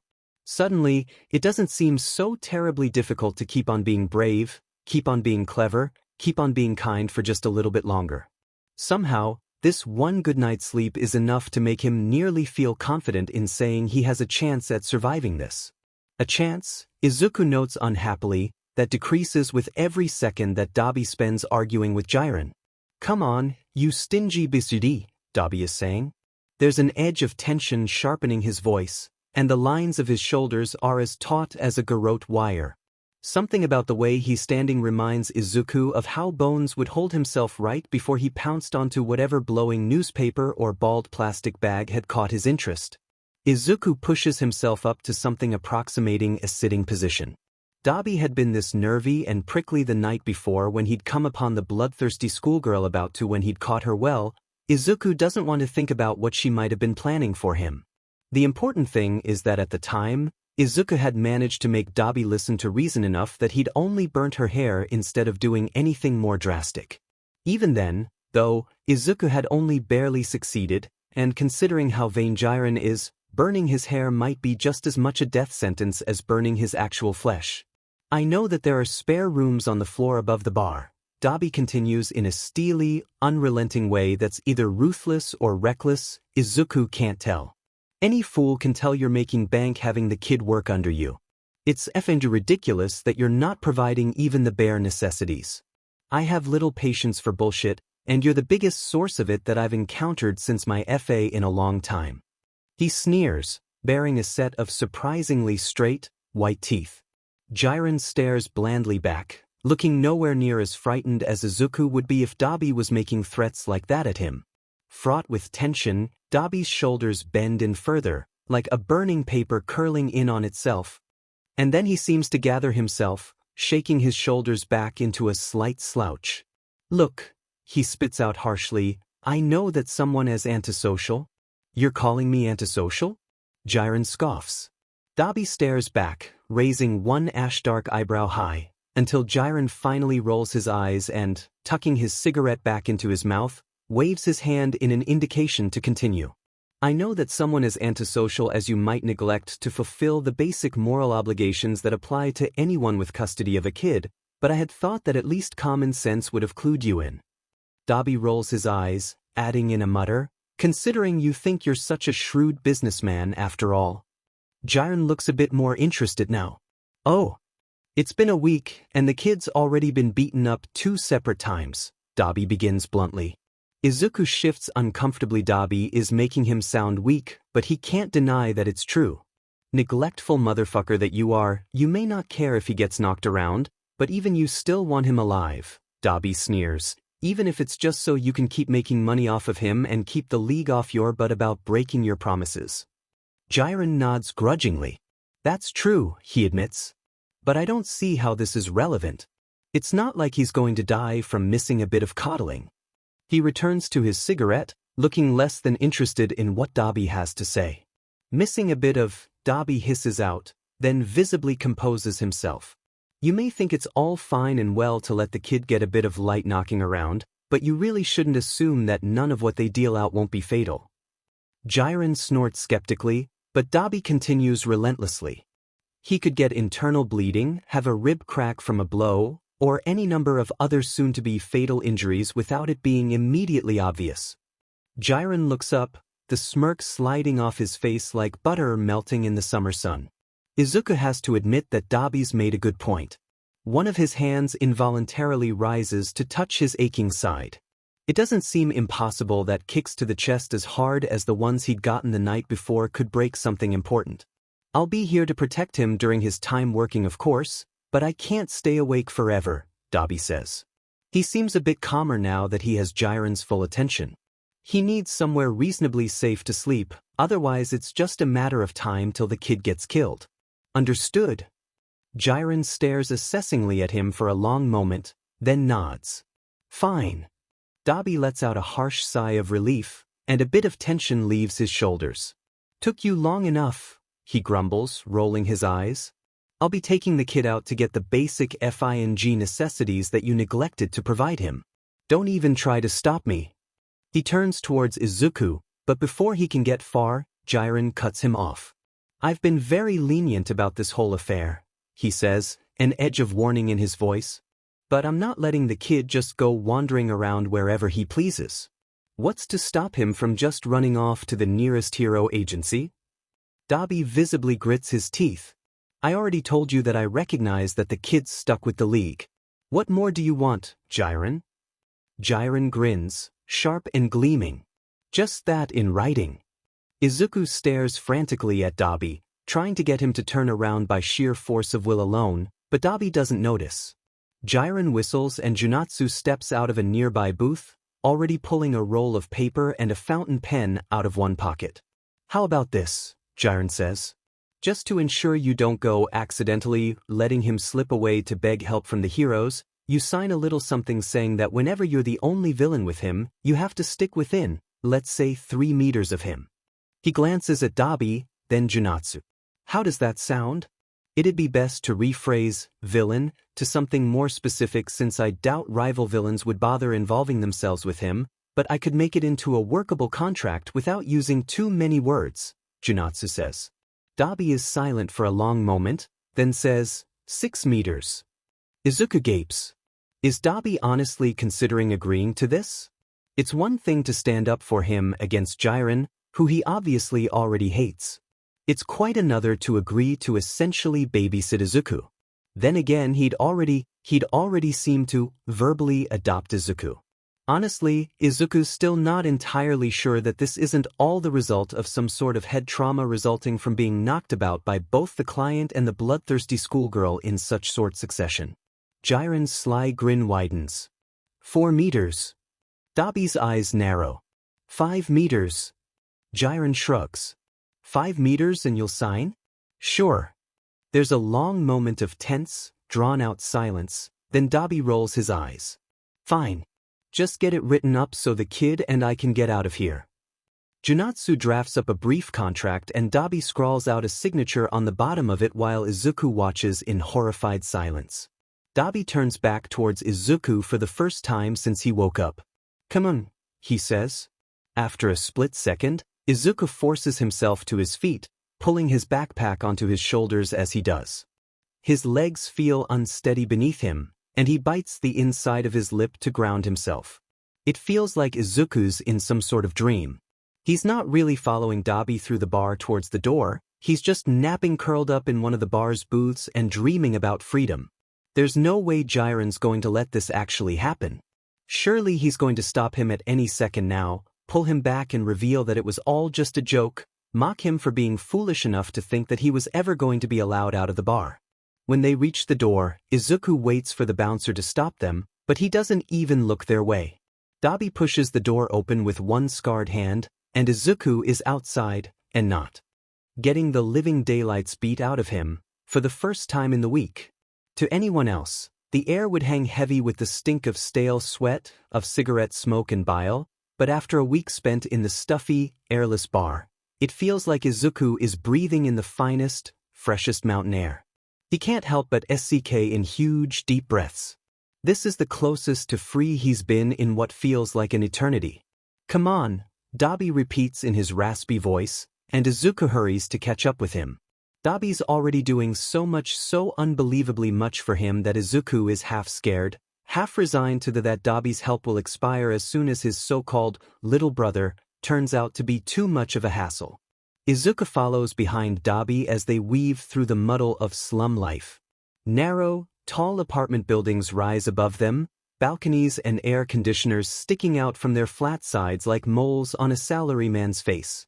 There are cellars tucked wherever there's room to accommodate them, setting up in stalls on empty bits of pavement or in hexagonal-shaped shops on the corners of blocks. Life here is cramped enough that it spills out into the street. Izuku sees potted plants on the pavement, brightly colored vending machines leaning up against the walls of buildings, endless rows of bikes locked up against whatever's available. It's so good to see people who aren't all dangerous potential foes. An old man carrying home the day's groceries in a plastic bag, a dealer in expensive American sneakers slouching against a building as he waits for clients, a waitress taking a smoke break outside an izakaya. The slums are soothing in their familiarity, and Izuku can almost pretend that nothing's changed. It can't last forever, of course. Dobby leads him to a small clothing shop, one housed in the bottom story of a small, residential building. As they approach, he gives his hand that now familiar twist that summons a handful of blue flame, and Izuku feels his stomach drop as he realizes what's about to happen. Dobby knows, he and Dobby are about to rob a store. Look, Izuku says desperately, it's really fine. I can just keep wearing this. Dobby turns, eyebrows raised. Seriously? You just want to go around shirtless for the rest of your life? I mean, Izuku glances away awkwardly, then takes a deep breath for courage and says, I'm just not comfortable stealing. Are you effing serious? Dobby asks, sounding exasperated. Something inside of Izuku curdles.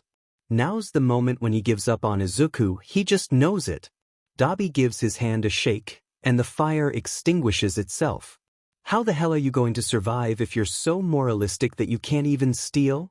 Maybe he shouldn't survive if every action he takes to keep on living is one that's leeching off of other, more deserving people. If every day he survives ends with more blood on his hands, more people wronged by him, then he should just kill himself now and be done with it. He must have said some of that out loud by accident, because now Dobby is crouching before him, his blue eyes dark and intense. No, he says firmly, reaching out to put one scarred hand on Izuku's shoulder. No, kid. It's not a sin to take what you need to survive. Maybe it's illegal, but it's not something to crucify yourself over. It's when you start getting greedy, taking more than you need, hurting people for fun instead of to survive, that's when you need to start feeling guilty.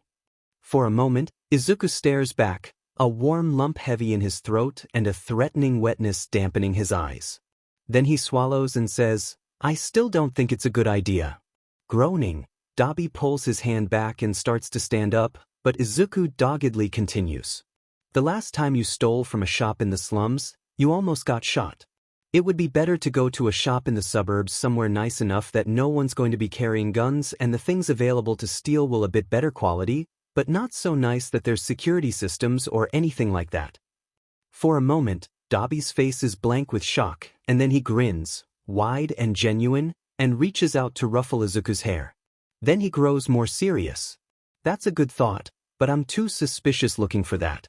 They'd be watching me like a hawk the entire time. So we use that, Izuku shrugs. You be the bait and keep the employees engaged while I do the stealing. That way, it'll be easier to make sure the clothes fit too. Dobby nods slowly, then more firmly.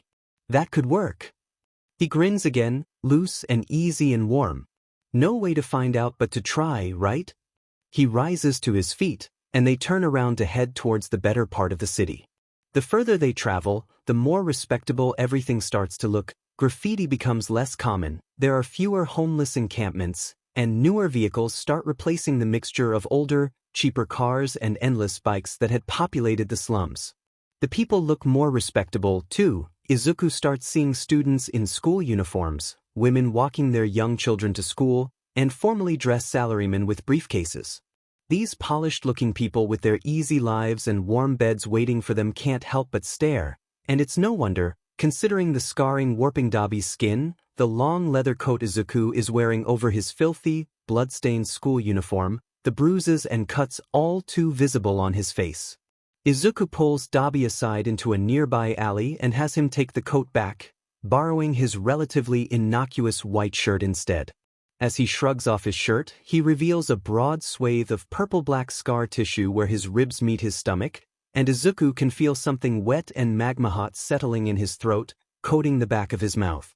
He turns his face away and forces himself to unfist his hands. Once they've swapped items of clothing, they head back onto the street. Dobby's drawing even more stares now. His shirtless state makes him even more suspicious.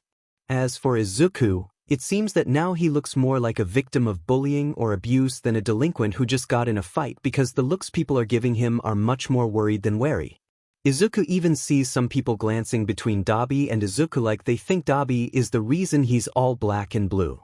It's ironic enough that Izuku almost wants to snort out a dark laugh. Once, when they stop to wait at a crosswalk, a woman walking her dog actually starts moving towards Izuku like she's going to ask him if he's alright. Izuku quickly pulls out his phone and starts scrolling through his notifications, trying to act casual and unconcerned. #General. 50+ new messages since 4:38 a.m. on June 6, 2174 mark as read. Pockets. You guys when I'm actually active, blah blah blah video games blah blah blah. You guys when I ghost y'all for a month. Heyo the new kid snapped and becomes a fully fledged villain. Medusa. It's what you deserve for dipping on us. Pockets. I thought I was a delinquent for a bit of petty thievery? World War Nerd. He's a badass, honestly. I sure hope none of you are undercover cops or anything.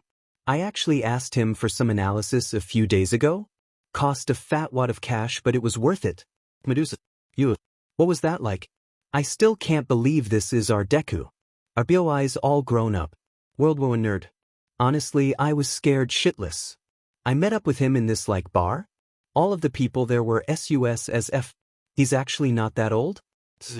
13 or 14 I think. Makes him even more badass tbh. He's working with some sort of sleazy dude a gold tooth and this bleached blonde dye job. Medusa. Yo symbol you been kinda quiet. What's up WU? Symbol of cynicism. To think some posers grinding for my promotion. World War Nerd. That is his. Pockets. Does this mean the job offers are off J? Medusa. That's too bad. Narcissistic mirror. IO at symbol of cynicism we're good right? Symbol of cynicism. You're still not a threat to me. Also why are you still on this server? I thought our boss told you to leave. Izuku frowns down at his phone, something churning unpleasantly low in his belly. He can't believe that the people on the Not a Hero fan club server are actually glorifying him. It's just so sick. He's so distracted by what's going on the Discord server that Dobby has to actually give him a little shake. The lights changed, he says. As they cross, he asks, what's going on? Just some internet drama. When Dobby's silent, he elaborates, some people on the Discord server I got recruited through well. He shrugs jerkily. I don't like what they have to say about my new career. So leave the server and block them, Dobby shrugs easily.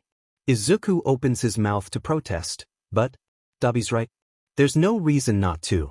Izuku leaves the server and starts going through his friends' list, blocking everyone from Not a Hero fan club one by one.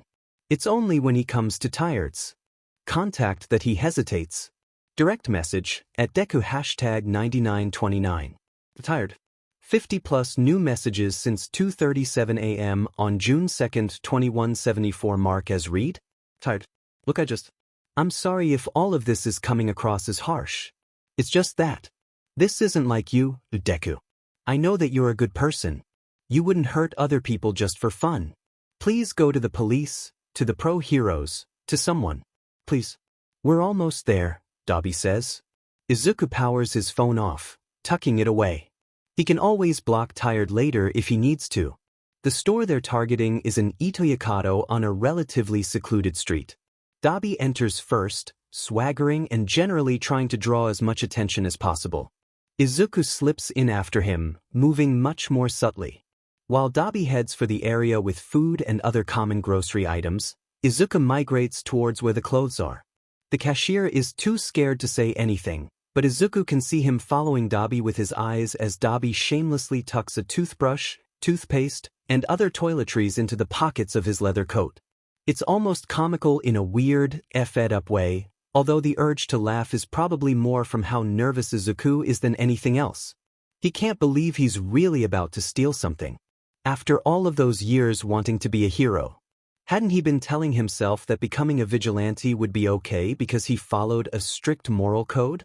And now he's about to break that yet again, break that like how he'd instructed that client from last week on how best to break enemies' bones with his quirk.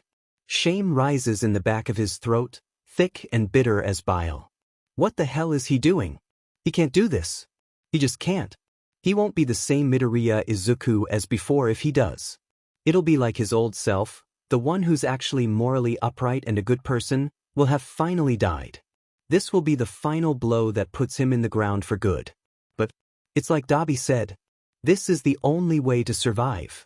If he isn't able to do these kinds of things, he will die, and not just metaphorically. It's not a sin to take what you need to survive, Dobby had said. If Izuku is actually going to do this, he's going to have to be quick. He's wasted a ton of time already. By now, the cashier's probably texted 110, and although it's unlikely that the police would be much threat and there's no way a pro hero will show up to something so low profile, it'd still be best to be gone before any authorities arrive. If he wants to survive, if he's willing to break his moral code to keep on living, he needs to start stealing some clothes, now. Izuku grits his teeth, then reaches out and grabs a package of underwear from a shelf. He needs this, he justifies to himself. If he isn't able to maintain proper hygiene, he's going to get all sorts of nasty rashes. Even though he knows he's stealing this, it's still instinct to check the price. 1,400 yen. Maybe, if he ever gets out the other side of this, he'll be able to pay this store. But after the first one, it's a bit easier. Izuku grabs a pair of pants, then 2 t-shirts in his size. He needs a different pair of pants to replace his filthy Gakuren pants, and he's got to have some sort of shirt. Or at least, that's what he tells himself to justify it. As he grabs the clothes, he makes mental notes of the prices, just in case. After those basics, he impulsively snags a thick, soft hoodie. Shame fills him once he doesn't really need something so soft and comfortable. Does someone like him really deserve something like this? But he knows he'll need some sort of jacket for the winter, so he keeps it. After forcing himself to think rationally about what else he might need, Izuku also picks out a white button-up shirt, a gray vest, and a pair of slacks. He figures it'll be good to dress a bit more formally when he works with clients. Maybe, seeming more respectable will help them take him more seriously and allow him to persuade more people to choose the less violent options. Or at least that's what he tells himself. Izuku just trying on a navy blue cargo jacket that's pretty cheap and Izuku thinks could be really useful when he hears the door to the shop open. He turns to see Eraserhead. Or at least, it's someone who looks a lot like he's heard Eraserhead described back on the streets of the slums. He's got long, dark hair and purple bags under his bloodshot eyes. He's also wearing a black jumpsuit and the iconic white capture scarf. The only thing out of place is the leather messenger bag he's wearing.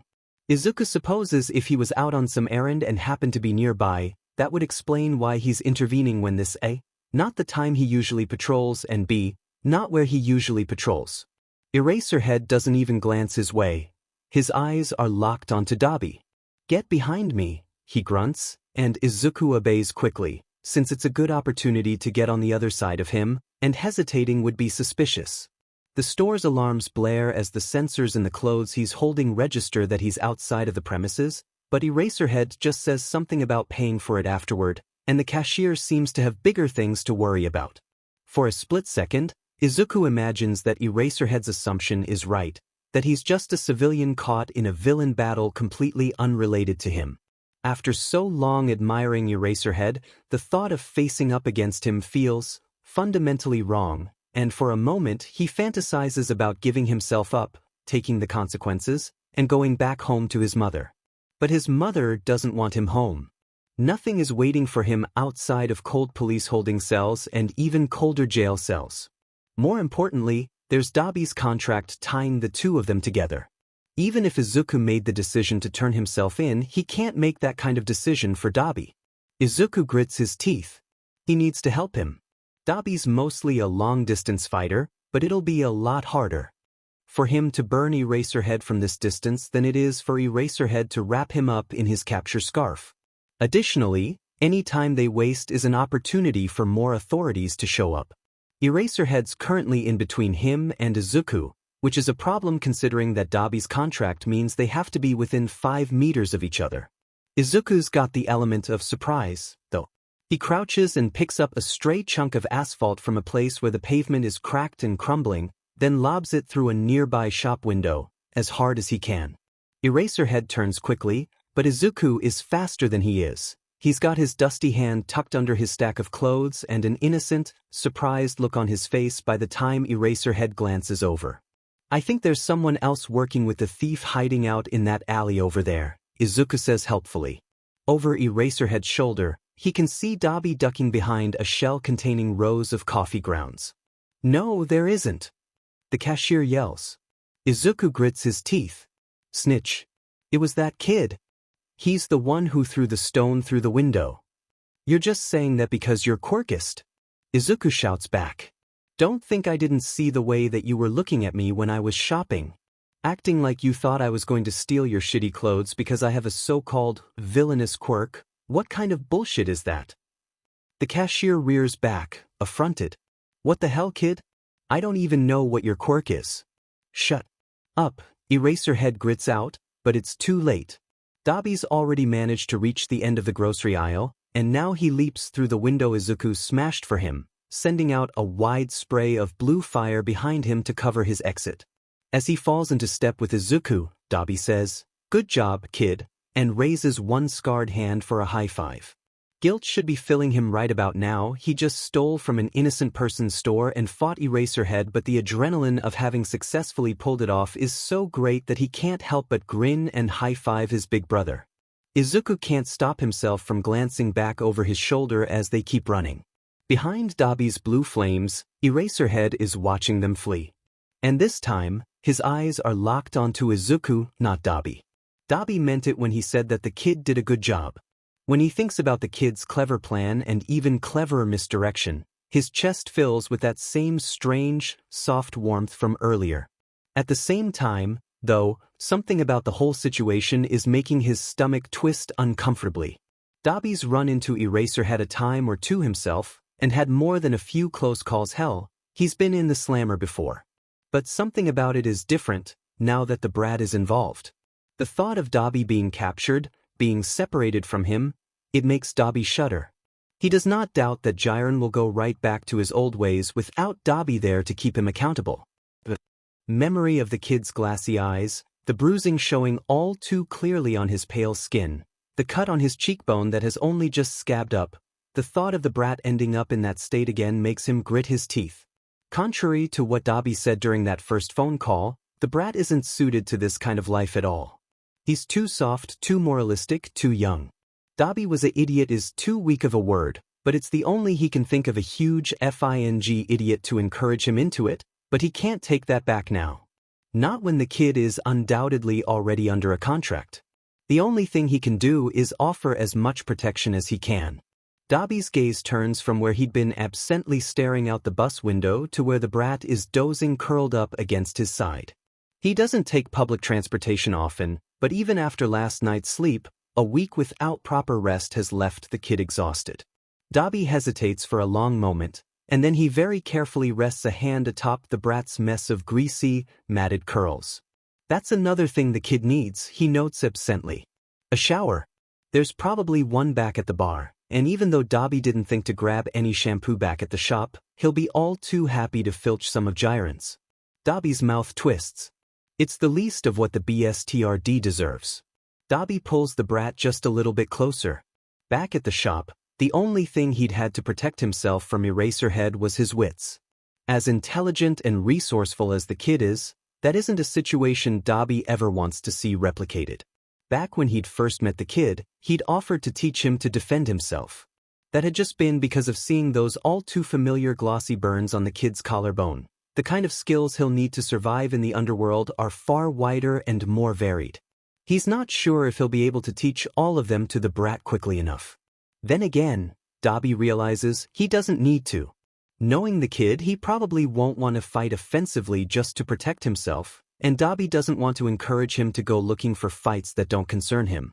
Teaching him only defensive moves will have the dual benefit of respecting the brat's more moralistic tendencies, and also making it more likely that in the future, he'll run away from trouble instead of towards it.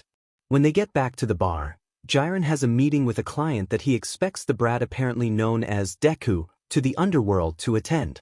Dobby is a bit wary of leaving the kid alone, but the kid can handle himself, and the time without the brat allows him to think through exactly what and how he's going to teach the kid.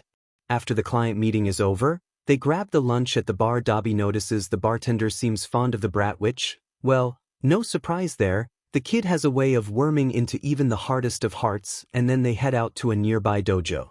Dobby dissuaded an ex-husband from continuing to harass the owner, and in return, Dobby is allowed to stop by free of charge. Dobby starts moving confidently through the cramped space of the dimly lit dojo. Behind him, Izuku follows him more slowly, his eyes catching on items of interest on what seems like every second or third step.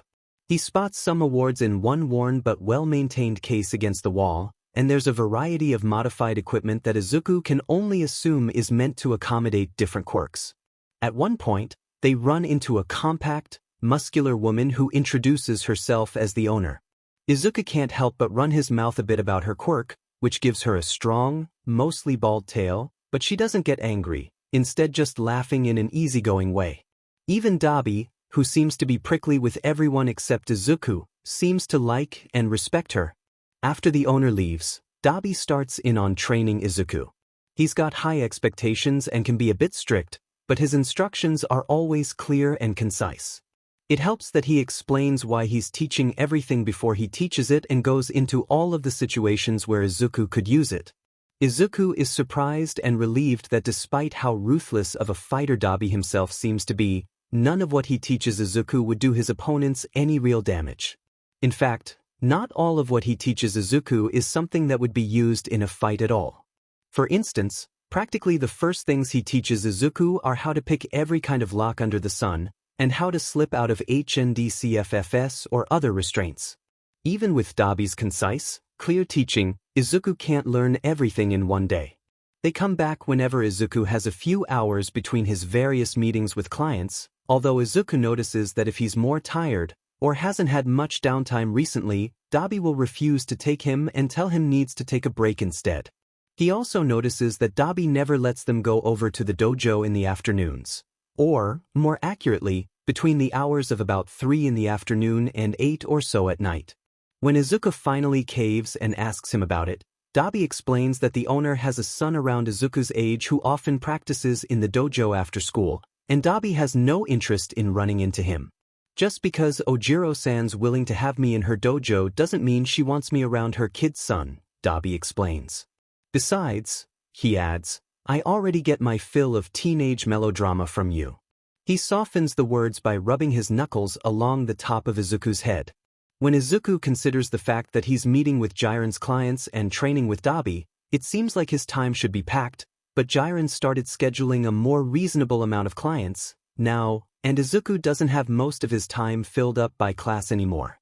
As such, he actually has a pretty decent amount of free time. Jiren hasn't outright demanded he continue learning to hack, but Izuku doesn't want to risk later wrath if it turns out he actually did expect Izuku to continue his studying, so he tries to keep up with his self-teaching at least when he remembers to, that is.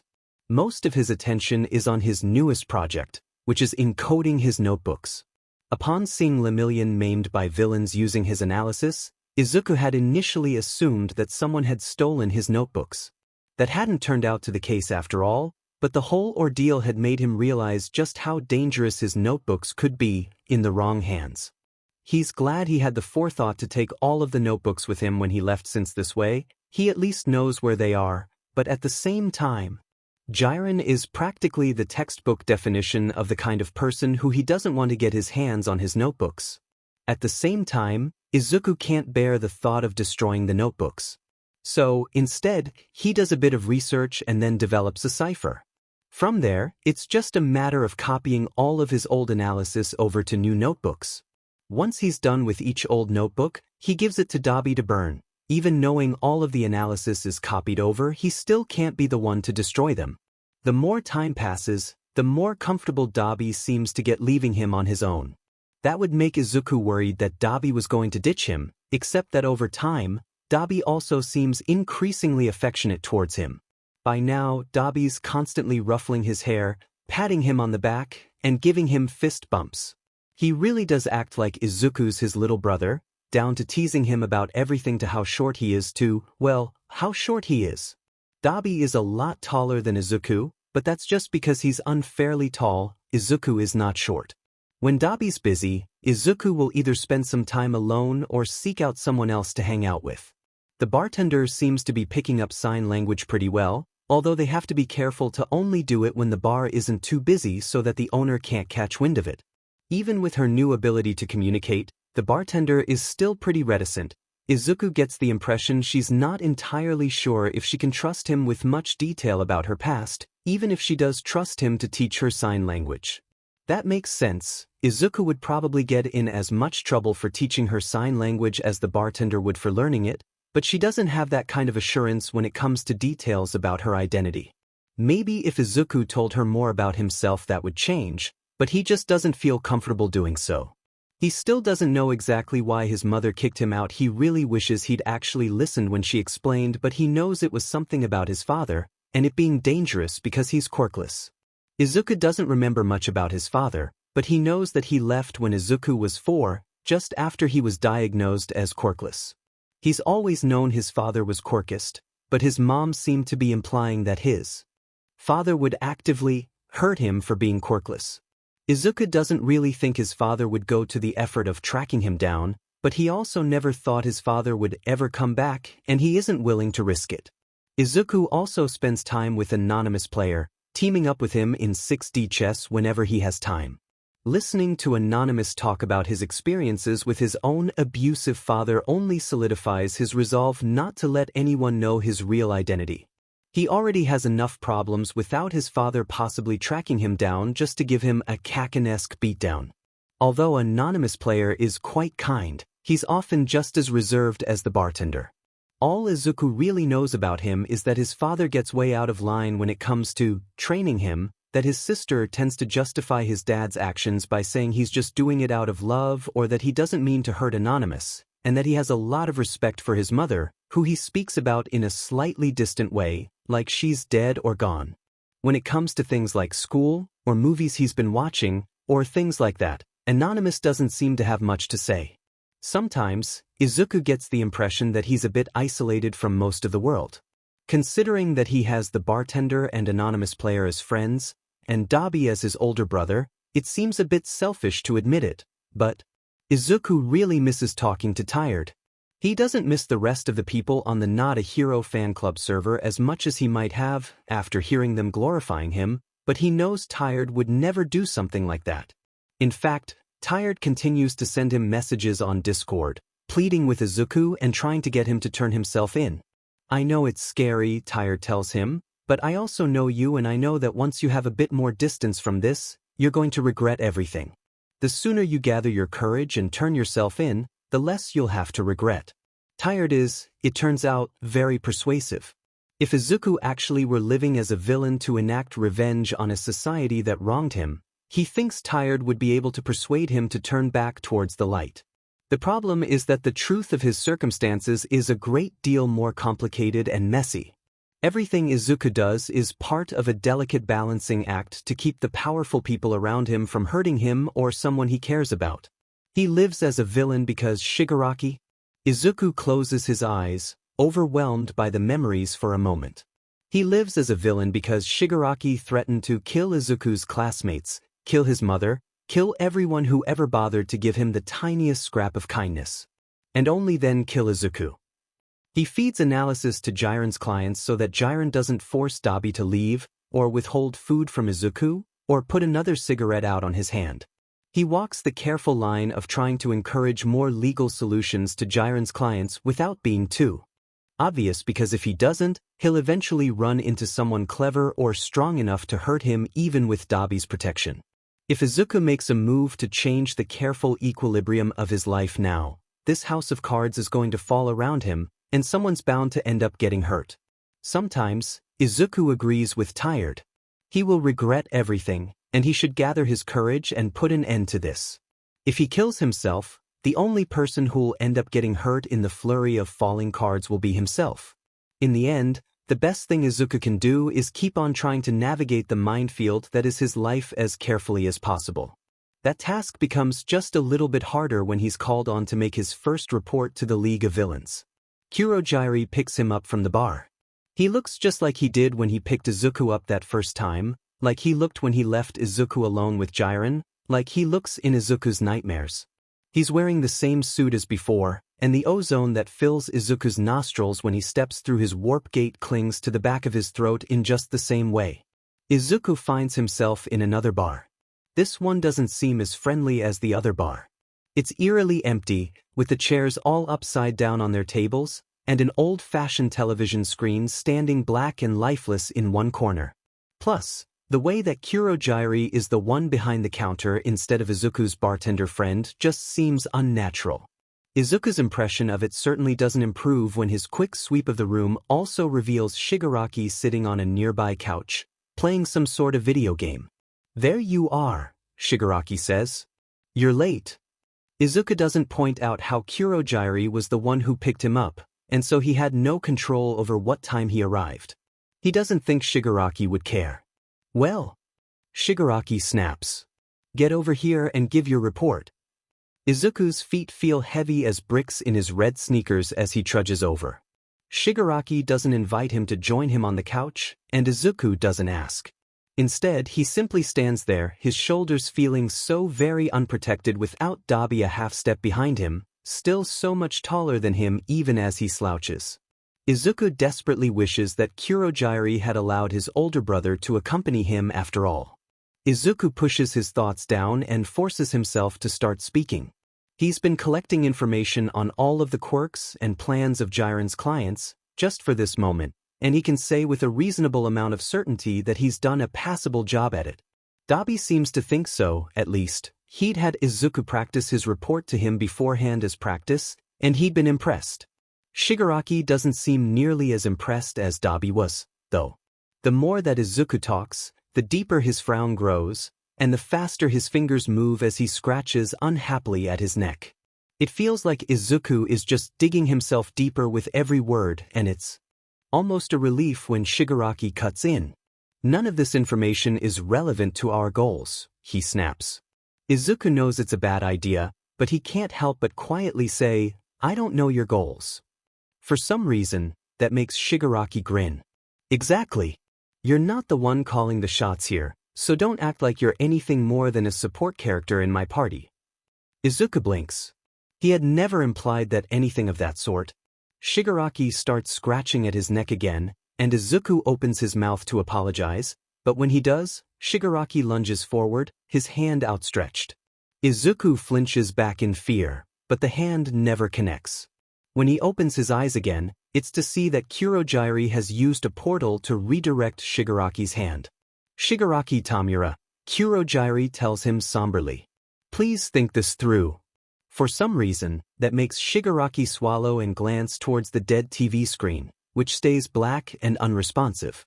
He flops back onto the couch with a huff. Fine. Take Midoriya back. This time, Izuku doesn't even mind the scent of ozone that he can't quite shake. He's too glad to be back home, back sitting on his usual bar stool with Dobby next to him and the bartender serving up a plate of her delicious, perfectly crispy fries in front of him. He hopes that Shigaraki will be so disappointed with his report that he doesn't bother to call him back for another one in quite some time. Dobby seems to agree, judging by the helpless rage he can see twisting Dobby's face as he listens to Izuku haltingly explain what happened. He lunged at you with his hand outstretched? Dobby clarifies at one point, and then, when Izuku nods, hisses out a low sheet.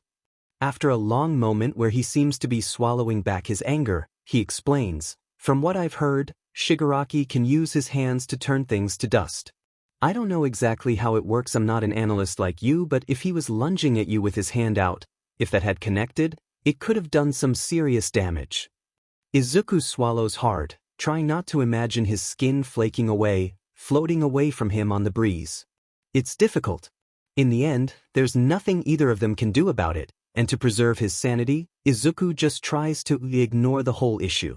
It's already hard enough to keep making his way through the balancing act that is his life without sitting down on ruminating on all the possible consequences that FANG up could have for him. Unfortunately, as it turns out, even if he does everything perfectly, some people will still go out of their way to hurt him. Izuku carefully researches the league itself to figure out what their goals might be. From what he learns, they seem to be recruiting for some big move later and are mostly focused on consolidating their power within the underworld. As such, he gathers intel on people who could be recruited to their cause.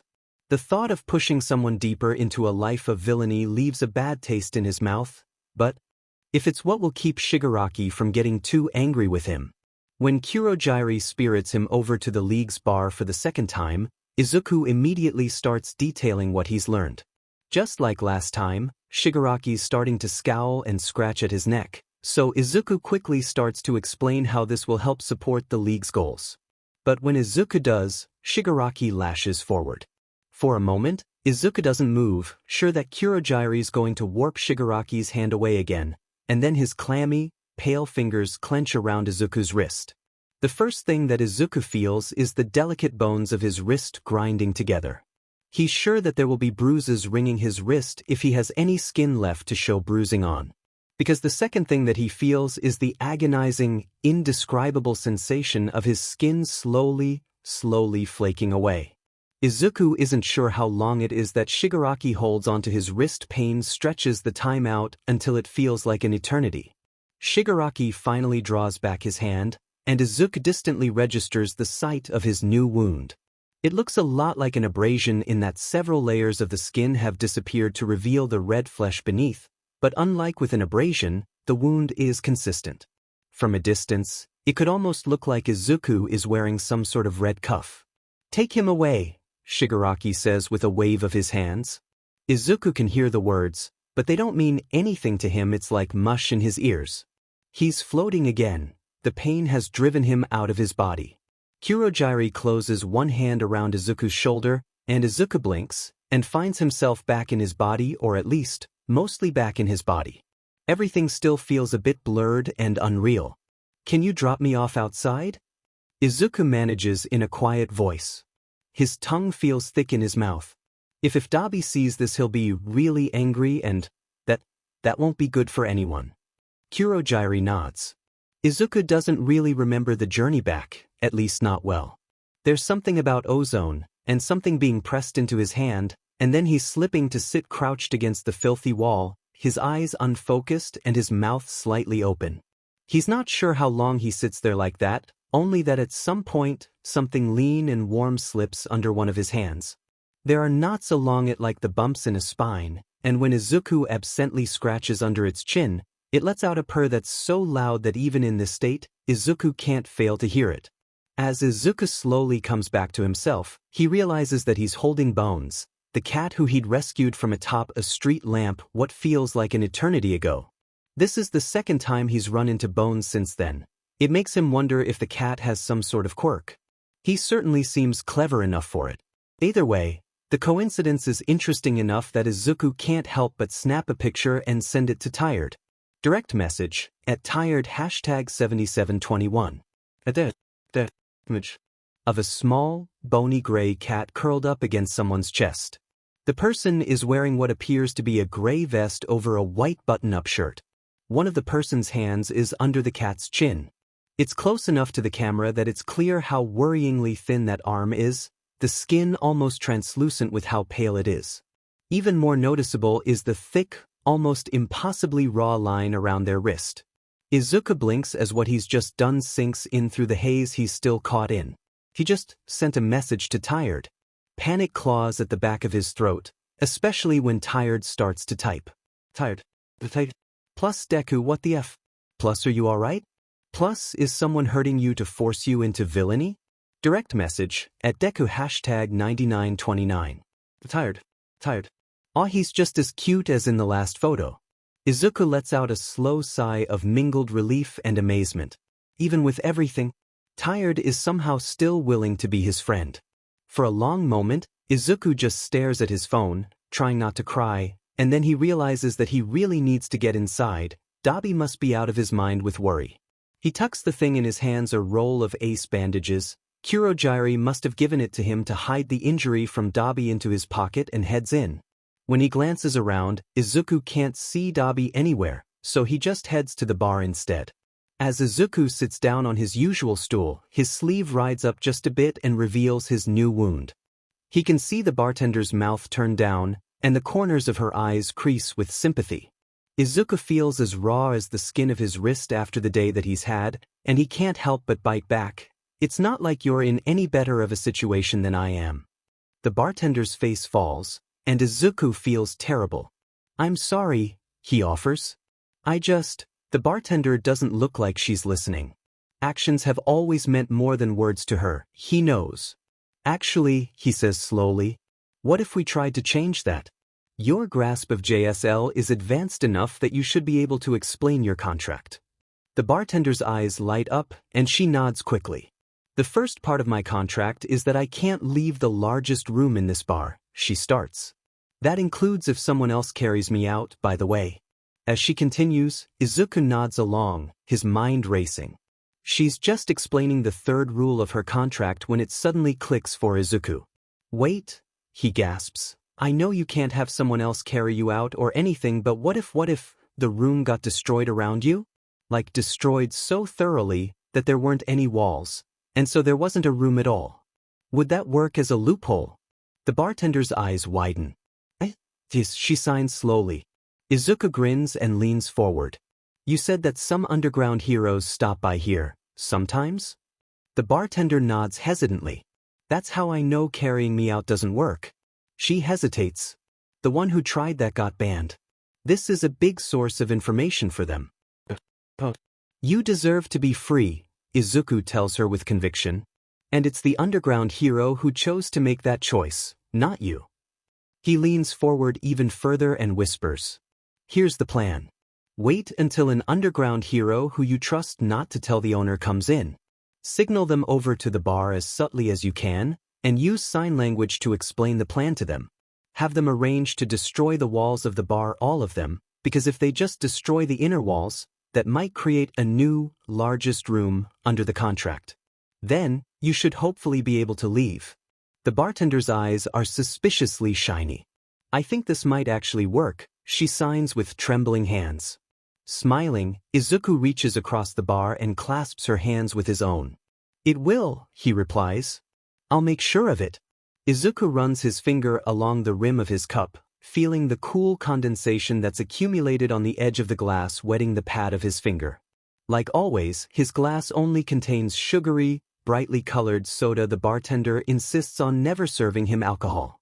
Considering where she's working, it might seem pointless to be so strict about something so petty as underage drinking, but Izuku understands why she does it. When you're forced to spend all of your time being complicit in someone else's cruelty, when you bear the burden of 1,000 sins, when your sense of self is being washed away under another person's cruel will, well, in circumstances like that, whatever ethical principles you manage to retain, no matter how tiny and meaningless, carry importance beyond what is initially visible. That's why this decision is so hard for Izuku. Back before all of this, Izuku never had trouble lying to his mother. Lies fell from his lips lightly and easily, sweet and easy to swallow as honey. After all, Izuku knew that on some level his mother didn't want the truth. She might think that she did because everyone thought that they wanted the truth, but she didn't, not really. If she had really wanted the truth, she would have listened when he had tried to tell it to her. She would have listened when Izuku told her that he didn't want to invite Kaken to his birthday party this year, that he didn't want to be friends with him anymore because he was mean. She would have listened and she would have understood, and she wouldn't have just turned around and told him he was wrong, told him she was sure he and Kaken would always be great friends, wouldn't have turned around and told Mitsuki and led to well.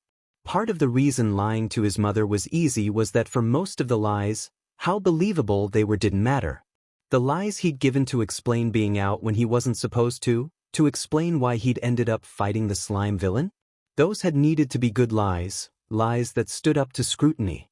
But most of the lies he'd told, the everyday lies, the lies about how he'd gotten that burn, why he needed a new uniform, those lies didn't have to be believable at all. Those lies were as paper-thin as shoji screens, easily seen through, with the real power resting in the social conventions that underlaid them. No matter how ridiculous Izuku's lies were, no matter if they grew thin and patchy as a cobweb, his mother would never see the truth that lay behind them. Dobby, on the other hand, doesn't respect those social conventions at all. He burns through the shoji screens of those usual white lies like the thin, insubstantial paper they are. Unlike everyone else Izuku has ever met, when he saw the glossy pink burns staining Izuku's skin like dots of fallen ink marring smooth, pale paper, he did not ignore them, did not pretend they were nothing more than sunburns or half-healed scrapes, didn't brush it off as Izuku's fault. Instead, he asked Izuku who gave them to him. Instead, he offered him burn cream. Instead, he gave him a phone number to call if he needed help. Dobby does not ignore injustice, does not brush it under the rug or pretend he didn't see it. Instead, he faces it head-on, threatens Jiren, and declares Izuku his brother before he even knew his name. In the face of that, Izuku isn't sure if excuses and a roll of ace bandages will be enough to trick him. Izuku doubts there could be any lie he could give that Dobby would not see through. The real sticking point, though, is that Izuku doesn't want to lie to him.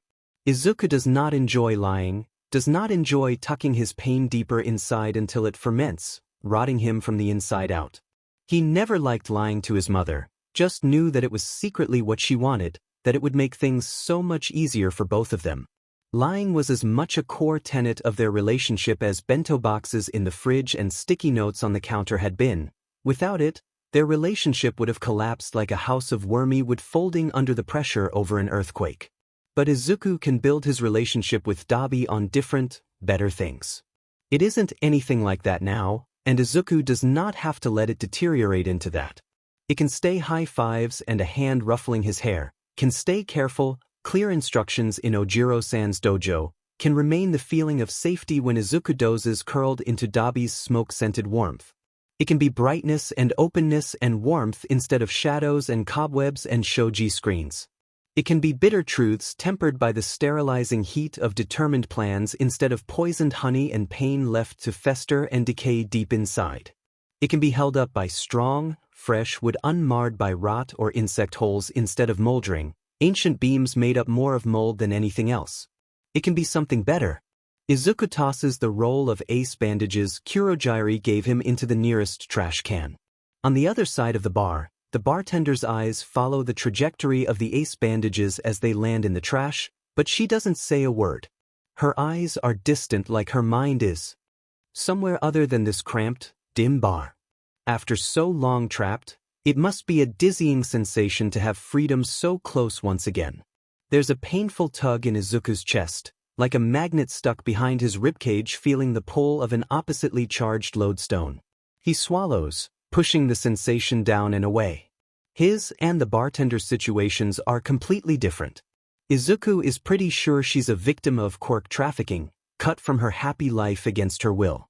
She never asked for any of this, never did anything to deserve her suffering. Not like Izuku did. Izuku is drawn from his thoughts by the distinctive sound of Dobby's footfalls, Izuku thinks he could recognize that light, disarmingly deliberate tread anywhere. Izuku turns to face him, apprehensive but not truly scared. Dobby has the potential to be dangerous, Izuku knows.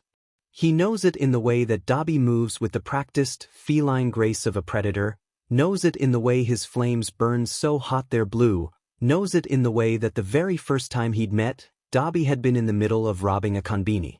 But as astounding as it is even to him, Izuku also knows with a certainty so deep that it rests in the marrow of his bones that Dobby will never turn that against him. Izuku knows it in the way Dobby had unthinkingly stood up for him, had given him burn cream for his scars and advice when he needed it, and a promise of protection when he was weak. Izuku knows it in the way that he'd kept that promise, kept it even when it meant he needed to sign a contract and give up the same freedom he clearly treasures.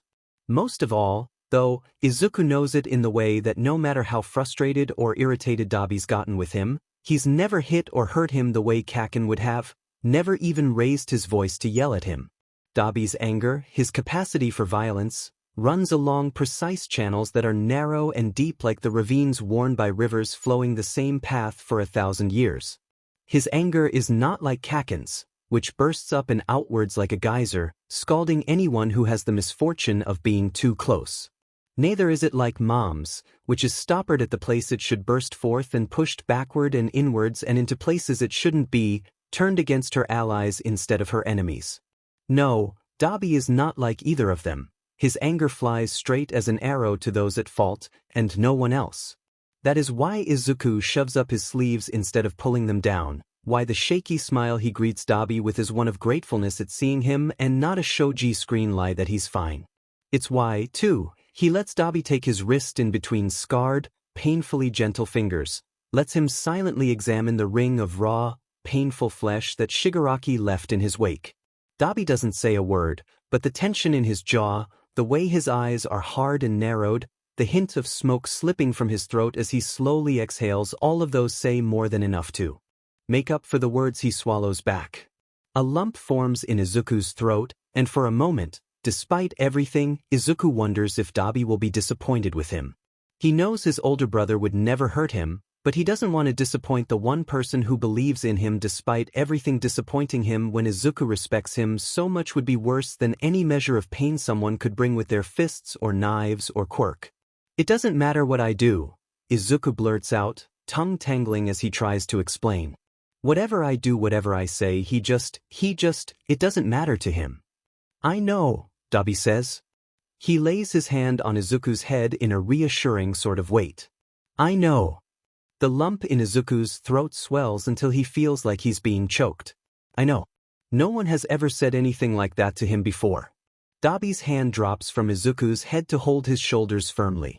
Listen, brat. None of this is your fault. I don't want to hear you so much as imply there's a possibility that it is, otherwise. He visibly searches around for an appropriate punishment, that otherwise I'll bribe the bartender into no longer giving you anything with sugar in it. There's a choked-sounding noise coming from behind the bar, and Izuku turns to see that for the first time he can remember, the bartender is actually laughing. Not just managing a weak smile or a grim smirk, but actually laughing. It sounds odd and off, like someone playing a piano that's been left unused for so long that it's gotten out of tune, but the corners of her usually dull, glassy eyes are wrinkling with delight, and she's pressing one skinny fist to her lips to stifle the odd, croaky noise that she's making. That's a yes, then? Dobby asks. His own eyes are bright with amusement.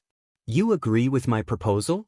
The bartender nods rapidly, making a thumbs-up motion with her free hand, and Dobby turns back to Izuku, his eyebrows raised as if to say there you go.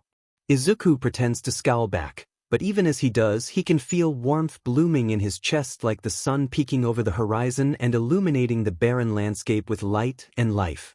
Dobby loops one arm around Izuku's shoulders and rubs the knuckles of his other hand roughly along the top of Izuku's head. There you have it, he says. Consider yourself warned. I think that by volume his diet is at least half sugar, the bartender signs, her thin lips twitching. Maybe, Dobby muses theatrically, that's why he's so short. I think I read something somewhere about sugar stunting children's growth, after all. I'm not a child, Izuku protests automatically.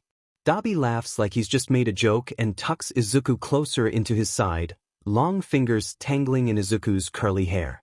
Your baby face says otherwise, he teases. Izuku flushes, ducking his chin. He doesn't really have that much of a baby face, does he? Even as Izuku blushes, he can't help but lean into Dobby's touch, can't help but melt into the easy companionship of their light teasing. It almost feels as though they're simply a few ordinary teenagers eating dinner together, their biggest problems homework and shitty job interviews and bad dates. It only takes a little bit of effort to ignore the worry still lingering in the furrow of Dobby's brow and the way the bartender's eyes keep lingering on Izuku's wrist. In the warm haze of their companionship, he can forget, at least for a time, the cold bite of his grim reality. Izuku lingers in that warmth for a long time, as reluctant to leave their presence as a man is to leave a hot bath on a winter day. But, just like the bartender refuses to serve any alcohol to underage patrons, even this lawless world of threats and bloodied hands and 1,000 broken laws won't persuade Dobby to let him stay up later than midnight. One last ruffle of his hair and Izuku is sent off to bed. He climbs the stairs slowly. Without any distractions to put off the inevitable, he can already feel reality beginning to catch back up to him, slowly and surely as the waves washing over the shore.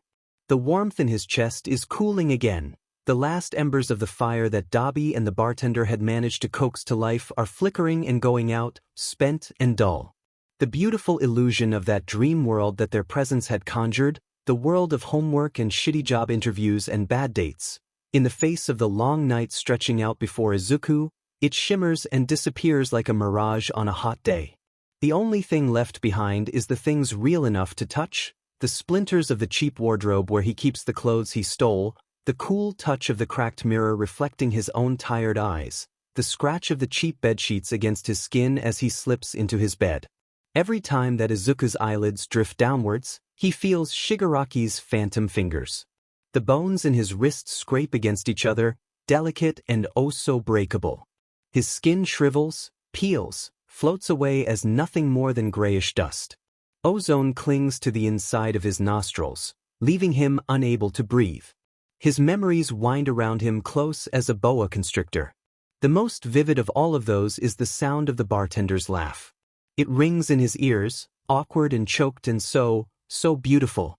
Izuku can't stop thinking about it and burning. Burning with rage because that laugh belongs to sunlit parks, bright futures, and friends without blood on their hands. Burning with rage because hearing that laugh was like listening to the song of a bird with clipped wings. How long will it take for an underground hero to find their way into this grubby little bar? How long will that laugh remain caught in the bartender's throat, trapped along with all the words her contract prevents her from saying? How long until she'll go free? Izuku's hand constricts into a fist, nails biting into his chapped flesh. Each day she remains trapped will wear on his soul like an anchor, dragging a drowning man further downwards, because each day she remains trapped is a day the bartender will not laugh the light, ringing laugh of someone set free. As far as Izuku can tell, no underground heroes have visited the bar in the 3 months or so that he's been here. Maybe he missed them, maybe some visited and he just didn't realize, but the bartender didn't seem to notice any either, and their plan relies on her being able to signal one and tell them the plan. Izuku runs his fingers along the seam where healthy flesh turns to raw wound, lost in thought. Back before all of this, back when he'd been patrolling the slums in his free time, not living here, back then, he'd used the police scanner to call in the authorities, sometimes. Moving like someone caught in a dream, Izuku pulls out his stack of coded notebooks. Even after months, his hands know the motions of finding the list of police codes and their meanings. In his experience, calling in codes had always gotten police and not pro-heroes, but he knows that there are some situations the emergency dispatchers get where police officers would be simply outclassed. They must have some codes to indicate that, right? Izuku's made his way halfway down the list when he finds the code that he knows will be the linchpin for his whole plan. It's one that they use to call in cases of people who are unable to control their quirk, whether because of trigger or because their quirk has manifested for the very first time. It's not a code that Izuku has ever used before, but he's willing to bet every last bit of money he has, aka the single handful of change he collected from between the cushions of the bar's booths, that Eraserhead will be the one to show up. If Izuku had a quirk, this would be a breeze. With something nice and flashy like Kaken's quirk, he could just Izuku shakes off the old hurt with a burst of effort. If he had a flashy quirk like Kaken's, he wouldn't be in this situation at all. He would be sitting at home with his loving father and a mother who was happy to support his dream of being a hero. It's pointless to think of what could be, only what is. Izuku's eyes widen as he recalls something that his programming teacher had mentioned a while back. A lot of the city infrastructure like electronic road signs and traffic lights have very little, if any, cybersecurity. Even as inexperienced as Izuku is, he should be able to hack some pretty easily and pretend that it was the result of some sort of technopathy quirk. Of course, Izuku realizes with a frown he can't be in two places at once, and if he has his laptop out when Eraserhead arrives, well, it'll be immediately obvious that the traffic light's erratic behavior is not the result of a quirk at all. What if, he wonders, he set up the code beforehand and had the bartender be the one to activate it? Izuku taps a finger to his lip thoughtfully. He can't imagine the bartender refusing, and considering how simple the code should be, it seems doable. Izuku kicks aside his covers and grabs his laptop. There's only one way to find out. By the time the morning light starts to creep in through the room's single dusty window, Izuku has about 50 tabs on programming open and not so much as a single line of actual code. Maybe it's just because of the lack of sleep or the lingering impact of his meeting with Shigaraki, but right now trying to think feels like walking through molasses. Still, Izuku has way too much adrenaline pumping through his veins to even consider trying to go to sleep, and the idea of taking a break makes his stomach twist. The bartender never gets a break from her captivity, so why should Izuku get a break from something as painless as doing a bit of programming? It's bad enough that someone innocent like her is suffering at all. So Izuku rubs away the grit in his eyes, pinches his arm to keep himself alert, and, holding his hand carefully so the wound on his wrist doesn't scrape on anything, opens up another tab to do just a bit more research. Some indeterminable PRD of time later, Izuku is finally forced out of his room by the hunger that gnaws on the insides of his belly. Clutching his laptop in a hand that trembles with hunger and exhaustion, he descends the stairs and heads over to the bar. The bartender's eyes flick from his wrist, which still hasn't been wrapped in any sort of bandage, to the dark bags under Izuku's eyes, to Izuku's fingers trembling minutely as they wrap around his laptop. Her lips turn downwards, but she doesn't scold him. Instead, she signs, "Dobby's out and about. He said something about doing research. He said that he should be back sometime tonight. He also told me to tell you to stay out of trouble." Izuku nods. "I will." The bartender eyes him skeptically, then finally nods and slides over a plate of breakfast that she had thoughtfully covered to keep the heat in. "Jiren's sleeping off a hangover right now," she adds, "but he mentioned a meeting at around 11 o'clock, so you should eat quickly." Izuku glances over to the clock. It's 11:15 already.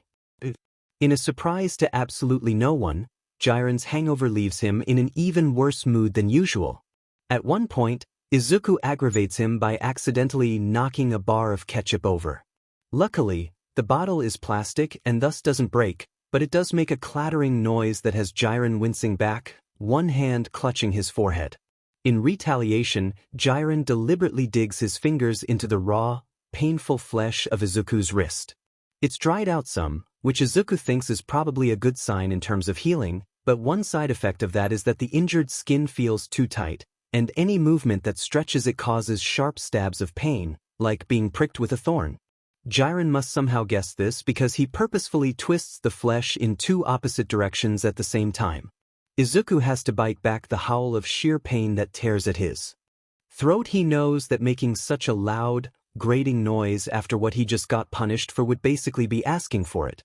The one bonus of Jiren's hangover is that it means that he's not in the mood to do anything beyond the absolute bare minimum.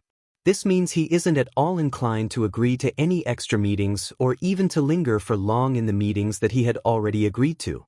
After a comparatively brief consultation with a client who wants to weaponize his object shrinkage quirk, Jiren heads off to pass off on a couch and Izuku is allowed to return to his programming project. Thinking of the kind of person Jiren is, Izuku is even more motivated to get the bartender as far from here as possible. He still doesn't know what he's doing, but he does know that doing something has to be better than doing nothing, right? He may feel more like a toddler slamming puzzle pieces into each other trying to make a whole than an actual programmer, but at least he isn't sitting idle any longer. Izuku spends the afternoon trudging through the first half of the code through sheer force of will until the bartender forces him to take a break for dinner. Maybe what Izuku had needed the whole time was just a bit more to eat, because after dinner the code suddenly seems to click and Izuku breezes through the rest of the program with an ease that he wouldn't have thought possible a few hours ago. Izuku has just finished typing in the last few lines of code when Dobby enters the bar. Izuku can tell at a glance that he's upset. He looks like he's been wound as tightly as a compressed spring, and the furrow in his brow is even deeper than before. When he sees Izuku, his face darkens a little, and his shoulders seem to grow even more tense. "Grab your jacket," he says. "We're going to the dojo." "Isn't it?" Izuku starts hesitantly. "Ojiro-san's son is on a trip," Dobby explains. "Some sort of martial arts contest." Izuku nods. Now that he thinks back, he can remember her mentioning that last week. She seemed proud. 5 minutes, Dobby reminds him, then heads towards the bathroom. Izuku turns back to the bartender and starts explaining how to use the program as quickly as he can in sign language. He figures this is the best opportunity he could hope for, and anyway, he has no interest in just waiting around unless it's absolutely necessary. The bartender watches his hands intently, her brow furrowing as she visibly works to take all of the information in. "You think you can do it?" Izuku asks once he's explained every detail. The bartender hesitates for a split second, then nods, her face set and determined. "You ready?" Dobby asks from behind Izuku. He's shaking water off of his hands. Izuku can't help but make a face at him when a droplet lands in his eye. Where usually Dobby would laugh and muss his hair with a damp hand, he just frowns a bit harder. "Come on." With one last glance at the bartender, Izuku follows his brother out into the night. Always, the first breath of the air outside is like drinking cold water straight from a mountain spring. Stuck inside with the miasma of old smoke and alcohol fumes, it's so easy to forget that fresh air even exists. Even as Izuku gulps in huge, grateful breaths, his eyes scan his surroundings, enjoying the little details of a place other than the bar. Izuku's eyes catch on the fresh graffiti on a nearby building, as red as the spider lilies Izuku used to get on his desk. Is it fed up that Izuku's almost nostalgic for that? Dobby glances over his shoulder, and Izuku is abruptly pulled back to reality. He jogs to catch up with his older brother, then, giddy with the delight of this taste of freedom, grins brightly up at him. Something in Dobby's face crumples. "Hey, are you all right?" Izuku asks. He grabs Dobby's arm and starts rapidly scanning him for any telltale patches of red. "Did you get hurt?" He should have paid more attention to the way that something had been off. What if his older brother is really badly hurt? "No," Dobby answers. He seems a bit more composed, but his face is still twisted like he's in pain. His steps slow, then come to a stop. "Kid, I know that you have... If I know why, but you think well of me." Izuku nods. Dobby is one of the very, very few people that Izuku respects, and probably the only one that he trusts. I'm not a good person," he says, not looking at Izuku. Izuku isn't sure what to say. His tongue feels like it's stuck to the roof of his mouth. "I was talking to someone who often gives me information, and she said that your analysis was used to maim that one hero? All Might Jr.? Izuku nods hesitantly. That's what I was talking about when I said they used it to hurt someone." "I figured," Dobby sighs. There's a long moment of silence, and then Dobby admits, "The reason I knew as much as I do about the League was that they tried to recruit me for that. They wanted me to learn to use my quirk to sense body heat, and then use that and its natural offensive capability to kill that hero student." "But you refused," Izuku surmises. "Yes," Dobby agrees quietly. There's another long moment of silence, and then Izuku says, "Okay." Dobby lifts his head and stares, his brow furrowed in confusion. What do you mean, okay? I mean, okay. You chose not to do it, so you don't have anything to blame yourself for. But, Dobby says in a low, quiet voice, I almost agreed to do it. I really needed the money and I considered it, he admits. But you didn't do it, Izuku tells him. Dobby stares, his brilliant blue eyes glassy with shock. Izuku smiles. I'm really glad that you told them no. And now it'll be easier to say no to this kind of thing in the future because you can think back on this and realize how much you would have regretted it if you did. Now come on, Dobby and I. Stop worrying about it so much. Dobby shakes himself then says, sounding dazed, Yeah, okay. The truth is that Izuku is so busy disabusing his older brother of the absurd notion that he's in some way evil that he completely forgets about the plan with the traffic lights. As such, when the traffic light just above them abruptly begins flickering erratically between blood red and a neon shade of acidic green, Izuku is just as surprised as Dobby.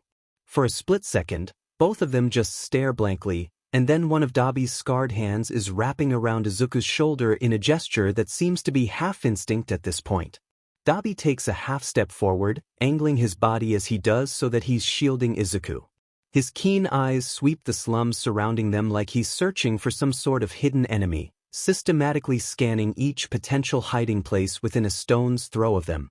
Shigaraki isn't lurking behind any of the locked-up bikes or stray vending machines, isn't slouched against a graffiti-covered wall, isn't ducking behind one of the few rundown cars parked out here in the depths of the slums. In fact, there's no one here at all, no rundown mothers or old men the world has chewed up and spat out again, no too skinny teenagers trying to puff themselves up into gang members with flash and bravado, no restaurants spilling the clattering of plates and the smell of hot food out into the street. The city has drawn back into itself like it's holding its breath. Eraserhead drops down from a nearby street lamp, and the air in Izuku's lungs escapes him in a wheeze. Dobby's long, warm fingers loop around Izuku's wrist, and he tugs him backward, both of them half stumbling before they regain their balance and fall into a long, loping dash as they dodge poles, leap over curbs, and slip past trash cans. Behind them, Izuku can hear a low whooshing as Eraserhead propels himself through the air with his capture scarf. The slums pass by in a blur of neon and shadow. Izuku only processes his surroundings just enough that his panicked instincts can tell him what to dodge and what to jump over. The important thing is his brother at his side and the pursuer at his back. The first thing that really, properly registers since the chase began is the familiar battered door of the bar just a few meters away, almost within reach. Izuku can practically taste it sweet and cool on his tongue, and a sort of second wind overtakes him. Without conscious thought, he finds himself speeding up, legs churning as he sprints headlong, knowing that if he just reaches the entrance to the bar, he'll be safe. Izuku slams into the door, Dobby only a few seconds behind him. They scramble backward, then tug the door open and hurry in past the bouncer into the familiar security of the bar proper. It's funny that Izuku's so relieved to be back in here, when just 10 or 15 minutes ago he'd been reflecting on how much the air outside had tasted like freedom, like water after an eternity of thirst. It's funny too, because Izuku had been jealous of the bartender and yet, upon seeing Eraserhead, his first instinct had been to flee. Izuku doesn't think most people's reaction to seeing heroes is pure, unfiltered terror. Then again, Eraserhead may be a hero, but not for Izuku. He's a hero for civilians with clean hands and shiny, useful quirks. Not for Izuku, who has the blood of so many innocents on his hands now that he can't even keep track of all of his sins. Not for Izuku, who can't be a hero without a quirk, but can be a villain. Not for Izuku, who is not the innocent civilian who the hero saves from the grasp of some terrible, bloodthirsty villain. Who instead is the villain, is the one who must be defeated to free the innocent victims of his actions. Suddenly, Izuku registers that his brother is urgently tugging on his wrist. Izuku has barely had time to shake his lingering thoughts aside, let alone get moving when a thunderous slamming sound fills the air. Izuku can't help but flinch, his body remembering explosions and bathroom doors kicked open and his mother storming home tired and sharp-tongued. In that strange, oddly wide second as the bouncer draws himself up threateningly and Eraserhead's capture scarf lifts from his shoulders like a cat bristling and Dobby stiffens, Izuku somehow finds himself locking eyes with the bartender just long enough to see something similar to, but not quite the same as rage pooling there. During that bizarre, suspended moment when all that Izuku registers is the bartender's eyes, the bartender's unknown emotion, Izuku's wrist unknowingly slips from Dobby's grasp and, although Dobby lunges up towards the stairs, Izuku still stands there stupidly in the middle of the bar like he's been knocked over the head with a frying pan. Maybe Izuku turns his head out of a desire to avoid the terrible naked intensity in the bartender's eyes, or maybe it's out of an instinctive urge to keep threats in his line of sight, but, one way or another, Izuku finds himself making eye contact with Eraserhead instead of with the bartender. Eraserhead's eyes are ink-dark and unreadable. They remind Izuku of a window with panes of dark glass because there is the momentary illusion of accessibility, but ultimately all that you will see upon gazing into them is your own pale face reflected back. In other words, they are almost as bad as the bartenders. The bartender. Izuku staggers over towards the bar, still not quite able to uncouple his gaze from Eraserhead's. It's only when his palm hits the smooth lacquer of the counter that Izuku can at last tear his eyes away and turn pointedly towards the bartender. She wordlessly pours him a glass so full up of soda that it only avoids spilling through surface tension. Izuku can't help but roll his eyes, just a little. He's never had alcohol, but there's a thick knot sitting in the center of his chest begging for release and he can't help but mutter, "You'd think if there was a time for you to make an exception, it would be now." The bartender snorts. Of Izuku's peripheral vision, he can see Eraserhead tracking the sound, his eyes following the flow of the conversation and moving over to the bartender. The moment Eraserhead glances her way, the bartender snaps her fingers to draw his attention lower and then starts signing rapidly with her hands just far enough above the table that Eraserhead can see them, but not so high that they'll catch anyone else's eye. Eraserhead leans forward, eyes narrowing as the bartender starts rapidly explaining about contracts and failed escape attempts and loopholes. Meanwhile, moving in little increments, Izuku lifts his cup of soda gingerly from the table and eases his way off his bar stool. Then, using the light way of walking that Dobby had taught him, he slips through the familiar maze of booths and tables until he reaches the stairs. Dobby is lingering just outside of the stairwell, leaning against the wall with his usual predator-lazy grace. As Izuku approaches, he straightens up, some of the tension in his shoulders unwinding inch by inch. "That was a clever move there," he says, jerking his head towards the bar. Izuku can't help the way he beams at the praise, bright and wide and delighted. Dobby smiles back, his hand falling to ruffle Izuku's messy green curls. "Come on," he says. "Let's get out of here before Eraserhead remembers that you exist." Izuku nods and follows his brother upstairs to his room. It's a fair bit smaller than the room he had with his mother, and the way it has only one dusty window to let light in only emphasizes how cramped it is. On top of that, it's incredibly sparsely decorated. The room is bare except for a cracked mirror that Izuku tries not to look at, a splinter-strewn dresser with water-warped wood, and Izuku's lumpy bed with its scratchy sheets. It certainly has none of the endless hero merch that had characterized his old room, none of the bookshelves that Izuku had filled with thick tomes, none of the little trinkets Izuku had accumulated over the years. Neither does it have a closet for Izuku to curl up in when he's overwhelmed or use to hide his pathetic attempt at a vigilante outfit in. There is no adjoining bathroom for him to sneak sips of water from, no balcony for him to leap from every night as he heads out to patrol the slums, no lock on the door for him to stick a bobby pin in. Izuku supposes the room would be a bit more his if he just filled it up with his possessions.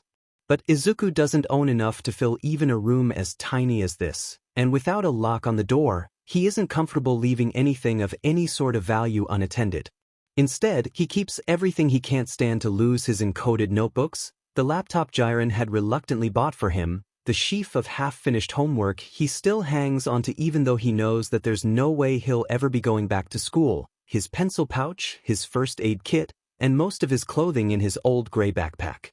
As for the backpack itself, he keeps it on him or under Dobby's careful watch. There is one thing Izuku definitely appreciates about his room, though, And that's the bed. It may be lumpy with broken springs and scratchy sheets, but when he's tired enough, which is most nights, it feels like the softest, most comfortable thing in the world. Especially when Izuku shares it with Dobby. Dobby wasn't given his own room, not like Izuku was. He didn't demand one when negotiating with Jiren, and Jiren isn't the type of person to give anything without having it yanked out of him inch by excruciating inch.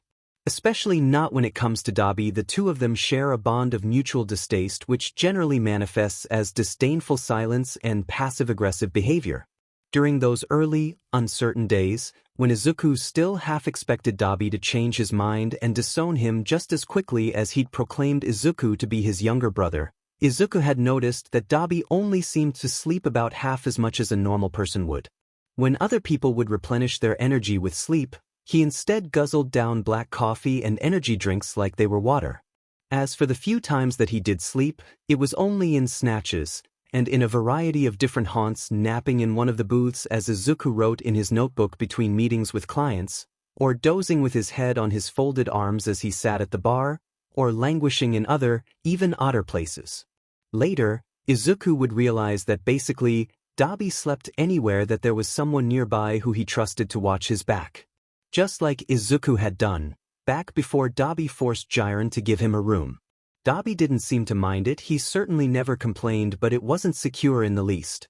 Just like it hadn't been secure for Izuku to nap in the bathroom with his phone set to wake up him after 15 minutes, or to sleep with his back pressed as far into the cushions as he could, like that was going to protect him when someone like Toga came looking to hurt him. So Izuku pointed out that he had plenty of room in his bed. Dobby seemed hesitant at first, but the sleep deprivation really must have been getting to him, because he ended up agreeing not too long after that. It could have been strange, could have been uncomfortable and awkward, but it wasn't. Instead, it reminded Izuku of sleepovers with Kaken back between fist bumps turned to punches, reminded him of his father's hugs before he left, reminded him of bones curling soft and warm against his chest. Dobby always steals the pillow and tends to snore, but when his brother is there, when Izuku can burrow up against familiar, smoke-scented warmth, Izuku feels safe. Even when he barely knew Dobby, after the incident with Toga, he had known Dobby would watch his back, had trusted him enough to drift off huddled up against him. That conviction has only increased. At this point, Izuku can't think of a single place that feels as safe as curled up against his brother, knowing that Dobby will protect him. As expected, Dobby is already liberating the pillow. Izuku grumbles a little, low in his throat, but he's too sleepy to do much more than that. Maybe in the morning. They're both tense the next day from the very moment that they wake up. Now that exhaustion and spent adrenaline is no longer clouding their vision, it's hard to forget the terrifying moment when Eraserhead had dropped from a street light, or the too long instant when Izuku had looked into his intense, ink-dark eyes. Eraserhead had barely even seemed to glance at the streetlight. Almost all of his attention had been on them, and that's terrifying. Looking unusually cheerful, the bartender serves them breakfast. She seems to be avoiding eye contact with Izuku, which is fine by him, considering how exposed and vulnerable he felt the last time they locked eyes. After breakfast, Izuku has his first client meeting of the day. His newest client is a puffed-up, prideful teenager with a powerful quirk and some of the greasiest hair that Izuku has ever seen.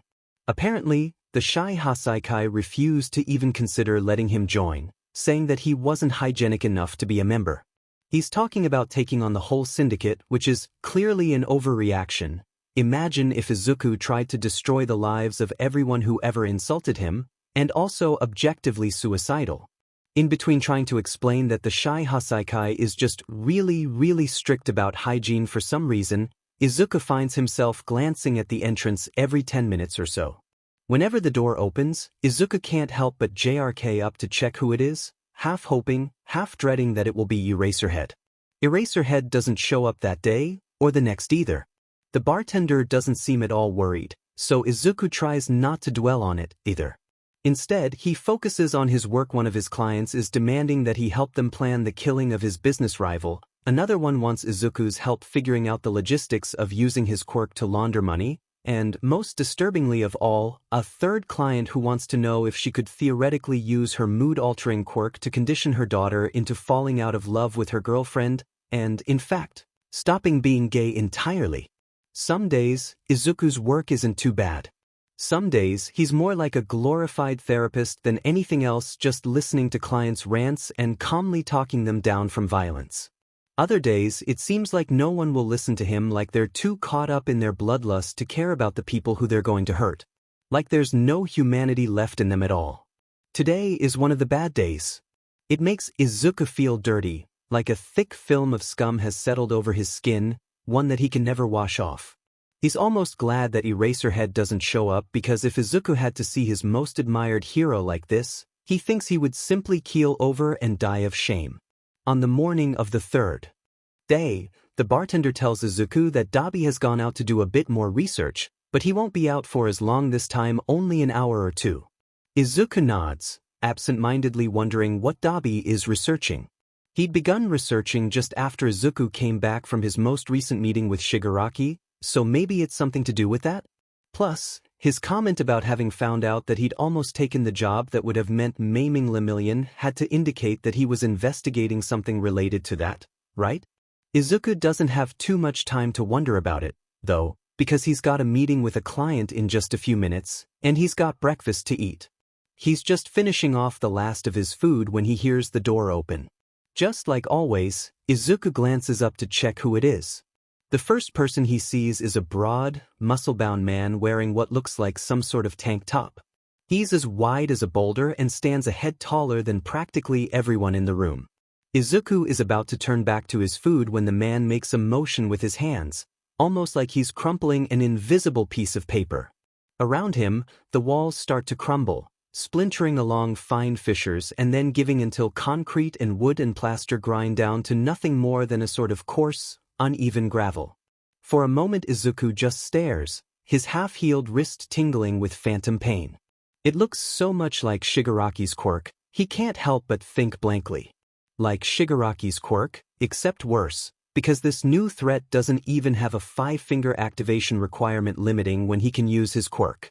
The silence that had momentarily filled the room snaps like a rubber band stretched too far, and suddenly Izuku is having to duck a shower of glittering shards, because just a few feet down the bar from him, a man has picked up his bottle and slammed it over another man's head.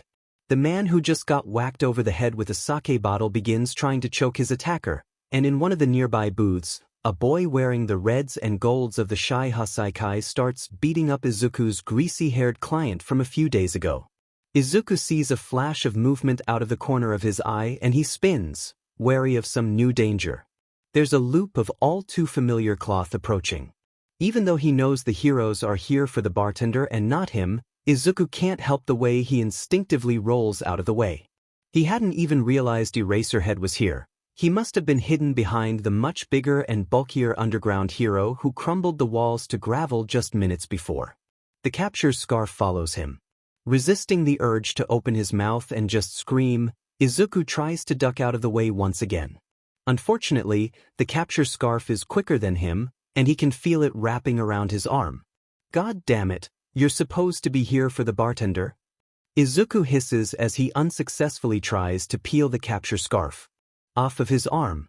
Despite seeming as fluid as any normal cloth earlier, it's stiffened to something almost metallic now, without any flex or give at all. It would be fascinating if it wasn't so DMN frustrating. Don't worry, I'm getting her too, Eraserhead tells him dryly, and then he's wrapping the bartender much more loosely in the other end of his capture scarf. God damn it. Izuku spits for a second time, as Eraserhead unceremoniously hauls him towards the exit along with the bartender. He can't get his arms free at all. Eraserhead is strong enough that digging his heels in for all that he's worth hardly even helps, and he doesn't have any sort of useful quirk to help him out here.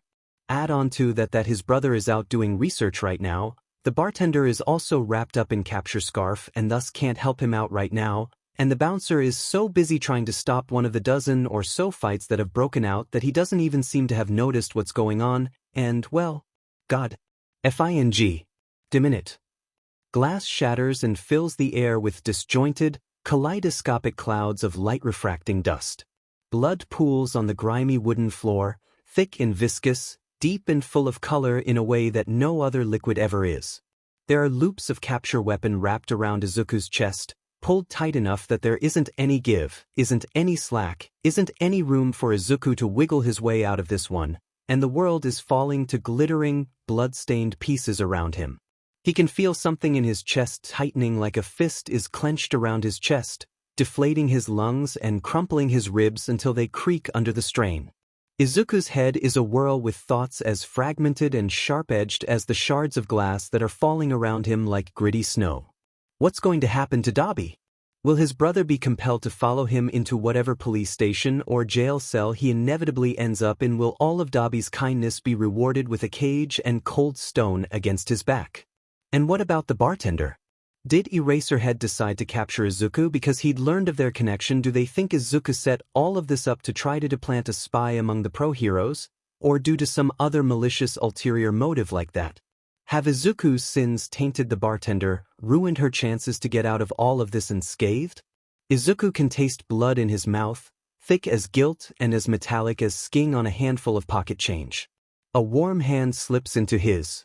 Small and calloused, it gives him a reassuring little squeeze, pulls him out of his spiraling thoughts. Izuku glances up, and the bartender looks back at him with soft, dark eyes that are full of sympathy and worry and something that looks almost like an apology. Izuku squeezes the bartender's hand back, trying to smile. This isn't her fault. It's not like she asked Eraserhead to do any of this after all. The truth is that even when this ends badly for Izuku, even when it ends in the one person Izuku actually trusts lost to him, even when it ends with silence and quiet and loneliness, even when it ends with Izuku trying to survive in prison, Izuku will never regret trying to free her. Not when this is the only thing he's done to leave any sort of impact on the world around him beyond bloodstains and scars, beyond the weapons he hands to cruel people, beyond the endless sins that hang heavy on his soul. Her fate is the most important thing here, Izuku reminds himself. Well, her and Dobby's fates, but Izuku can't do anything to help Dobby right now.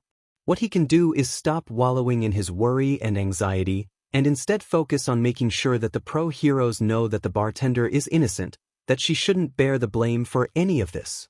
The bartender is taking huge, odd gulps of the air outside. She must not have tasted fresh air in years, Izuku realizes with a mixture of fury and pain and tarnished joy. He squeezes her hand again, making a promise that she'll get as much fresh air as she likes, cleaner than this, unstained by the bite of alcohol and the stench of blood and vomit.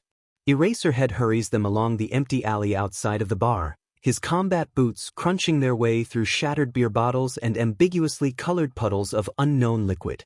Izuku helps the bartender avoid some of the nastier-looking stains with the ease of long practice. Their odd, ragtag little group turns a corner and comes to one of the slum's narrow streets, made narrower by the muddle of potted plants and vending machines and bikes that intrudes on it. Izuku can see the bartender's eyes catching briefly on all of the little details, all of the funny little plants and the bubblegum bright colors of the bikes, but Eraserhead isn't interested in lingering to let her take in the view. There's a car waiting for them on the street, one that's far too nice to belong to any of the slum dwellers. As Eraserhead pulls them closer, the doors on the passenger side pop open. Eraserhead unloops his capture scarf from around the bartender and pushes her into the front seat, closing the door quickly behind her. Then he hustles Izuku into the back of the car, sliding into the seat next to him as he does so. As soon as the doors close, the car is moving. "Don't forget to buckle your seatbelts," comes an unfamiliar voice from the driver's seat. There's a brief pause, and then a clicking noise as the bartender obediently buckles her seatbelt. Izuku continues to stare blankly. Why would the driver care if the literal villain in his custody has a buckled seatbelt or not? When Eraserhead reaches towards him, he can't help but flinch, thinking of skin flaking off into dust and sweet-smelling explosions, but Eraserhead just gently buckles Izuku's seatbelt. "I'm not going to hurt you," he says gruffly as he fastens his own seatbelt. This weird fixation on stupid little minutiae like if Izuku's seatbelt is buckled or not, and if he thinks Eraserhead is gonna hit him or not. It reminds Izuku of when Eraserhead had thought Izuku was just a kid caught up in a villain fight, back at the clothing shop he and his brother had robbed. Izuku can't help but snort. It's just so absurd. What's Eraserhead going to do next? Pack him up a school lunch with the sandwiches cut off? Scold him for not having his homework done? Tell him to look both ways when he crosses the street? I have a truth-telling quirk, the driver says, and I can confirm that Eraserhead isn't lying. He may seem scary, but he's a big softy at heart.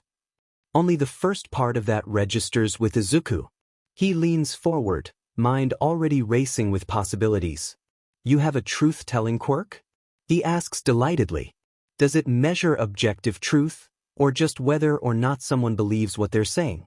What about opinions? Do those register as true or false based on whether or not they're a genuine opinion, or does your quirk not register them at all? Does it work on body language or just verbal language? For that matter, does it work on written language or only spoken language? Wait, what about sign language? If the bartender said something in sign language, would you be able to tell if she was speaking the truth? What about other languages? If someone says something in a language you don't know, like Spanish or Italian, can your quirk still tell you if they're speaking the truth or not? As Izuku is mumbling, Eraserhead reaches for Izuku again, this time more slowly than before. Izuku doesn't bother to scramble back, even as Eraserhead's other hand goes to the HNDCFFS hanging from his belt. He's too busy filling up with the genuine excitement of being able to analyze a quirk without knowing it's going to result in someone else's suffering. The HNDFFS close around Izuku's wrist, cool and metallic against the dry, tight skin of his still-healing wrist.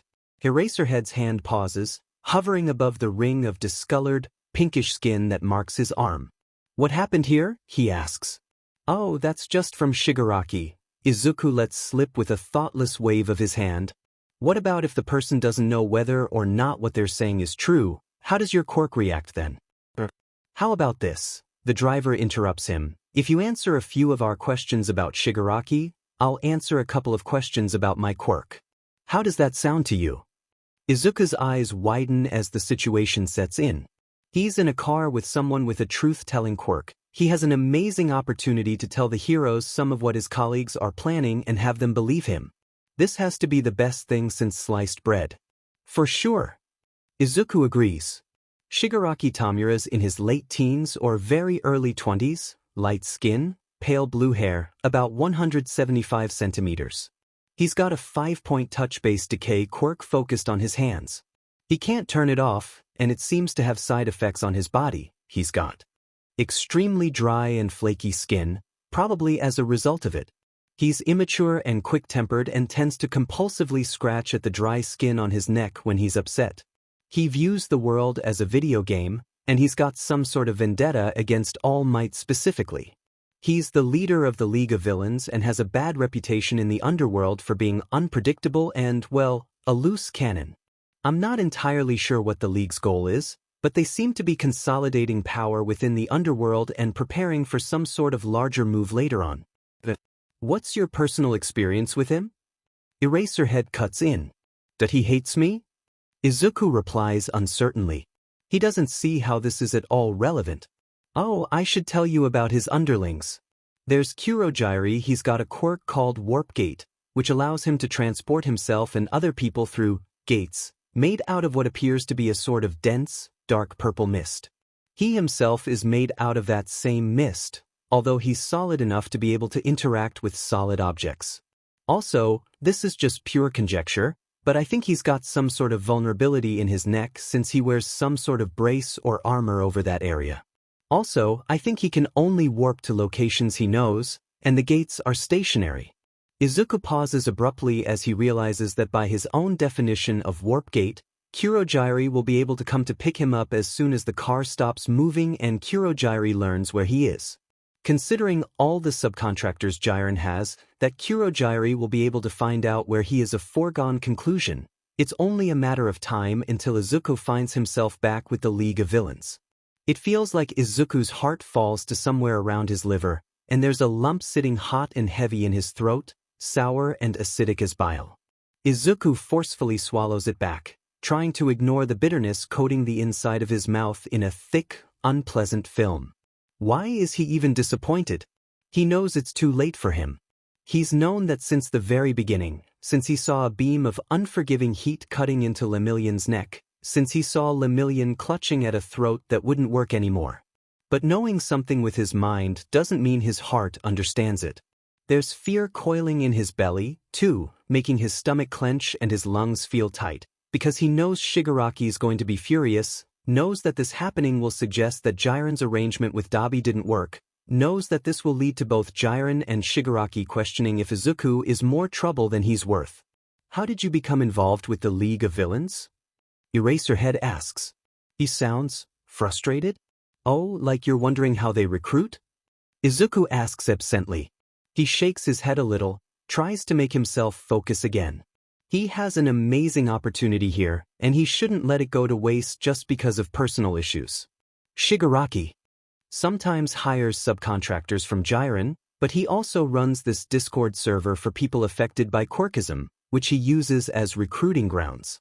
In terms of that server, you should probably be most worried about Tired. He really wants to be a hero, so if Shigaraki tries to make him join, it's probably gonna end. Izuku grimaces, thinking of Shigaraki's hand clenched tight around a thin wrist, rubbing delicate bones together and decaying layer after layer after layer of skin, badly. I don't know where he is, though. Okay, Eraserhead cuts in. He's definitely frustrated. Izuku just hopes he doesn't take it out on him, or worse yet, the bartender. But what about you? How did you end up in this situation? He leans forward, eyes intent. What do we need to do to get you out of it? Izuku falls silent. Some of his confusion and shock must show on his face because as they pause for a moment at a traffic light, the driver turns around his seat to make direct eye contact with Izuku. He's got an honest face, with kind, dark eyes and short hair, the kind of face it's hard not to trust. We want to help you, he says. Your friend told us that you're not involved with villainy of your own free will. What? Izuku stares at the bartender. You what? It's like Izuku's been moved underwater, like he's viewing everything through cloudy glass. There's a ringing noise in his ears that prevents him from hearing the rest of what the driver is saying, and nothing makes sense, because the bartender talked to the heroes about him, and Izuku just can't process that. Why? He blurts out, voice cracking. Why would you do that? He asks, harsher than he meant to be. Are you? He chokes on his own words. But Dobby's still out there. Who even knows what happened to him if I ended up in custody? You don't know what prison was like for him. You should have heard some of what he said about how the guards and Shigaraki's gonna kill me, and it might not even be metaphorically. The bartender looks back at him, her eyes reflecting back guilt and a plea for understanding and 1,000 unspoken explanations why. She raises one trembling hand and says, you deserve to be free too. Izuku stares, shell-shocked and silent, struck dumb by that one sentence. In that single moment, Izuku suddenly understands several very important things. Firstly, that Eraserhead captured him because he thinks Izuku is a victim and not a villain. Secondly, that Eraserhead doing that has made Izuku and Dobby's lives both a lot more difficult and, potentially, significantly shorter. Thirdly, unless they realize what Izuku really is, both Eraserhead and the driver will keep on trying to rescue him until they can't anymore, likely by way of there being no more Izuku left to rescue. Also, though he does not articulate this, even to himself, that no matter how much blood cakes his hands, fills the space under his nails, and lies in every fold of skin between his fingers, some part of him will always childishly want to be rescued. And having that dangled in front of him, seeing the illusion of choice, like freedom is just waiting for him and all he needs to do is ask for it? It hurts. Maybe, Izuku says, I'm already free. The words taste bitter in his mouth, but Izuku keeps it from showing on his face. Just like he's kept the pain from his face as Kaken, Jiren, Shigaraki burn him, hurt him, scar him. It's a good skill, one that he'll need to use again, very, very soon. Izuku thinks of Kaken. He thinks of how Kaken turned the pain inflicted on him by others outwards, like a mirror rebounding back heat until it's hot enough to char anyone in his path. He thinks of how seeing other people getting hurt had always seemed to make Kaken feel stronger, feel taller, feel more secure. He thinks of all that, and he tries to imitate the smile Kaken would wear when he hurt him, sharp and bloodthirsty and glad for other people's pain. After years of having everyone treat me like shit, after years of being kicked around and told that I'm nothing, Izuku says, I'm the strong one now. I don't have to be scared anymore. Instead, people fear me. He leans forward, eyes burning in his face like hot coals. I'm not the kind of person you rescue. I'm the kind of person you stop. The worst part is that it's kind of true. People do fear him, and in a way, he does have more power than he ever did before. The only problem is that, as Izuku learned long ago, he'd rather be useless than blown big by a power built on other people's pain. Still, hadn't he joined Shigaraki's Discord server?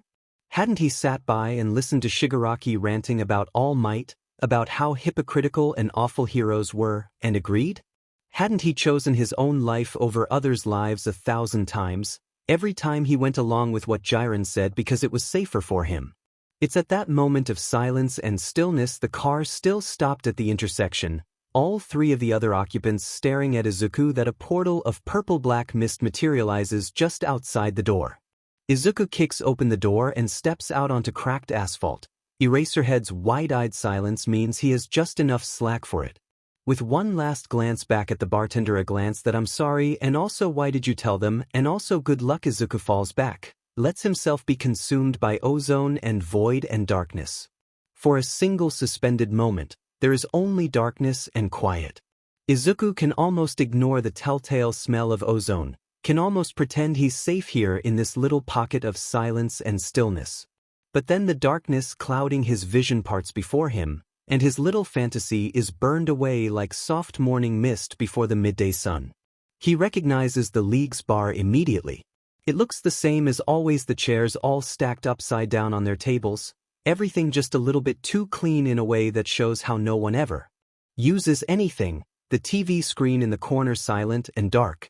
Izuku only gets a brief glimpse of his surroundings before Kurogiri's hand is clamping painfully on his shoulder, forcing Izuku down until he falls to his knees.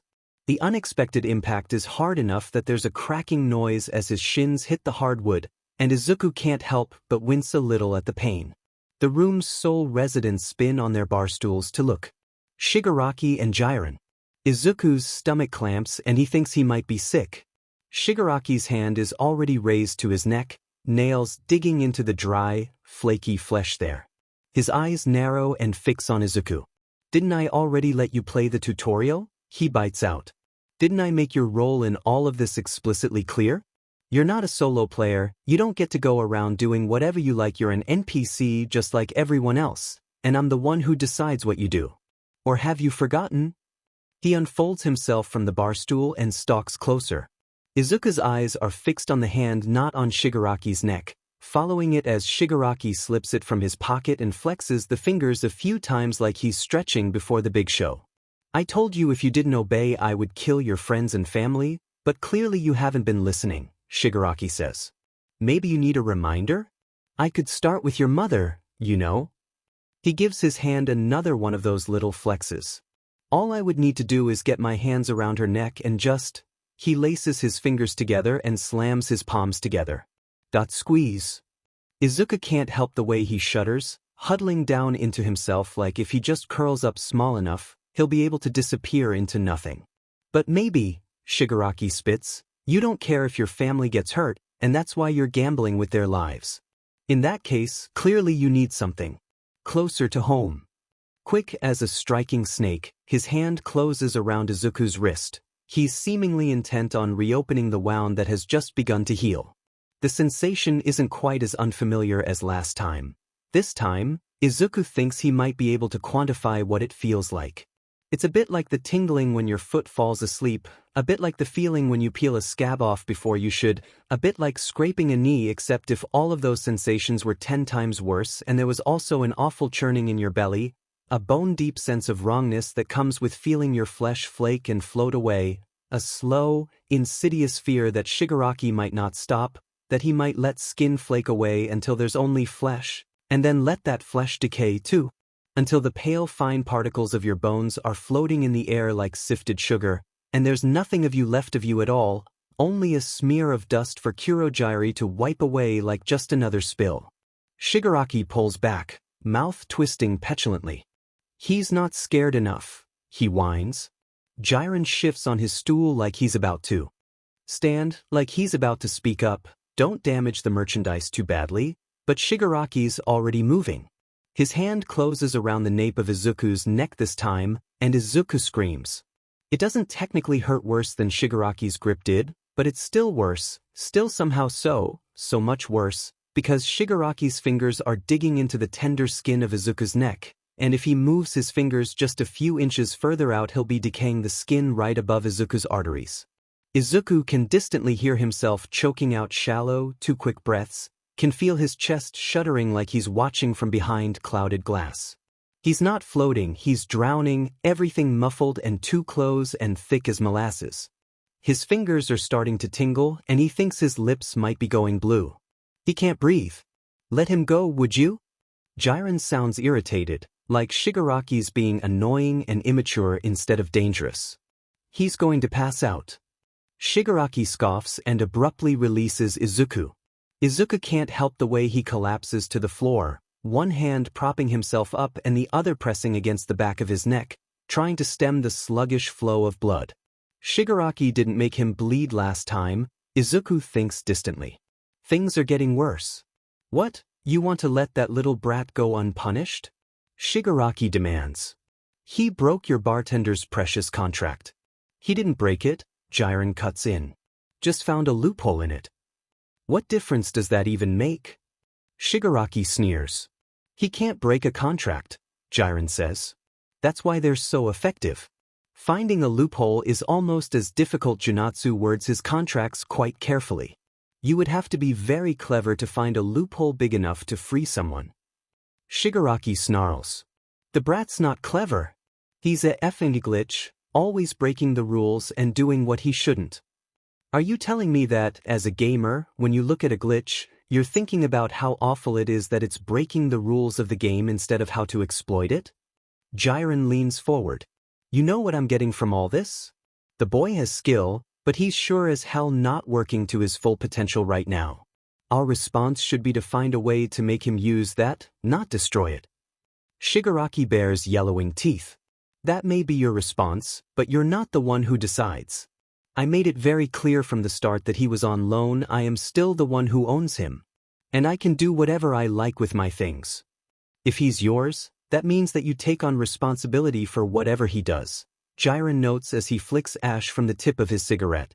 And the boy just destroyed my employer's very, very profitable venture and stole a quirk that he spent a fortune procuring.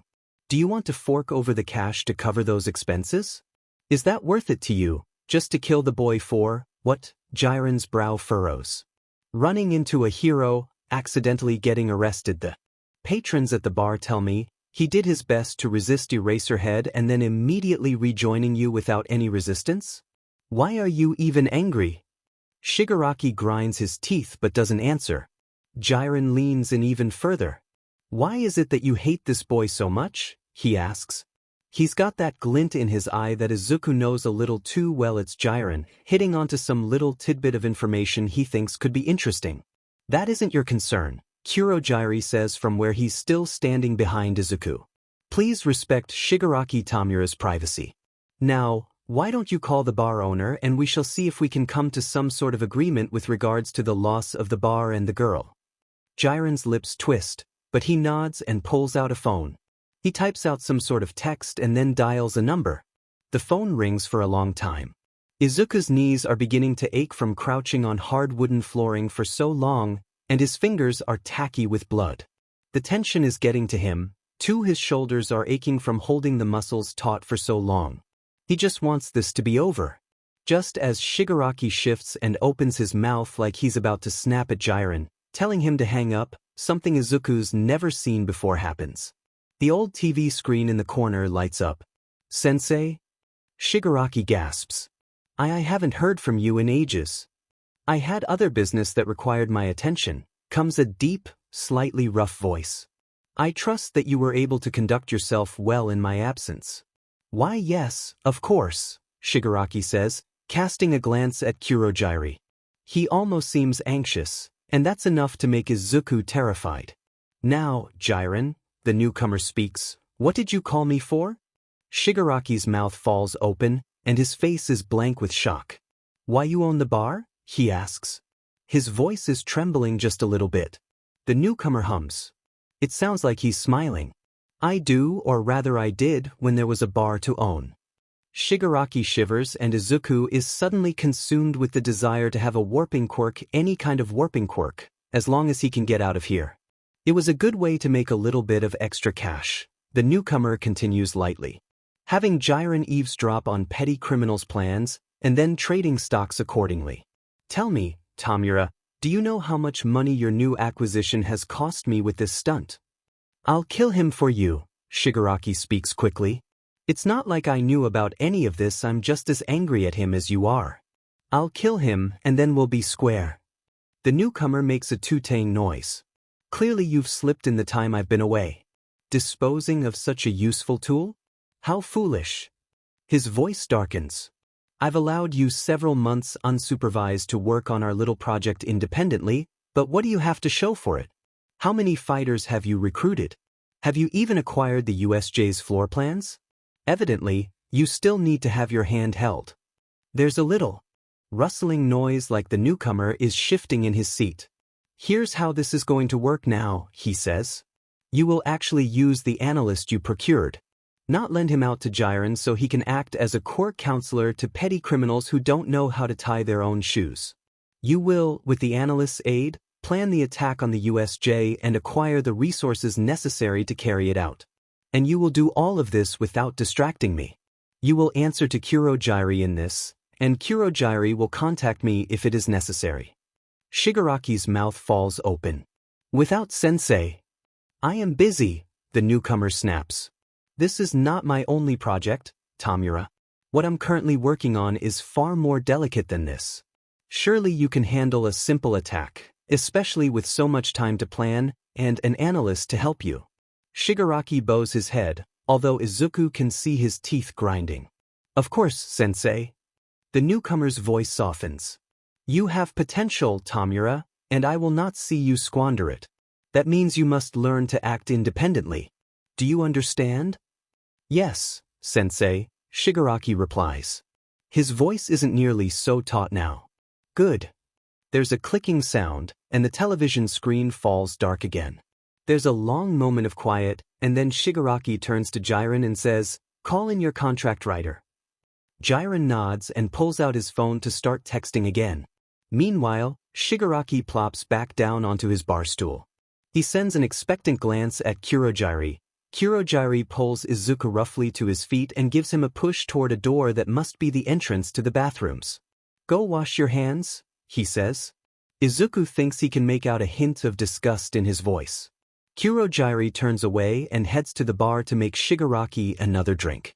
Meanwhile, Izuku glances down at his hands, which are crusted with the sticky reddish-brown of his own slowly drying blood. He wants to laugh hysterically, or maybe scream. How dare you bleed on my floorboards, Izuku imagines Kurojiri saying. How rude. Don't make such a mess the next time Shigaraki uses his quirk on you. The bathroom is just as clean as the rest of the league's bar. Izuku sticks his hands under the tap and watches the water turns rusty with his blood. It's so strange to think that just a few hours ago, he was in a car with Eraserhead and the bartender, halfway believing he might finally go free. Izuku recalls Eraserhead gruffly promising not to hurt him, remembers the driver telling him to buckle his seatbelt, and his chest spasms in a sob. Izuku should be glad the bartender's free, but right now he just really wishes he was still in that warm car. He wishes the driver was sitting in front of him, face almost painfully open and honest as he turns to speak to Izuku, to just speak to him, not to threaten him, not to speak about him like he's a tool. Izuku wishes Eraserhead was sitting beside him, strong yet also gentle enough so that Izuku couldn't help but hope against his will. Izuku wishes the bartender's warm hand was in his, squeezing reassuringly. And not just that he wants his brother. He wants Dobby to pull him close, to cover him with his coat so that Izuku's senses are filled with warm darkness and the smell of smoke, the smell of home. He wants Dobby to bandage the wound on the back of his neck with his gentle, scarred fingers, to promise him that everything's going to be okay. He wants his brother, damn it. He can't do this anymore. Everything is so much harder now that he had a taste of freedom. Izuku draws in a shaky breath and wipes tears from his cheeks from angry, sharp motions. Wishing isn't going to change anything. It's stupid to hope that anything will ever be different. He goes back to washing his hands in the sink, hoping that the cold water will ground him. The soap here is the same cheap brand it was back in Izuku's bar. He's been here before, hasn't he? Not this bathroom, but in this situation. Breaking down in a bar's bathroom because he's in over his head and nothing is ever going to be okay again. That first time, back in the other bar, he'd considered escape and suicide. Escape will drag Dobby to prison, and Izuku refuses to do that to him, not after Dobby's done so much for him. But suicide, some strange combination of terror and longing hollows out his chest. Death seems like a nice, peaceful, dreamless sleep after a very long, very bad day. It's incredibly tempting. He has so much blood on his hands, and everything hurts and Izuku can't do this anymore. But he's scared. What if he fails? What will Shigaraki do to him then? Shigaraki hates him, so it might seem like he'd be happy to see Izuku trying to kill himself, but Izuku knows Shigaraki. He'll find a way to get angry no matter what Izuku does. He'll probably think that by committing suicide, Izuku's stealing his skill from Shigaraki, purposefully sabotaging the League by taking away their analyst. Izuku pulls out his phone with shaking hands and opens Discord. His DMs with Tired are already pulled up. They're the last thing Izuku was looking at on Discord. Izuku hasn't met Tired since the incident just last week when he'd been so out of it that he'd sent Tired a picture of bones. Still, sometimes he'll backread their messages, daydreaming about what Tired's life must be like, imagining how he must be practicing for the entrance exam at UA, how he's probably still keeping a strange sleep schedule, wondering if he's seen any cute cats recently. It's a momentary glimpse into a world that's a little bit less bloody, a little bit less painful. Tired hasn't sent him any new messages either. Once or twice when Izuku was busy backreading, he's seen Tired start typing, but Tired never sends any of whatever he writes up. Direct message, at Tired #7721.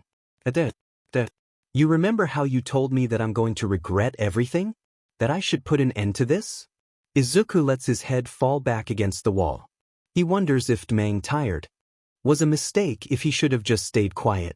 Maybe he should have blocked Tired along with the rest of Shigaraki's server.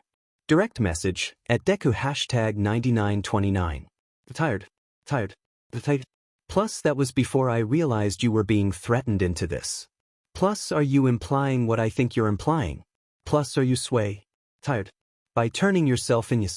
Izuku snorts humorlessly. If only. Direct message, at Tired #7721. I can't do that. Trust me when I say I can't do that. Other people's lives hang in the balance. Tired.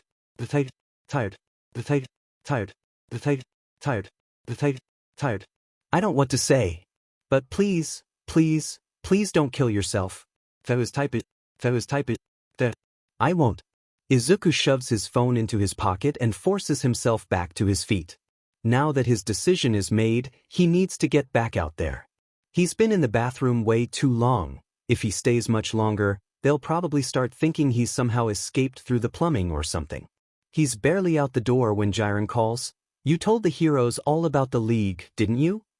Izuku flinches and trips over his own feet, careening to the floor. What the F dash? How did Jiren? He hurriedly pushes himself back to his feet and is about to start frantically denying it when Jiren laughs and turns to Shigaraki. I told you so, he says smugly. How'd you even know? Shigaraki asks. He seems a little bit calmer now, probably because of the glass of alcohol he's nursing. It's what I would do, Jiren answers. Who wouldn't sabotage their enemies by spreading a bit of sensitive information when they get the opportunity to? He smiles, one of those sly, greasy smiles that Izuku hates. Shigaraki grumbles and scratches at his neck, but Jiren just laughs again. Don't worry, we'll make sure he can't do it again. That's what the contract's for after all. A portal of dark purple mist appears in the center of the room and Jiren smirks. There's Junatsu now. Junatsu steps out of the portal, his big shoulders curved inwards so he can fit. His eyes flick over to Izuku momentarily, and he gets a funny look on his face for a moment.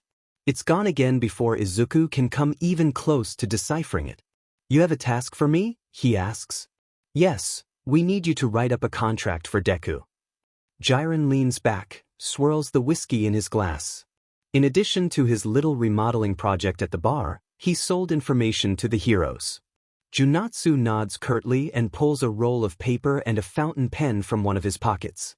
He's about to start writing when Jiren adds, "He used a loophole in one of your old contracts to free the bartender, so be especially careful about how you phrase things."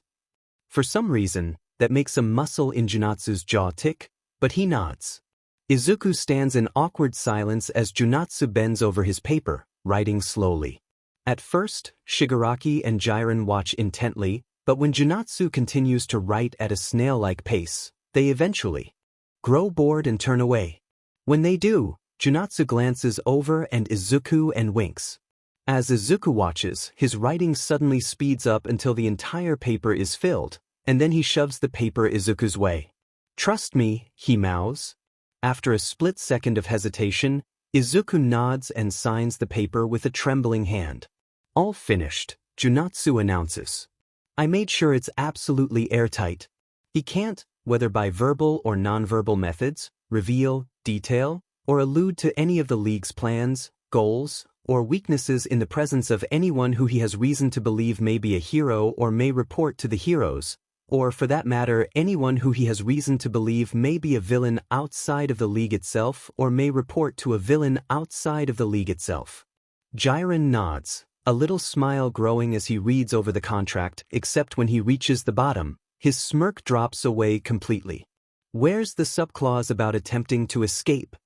Even though Izuku just saw Junatsu winking slyly at him, the way Junatsu turns white is so convincing Izuku almost thinks Junatsu really did leave that out on accident. I completely forgot," he murmurs, sounding shocked and embarrassed. I would add it in now, but I've used up all of the words, and Deku's already signed it." He bows deeply. "My sincere apologies." Jiren sighs. "Shigaraki, you'll just have to keep a little closer of an eye on your new analyst then." He hands the contract back to Junatsu and stands, stretching until his back cracks. "Unless there's anything else you need, Junatsu and I will be heading off now."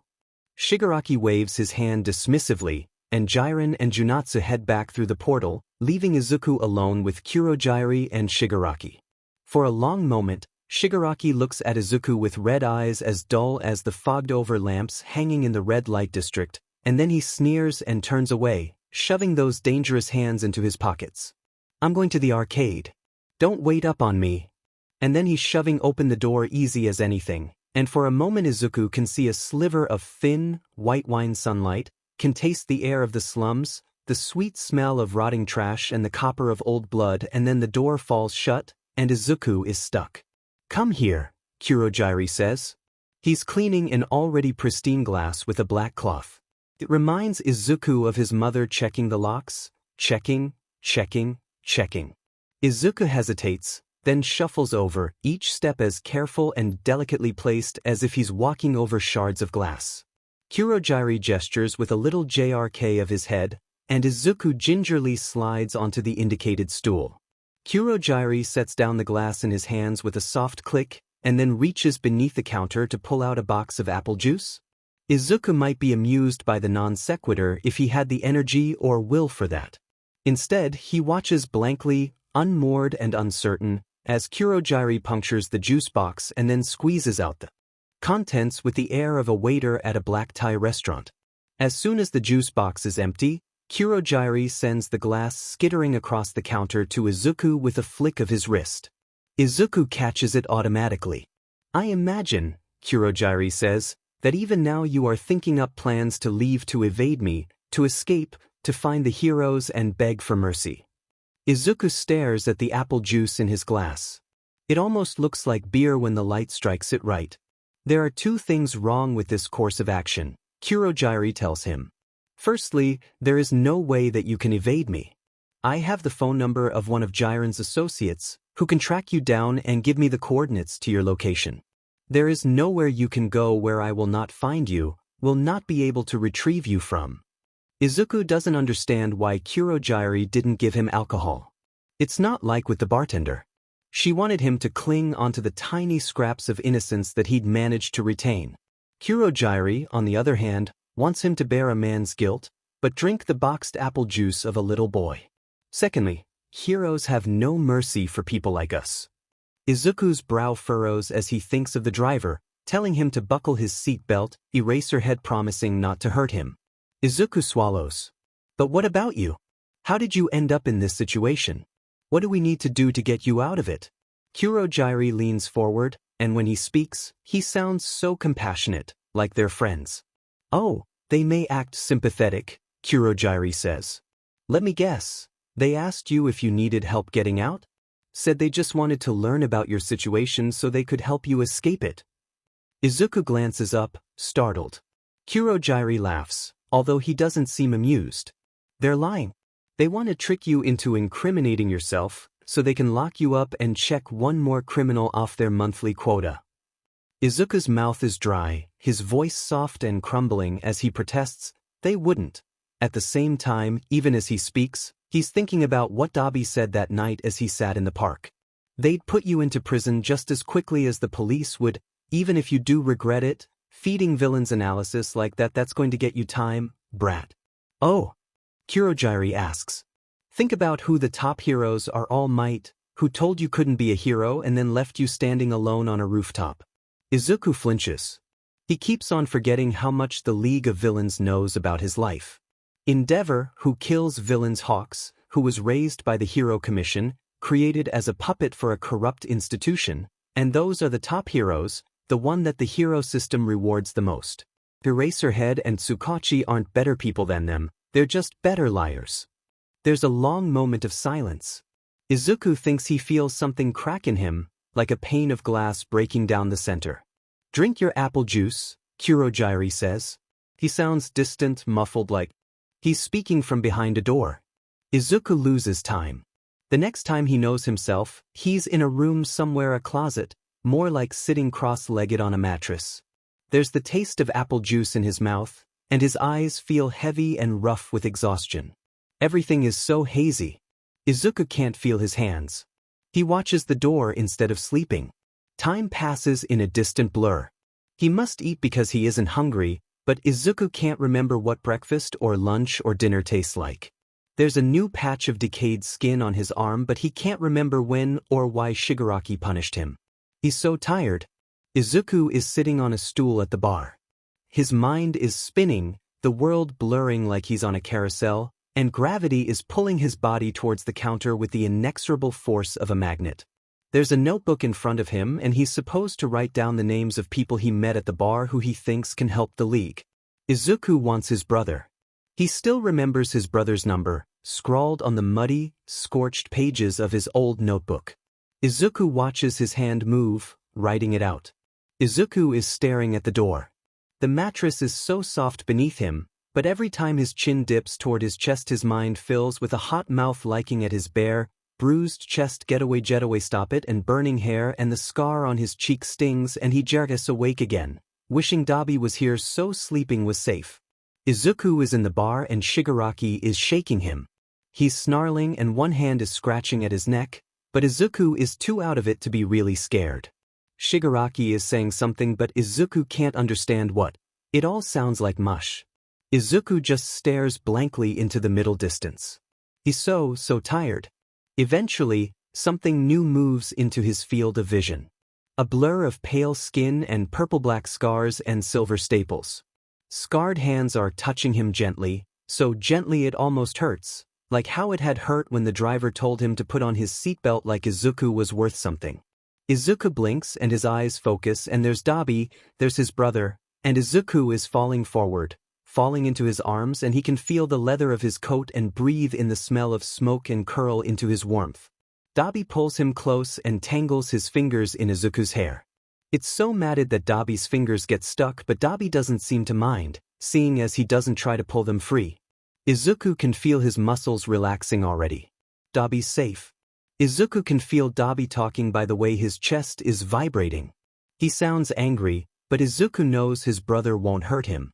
Shigaraki is spitting something, voice sharp enough that Izuku burrows deeper into his brother's side, and then Kurogyari is speaking, soothing and smoothing over, and then Dobby is adding something that makes Shigaraki stop for a moment, and when he speaks next, his voice is thick with a sort of begrudging acceptance. Dobby whispers in his ear, telling him to go to sleep. Izuku closes his eyes and drifts off.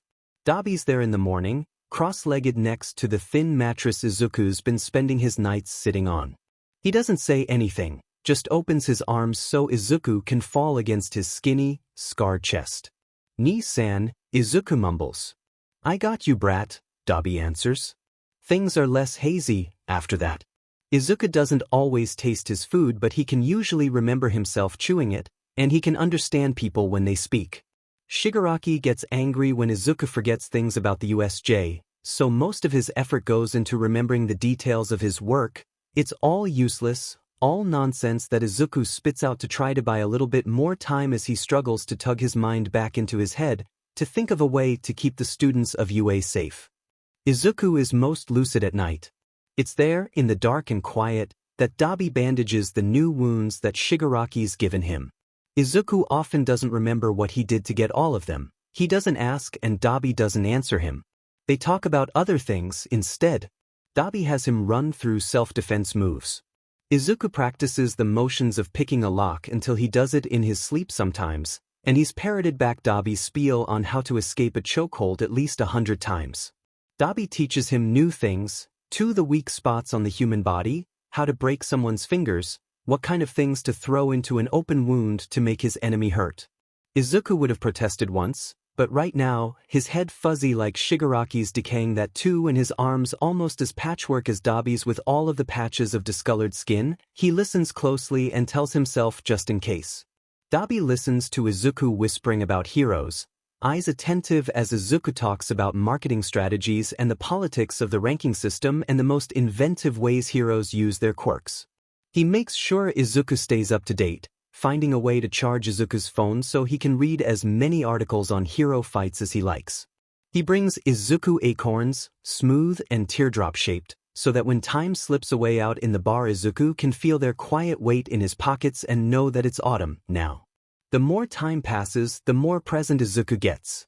Some time after the acorns stop falling, he starts to be able to taste food again, even if everything seems as mild as rice. He can feel the roughness of the scars on Dobby's fingers even when he's out in the bar, not just when he bandages Izuku's wounds. It doesn't take as much effort to remember details. Some of the people from Shigaraki's server start showing up.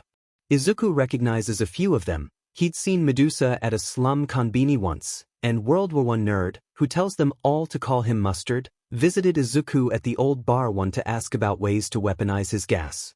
Others are unfamiliar. Pockets is leaner than he'd expected, with a crooked smile and long fingers. They distract Shigaraki with games and in-jokes and talk of all might. Izuku thinks some of it must be on purpose. Medusa sneaks him extra food from the konbini until she gets fired because a customer complained about her hair, and Pockets keeps on stealing bandages and lotion for Izuku to use on his wounds. Still, none of them say anything directly to Shigaraki, and when talk turns to the planned attack on the USJ, their smiles remind Izuku of Kaken's. Talking to them and Dobby helps so much that Izuku decides to start messaging Tired and Anonymous Player again.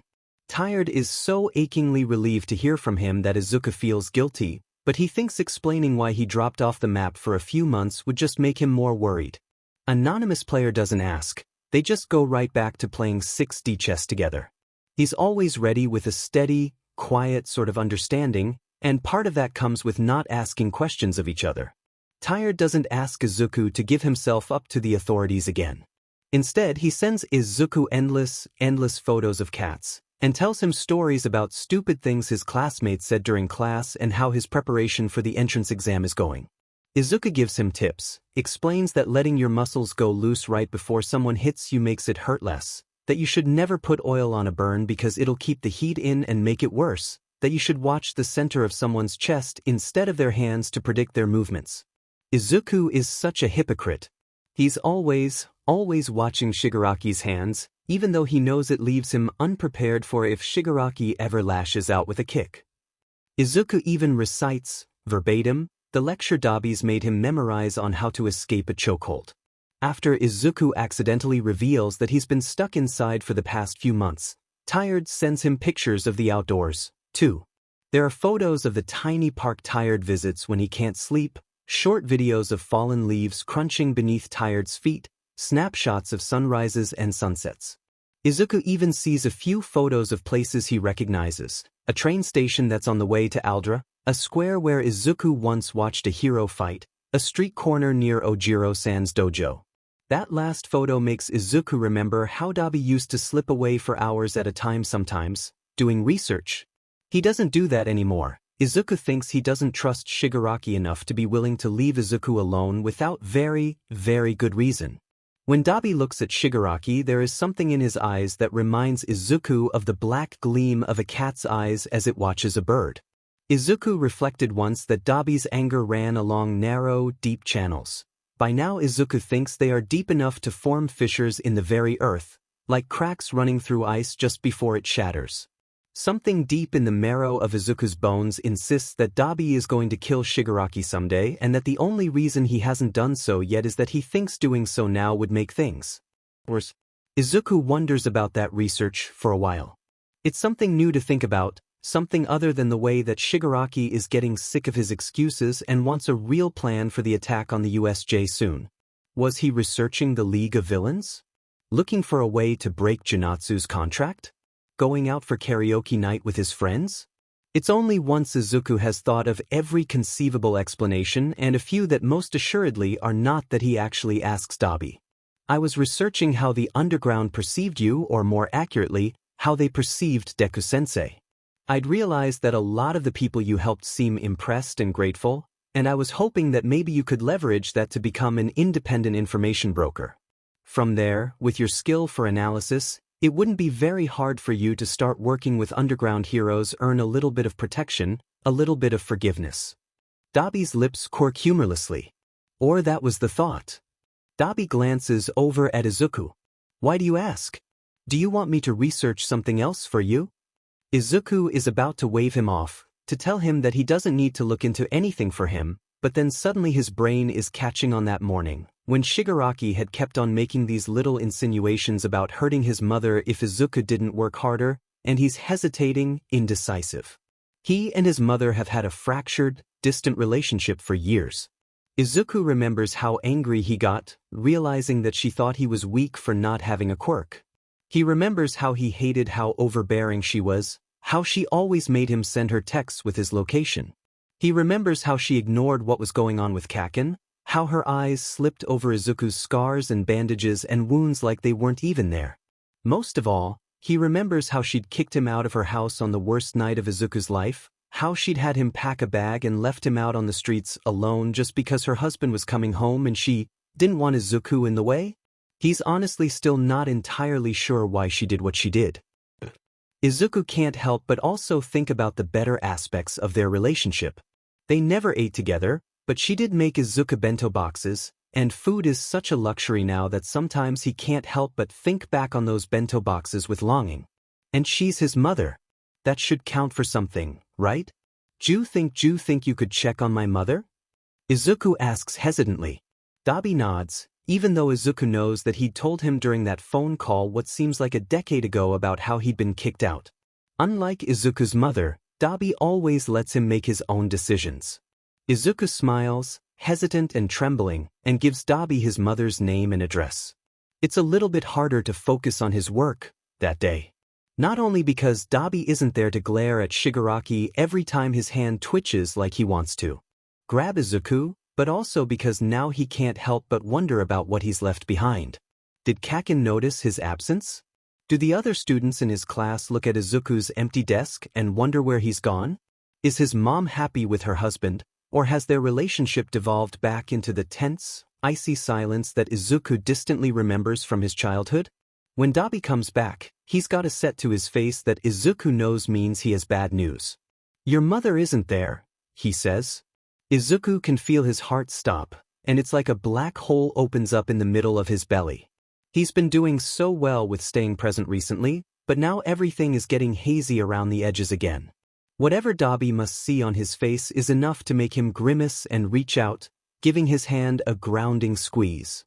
When Izuku has caught his breath and braced himself properly, he nods and his brother continues. The apartment complex you gave me the address of, it's burned down. I'd estimate that it burned at the end of May or during early June, although I'm not certain of the exact time, Dobby tells him. The pattern of the fire makes me think it was set intentionally, possibly using cooking oil as fuel. Whoever set the fire wanted to make sure the whole apartment was burnt. I think someone might have actually taken a lighter to some of the items that would be harder to burn before starting the fire. Izuku stares blankly, trying to understand what Dobby is telling him. Someone burned down their apartment? As far as I can tell, Dobby informs Izuku, everyone thinks that you and your mother died in that fire. It takes Izuku a moment to gain the courage to speak, to unstick his dry mouth. And do you think? Dobby shakes his head. There would have been, he hesitates, remnants in the apartment. I got Jiren to steal the police report on the fire for me. They didn't find any remains. Dobby pulls the police report in question out of his pocket and hands it over to Izuku. Izuku doesn't bother unfolding it. He just stares blankly at it, trying to fit this into his worldview. He'd always just sort of assumed everything back with his mom and Kaken was the same as always, like his old life had frozen in time the moment he left it. It's strange realizing how much things have changed without him. Also, Dobby says, this one kid with spiky blonde hair saw me snooping around. I'm pretty sure he thinks I'm the one who set the fire. He kept on trying to get me to fight him. Izuku laughs hoarsely. Maybe not everything has changed while he was gone. It's kind of funny when Izuku thinks about it. Kaken's always made fun of him for being a crier, and he wasn't exactly wrong. Back when they were younger, back when they were friends and not just unhappily tolerating each other because their mom's reactions weren't worth risking back then, Izuku would cry at the drop of a hat. Someone stepped on a worm? He'd sob like the world was ending. Sad scene in an all. My cartoon? He'd be howling in minutes. Happy scene in an all might continue? He'd be bawling like a baby then. Izuku worked so hard to train himself not to cry so much, but even as he learned to push back his tears, to no longer react to Kaken's taunts, to keep his face from showing his every passing thought, even then, he still felt everything. For years, he was like a burbling fountain of emotion, one that could be hidden but never truly stoppered. Sometime during middle school, that changed. He found that sometimes he would go distant, would float away from his body and his emotions until everything seemed just a little bit removed and he didn't feel much at all. It feels a little funny sometimes. He misses things when they happen, or forgets whole stretches of time, but things don't hurt quite as much, and he appreciates the break from his emotions. It makes him feel a little proud, in a way, that he's not such a crybaby anymore. That's why it's funny that now, some part of Izuku wants nothing more than to be able to cry. It's not like crying would change anything.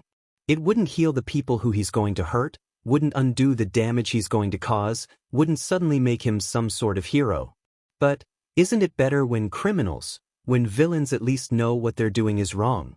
If some part of them rebels and regrets, doesn't that mean they aren't completely irredeemable? That there's something, however small, worthwhile left inside them? Izuku stares up at the ceiling. During sleepless nights over the past few weeks, he's watched as water damage slowly spreads through the rafters like ink spreading across paper. Sometimes, when he closes his eyes, he can see blood spreading the same way, pooling under the limp body of a UA student or a UA teacher. Sometimes, it's all might, his blood just as red and ordinary as anyone else's. Despite everything, even when blood is spilling behind his eyelids as he tries to sleep at night, Izuku doesn't feel anything at all. His mind is sharp enough, but it's like his emotions are still separated from him by the same foggy pane of glass that had cut him off from himself, left him drifting through the end of the summer and most of the fall without really understanding anything that was going on around him. Sometimes, it feels like the people he's analyzing aren't really human at all. They aren't really thinking, breathing, bleeding people, just doll-like shells, pieces in some huge game being shuffled back and forth by forces greater than they can anticipate or control. Izuku can muster up emotion for a few people, for Dobby, for Tired, for Anonymous Player, but as Shigaraki would put it, it's like they're a handful of player characters in a world full of NPCs. And doesn't the fact that Izuku's thinking like Shigaraki show how twisted, how disgusting and despicable he's become? When thinking of anyone else, all he can feel is, well, what does he feel? He feels tired mostly. maybe a little bit irritated when people don't fit the role that he needs them to, or a bit of dull, exhausted relief when they do. Izuku feels more irritated than relieved, most of the time. Shigaraki is too perceptive, Kurogiri is too loyal, and the recruits are too bloodthirsty. Sometimes it feels like his work is impossible, like he's walking on a tightrope as thin as a spider's silk thread.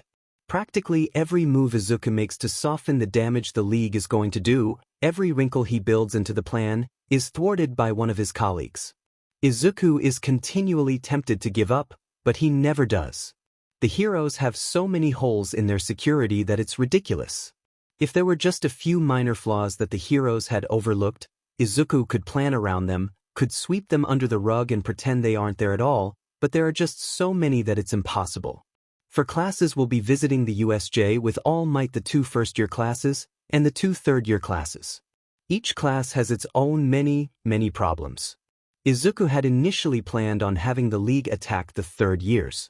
Their return to the USJ is mostly to show them how far they've come since their first year, so none of the regions should pose too much difficulty to them, and they should already have their provisional licenses. The problem is that since Izuku stupidly gave Shigaraki a list of all of their weaknesses on a silver platter, even if they can fight, it sure as hell won't be a fair one. On top of that is the issue of the third-year teachers.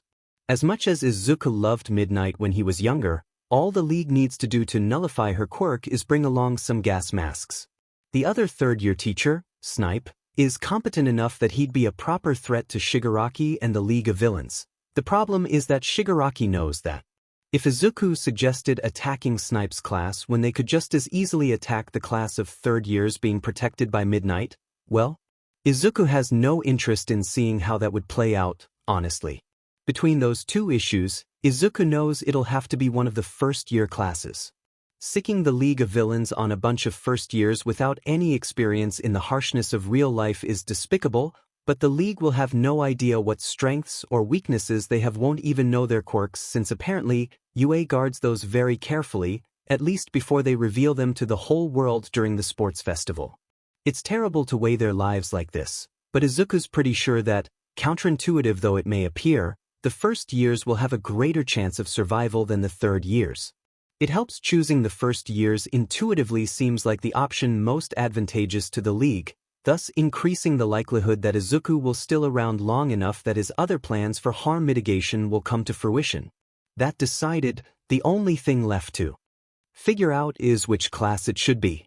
The teachers for the first-year classes are a little bit better for Izuku's purposes than the third-year teachers had been.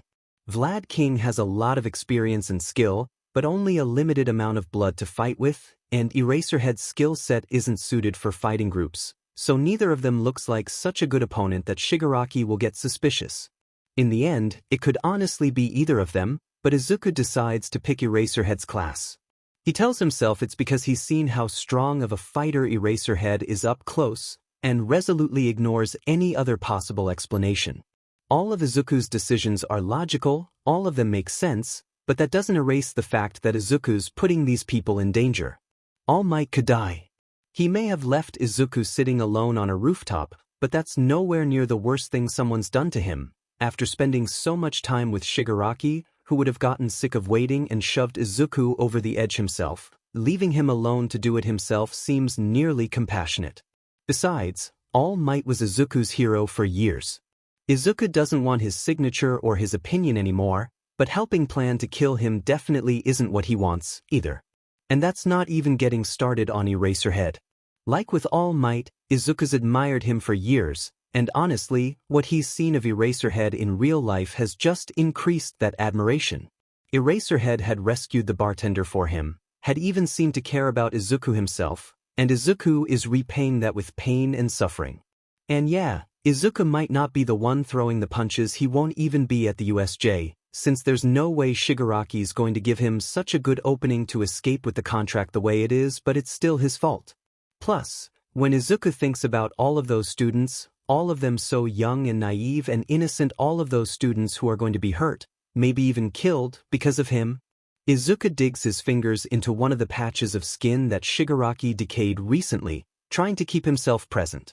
Feels like Izuku keeps on thinking that he's hit rock bottom, that he can't be worse of a person, but even when he hits FING bedrock he somehow keeps digging. Honestly, Izuku's tempted to kill himself as soon as this whole thing with the USJ is done. The only things keeping him from that are how it would hurt Tired, Dobby and Anonymous Player. Then again, Izuku hasn't even been spending nearly as much time with Anonymous Player. A little while ago, back on Anonymous' birthday, Izuku had learned that he's Anonymous' only friend.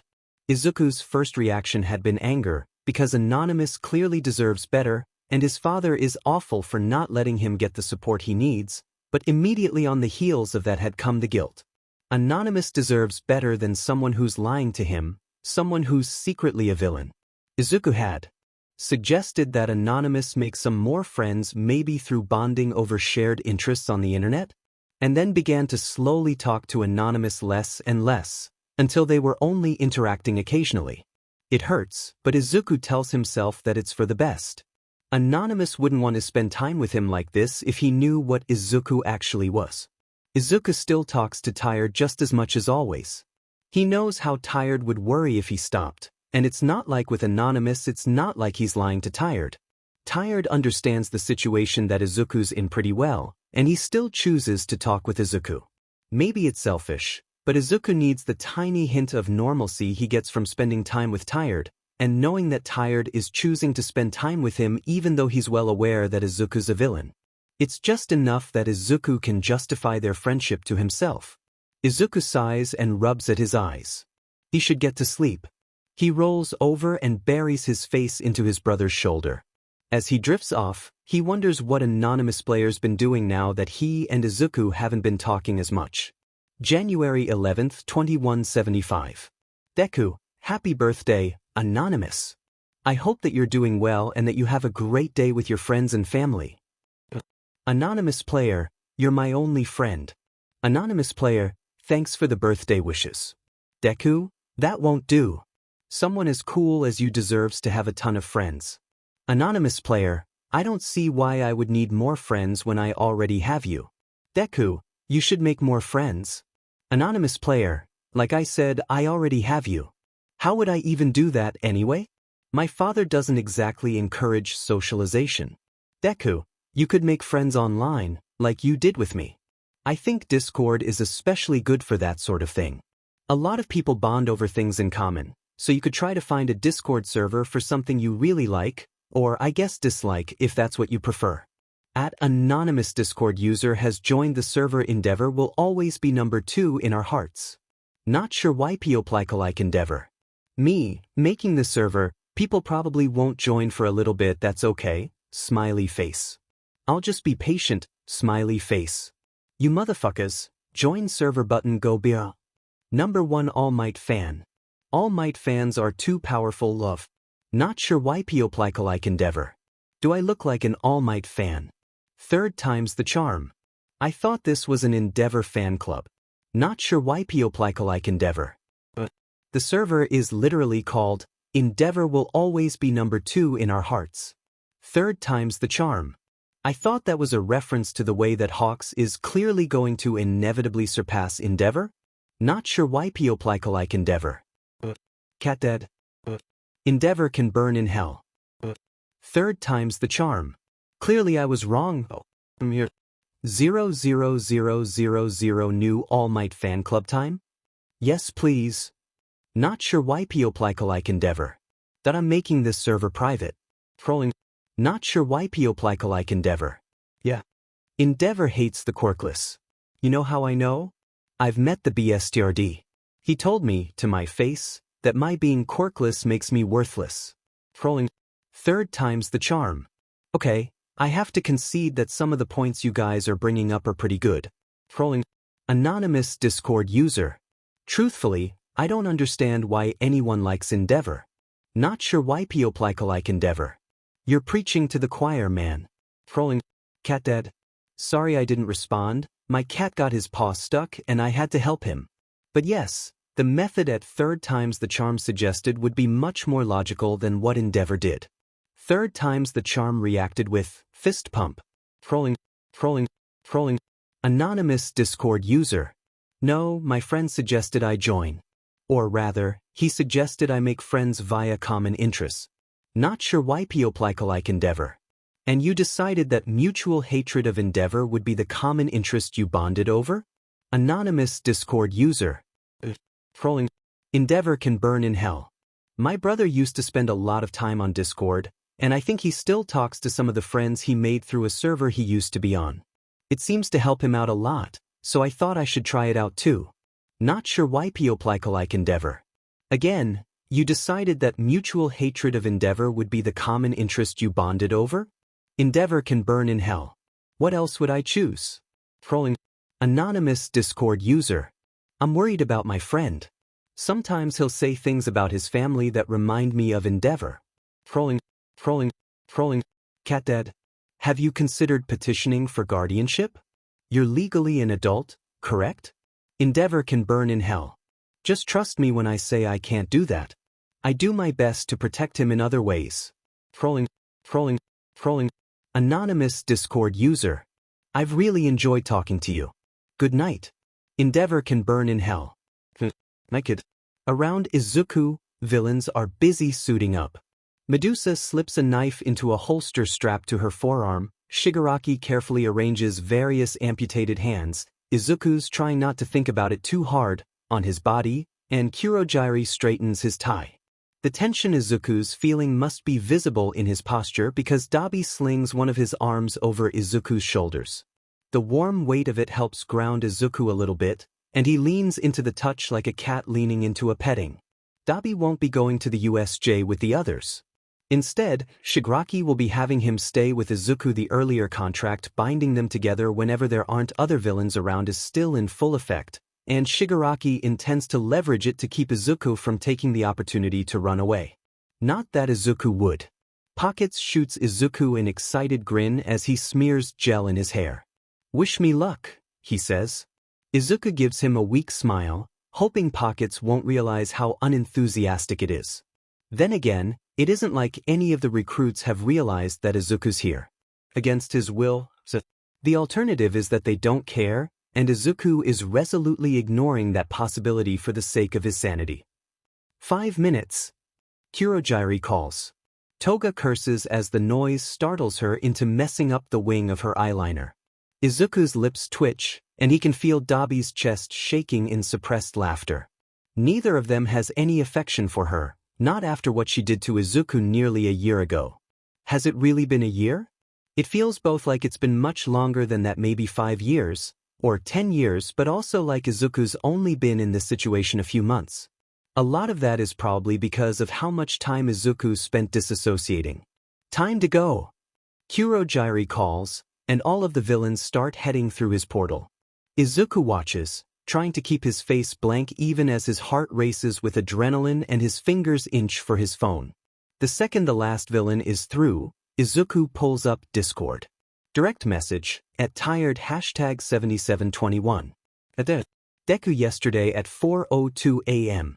Can we meet in person? Tired. Plus what's going on? Are you alright? Direct message, at Deku #9929. Tired. Yesterday at 4:03 a.m. Of course. Direct message, at tired #7721. Deku yesterday at 4:05 a.m. Tomorrow, 11:15 a.m., at Lotus Blossom Park. I'll be near the bench at the very back. Tired. Yesterday at 4:06 a.m. Alright. Now. I'll be a bit late. Can you wait for me? Tired. Hitoshi forces himself to pull his gaze up from his phone.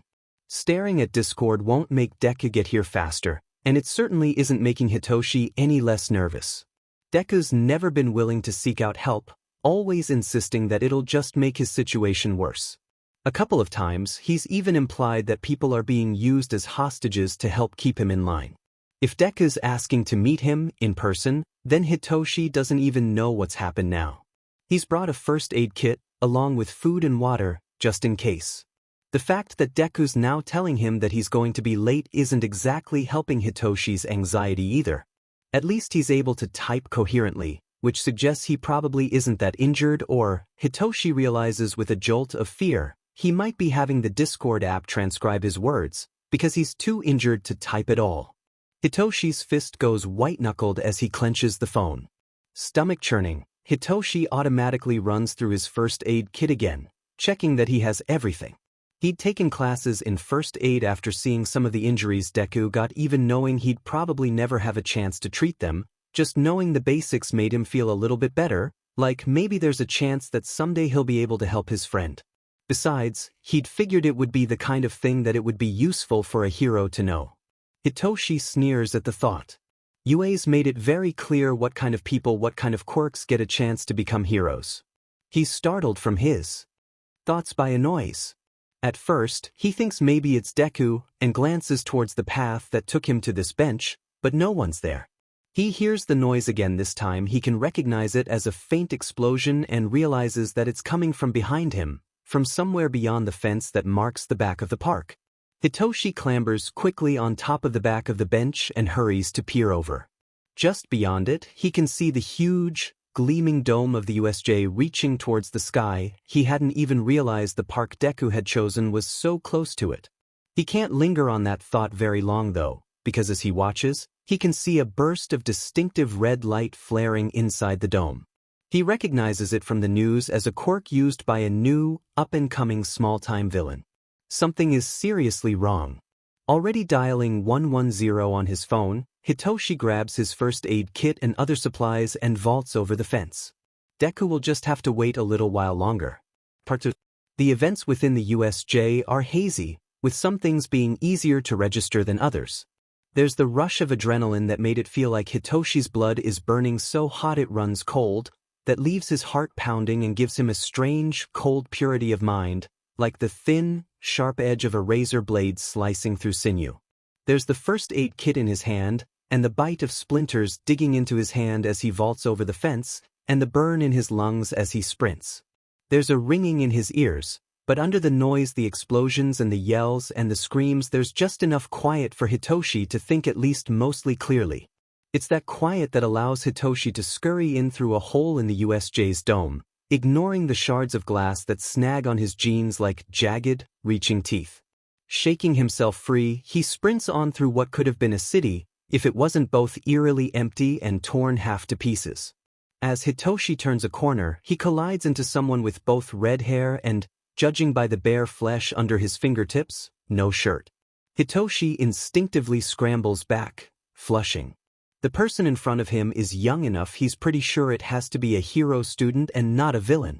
The way that their costume is visibly glossy and new also supports that hypothesis. It's probably still best to check though. You're a hero student, right? The person blinks back at him, looking baffled, then glances over their shoulder at the other one behind him, who looks just as shiny as the first, if significantly angrier. "Are you?" they finally ask. Hitoshi grimaces. More or less, he hedges. On the spectrum of villain to hero student, I mean. He gives himself a shake. "Are either of you injured?" Still looking baffled, the first one shakes their head. Hitoshi nods briskly. "There's a big hole in the dome in that direction," he tells them, pointing. "Help is on the way. I called 110 before I came in." With that, Hitoshi continues. On before they can change their minds, decide he's a villain after all, and get their shiny hero costumes dirty fighting him. He moves towards the sound of fighting without thinking, even though his hands are empty of weapons and his mouth is so dry it feels like his tongue is superglued to the roof of his mouth. Without lingering to see if the hero students head to the exit like he told them to, Hitoshi sprints past empty, apartment buildings that look like cardboard boxes all stacked together, through a funny-looking gate with some sort of sign on the top that he doesn't bother to read, and into a wide-open area with square reddish-orangish tiles set in the ground in a sort of plaza. There are villains everywhere, villains with masks, villains with bare faces and toothy smirks, villains big and small, villains in costumes and villains in street clothes, villains with weapons and villains with nothing more than their muscles and their quirks. There's even a woman with snakes for hair, which is a detail that sticks in Hitoshi's mind for some reason. The important thing is that there are villains everywhere and Eraserhead is fighting all of them. He moves gracefully, dodging blows and throwing them in the same breath. His capture weapon swoops through the air, yanking villains together, throwing them aside, slamming them into the ground, all in a flurry that's so quick it's hard to keep track of where it is at any given moment. Hitoshi can't help but think that he's in his element. The rhythm of his fighting is broken by Hitoshi's arrival, however. He actually does a double take when he sees Hitoshi. It's like he first just registers that Hitoshi is short enough and young enough he has to be a student, and then secondarily realizes that Hitoshi isn't one of his students. It would be really funny except Eraserhead's grip loosens on his capture weapon as, for just a split second, he forgets the battlefield and instead stares at Hitoshi in bafflement. Meanwhile, one of the villains sprints forward, pale blue hair flying backward as he runs. One of his pale hands closes around Eraserhead's elbow, the skin of which rather abruptly begins to flake. Eraserhead lets out a small sort of woof, somewhere between a grunt of pain and the sound of the air getting punched out of him. Hitoshi winces, and guilt twists in his belly, crumpling his lungs and gnawing at the inside of his chest. He'd distracted Eraserhead, put him in danger with his carelessness. He'd wanted to help, but clearly he's only a liability here. He should go maybe without him here as a distraction. Eraserhead will regain the upper hand. Hitoshi turns and runs towards the nearest fight. He knows that he can help the hero students, at least if providing rudimentary medical care and directing them to the exit counts as helping, that is. In the end, he doesn't have time to do even that. He's just outside the entrance to what looks like a penned-up fire when he hears the front doors slam open. The pro-heroes have arrived, gleaming even worse than the hero students from earlier had. He can even hear some of them spouting catchphrases. Hitoshi grimaces. Disgusting. He may have no desire to be a villain, but sometimes pro-heroes can just be so obnoxious. Soon the main group of villains is fleeing back into their strange purple-black portal, and the pro-heroes start combing through all the different areas of the USJ, dispatching the remaining villains and collecting all the students. In the chaos, Hitoshi somehow ends up being swept up with all the hero students. He finds himself standing in a loose crowd of them without quite knowing how it happened.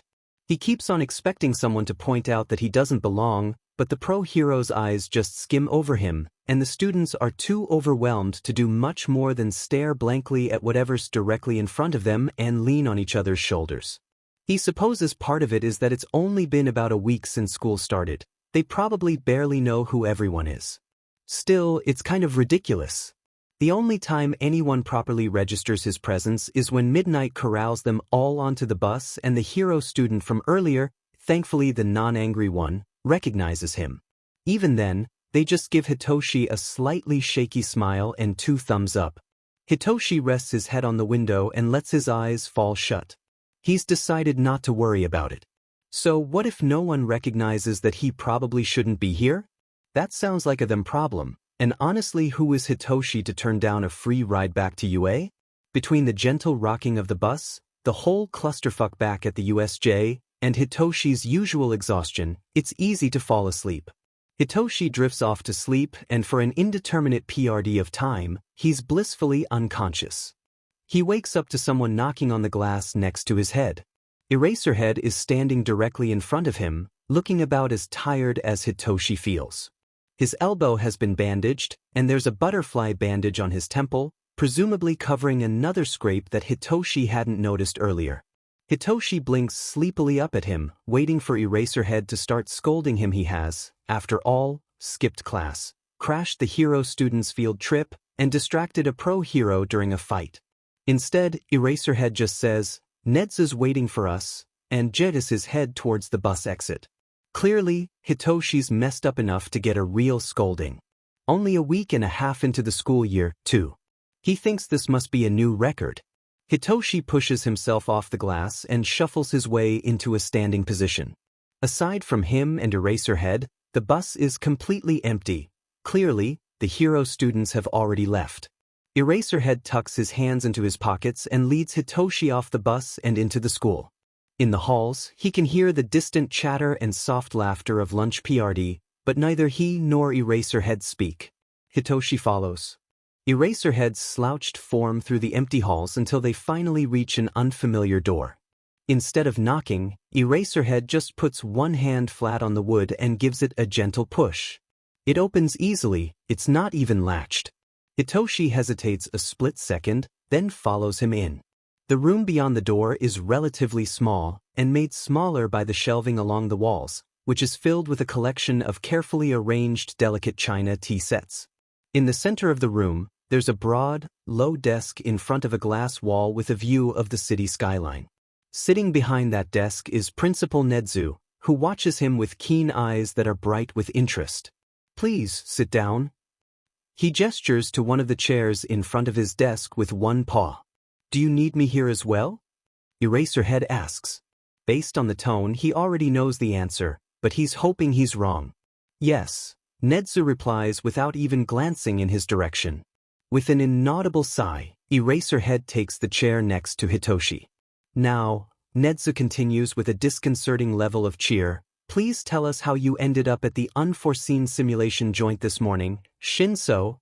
Hitoshi swallows. Here comes the scolding. "I was going to meet a friend," he says. "At Lotus Blossom Park. I was waiting for him when I noticed what was going on behind me, so I called 110 and hurried over the fence to help." Nedzu hums in acknowledgement. "When and where was this meeting supposed to be, exactly?" 11:15, Hitoshi answers. "And my friend said he was going to be at the bench at the very back. When I got there, he said he was going to be late and asked me to wait for him." Nedzu nods like what Hitoshi said has somehow confirmed something to him, maybe the fact that Hitoshi skipped class? "And can you tell me a little bit more about this friend of yours?" Hitoshi cracks the knuckle in one of his fingers as he starts to feel a bit self-conscious. This doesn't seem like information that's necessary to know in order to give a scolding. "He's an online friend? I met him through Discord. We hadn't met up before now."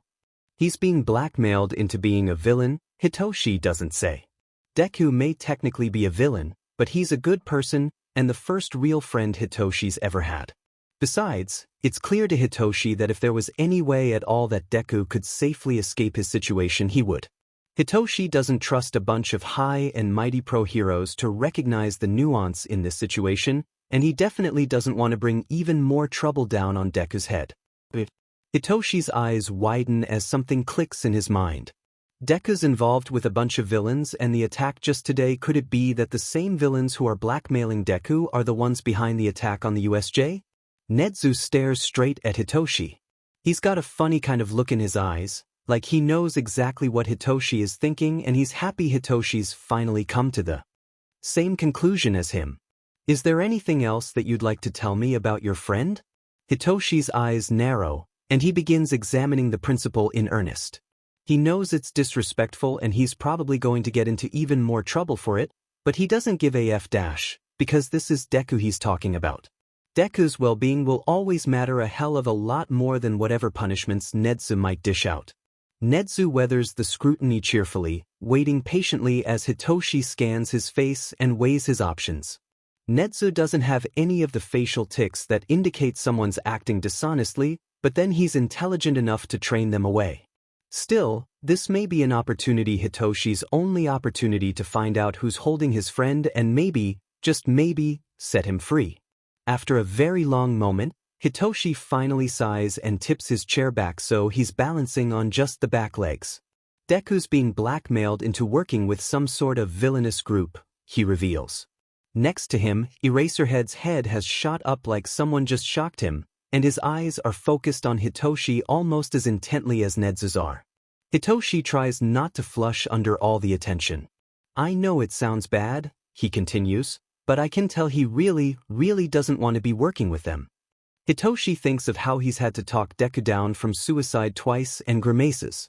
"I'm pretty sure that they've been hurting him, and he says that he can't leave because there are other people's lives hanging in the balance, so I think that they're holding some sort of hostages against him." There's a moment of silence, and then Eraserhead says, "You said your friend goes by Deku?" Hitoshi squints at him warily. "Why?" "Yeah," he edges out cautiously. "Why do you ask?" "I've met him," Eraserhead says.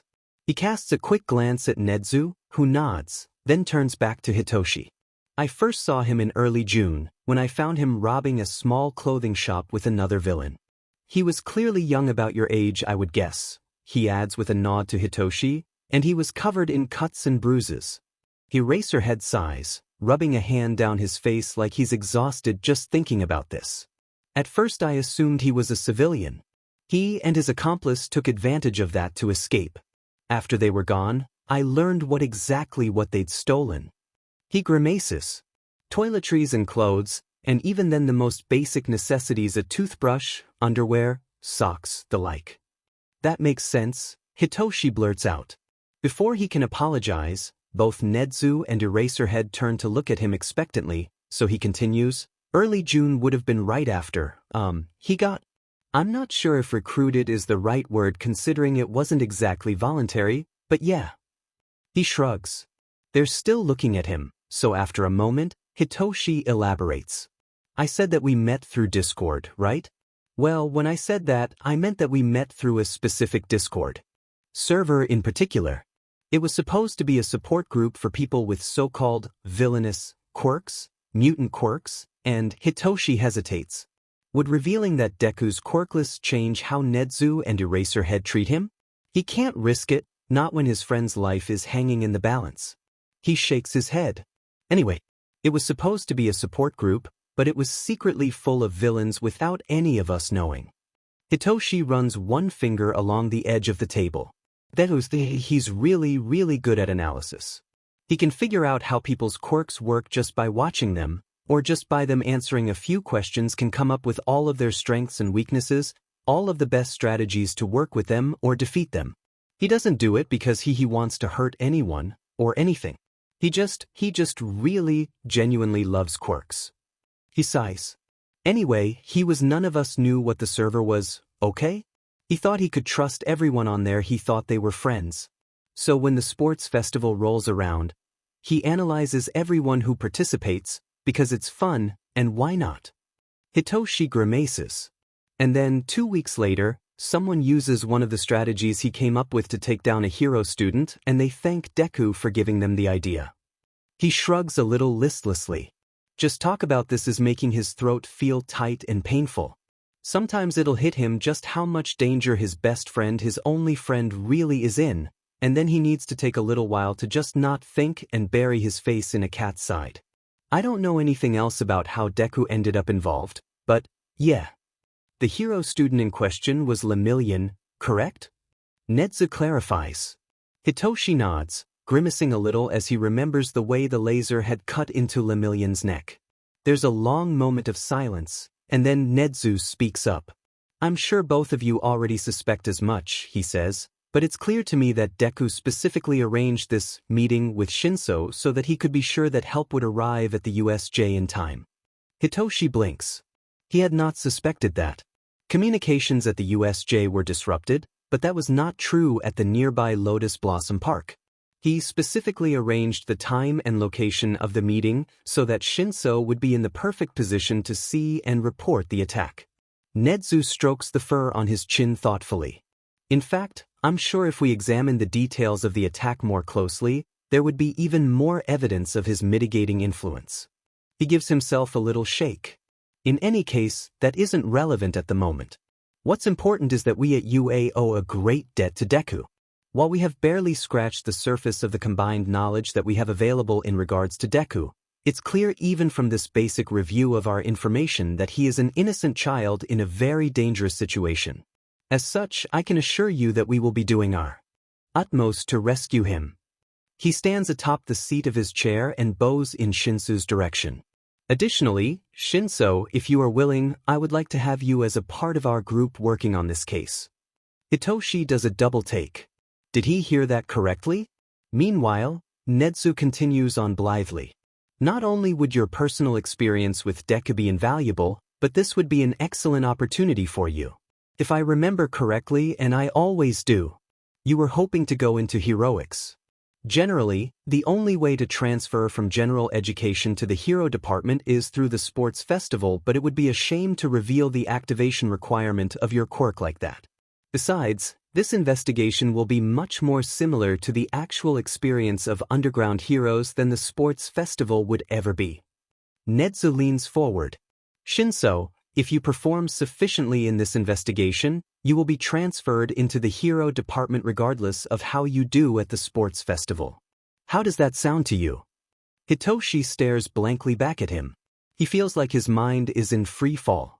That sounds good, he finally says faintly. Excellent. Nedza cheers. I look forward to working with you both. As if on cue, the bell rings loudly. You both had better head to your next class, Nedzu tells them. I'll see you again soon when we continue the investigation. And with that he shoos them out the door.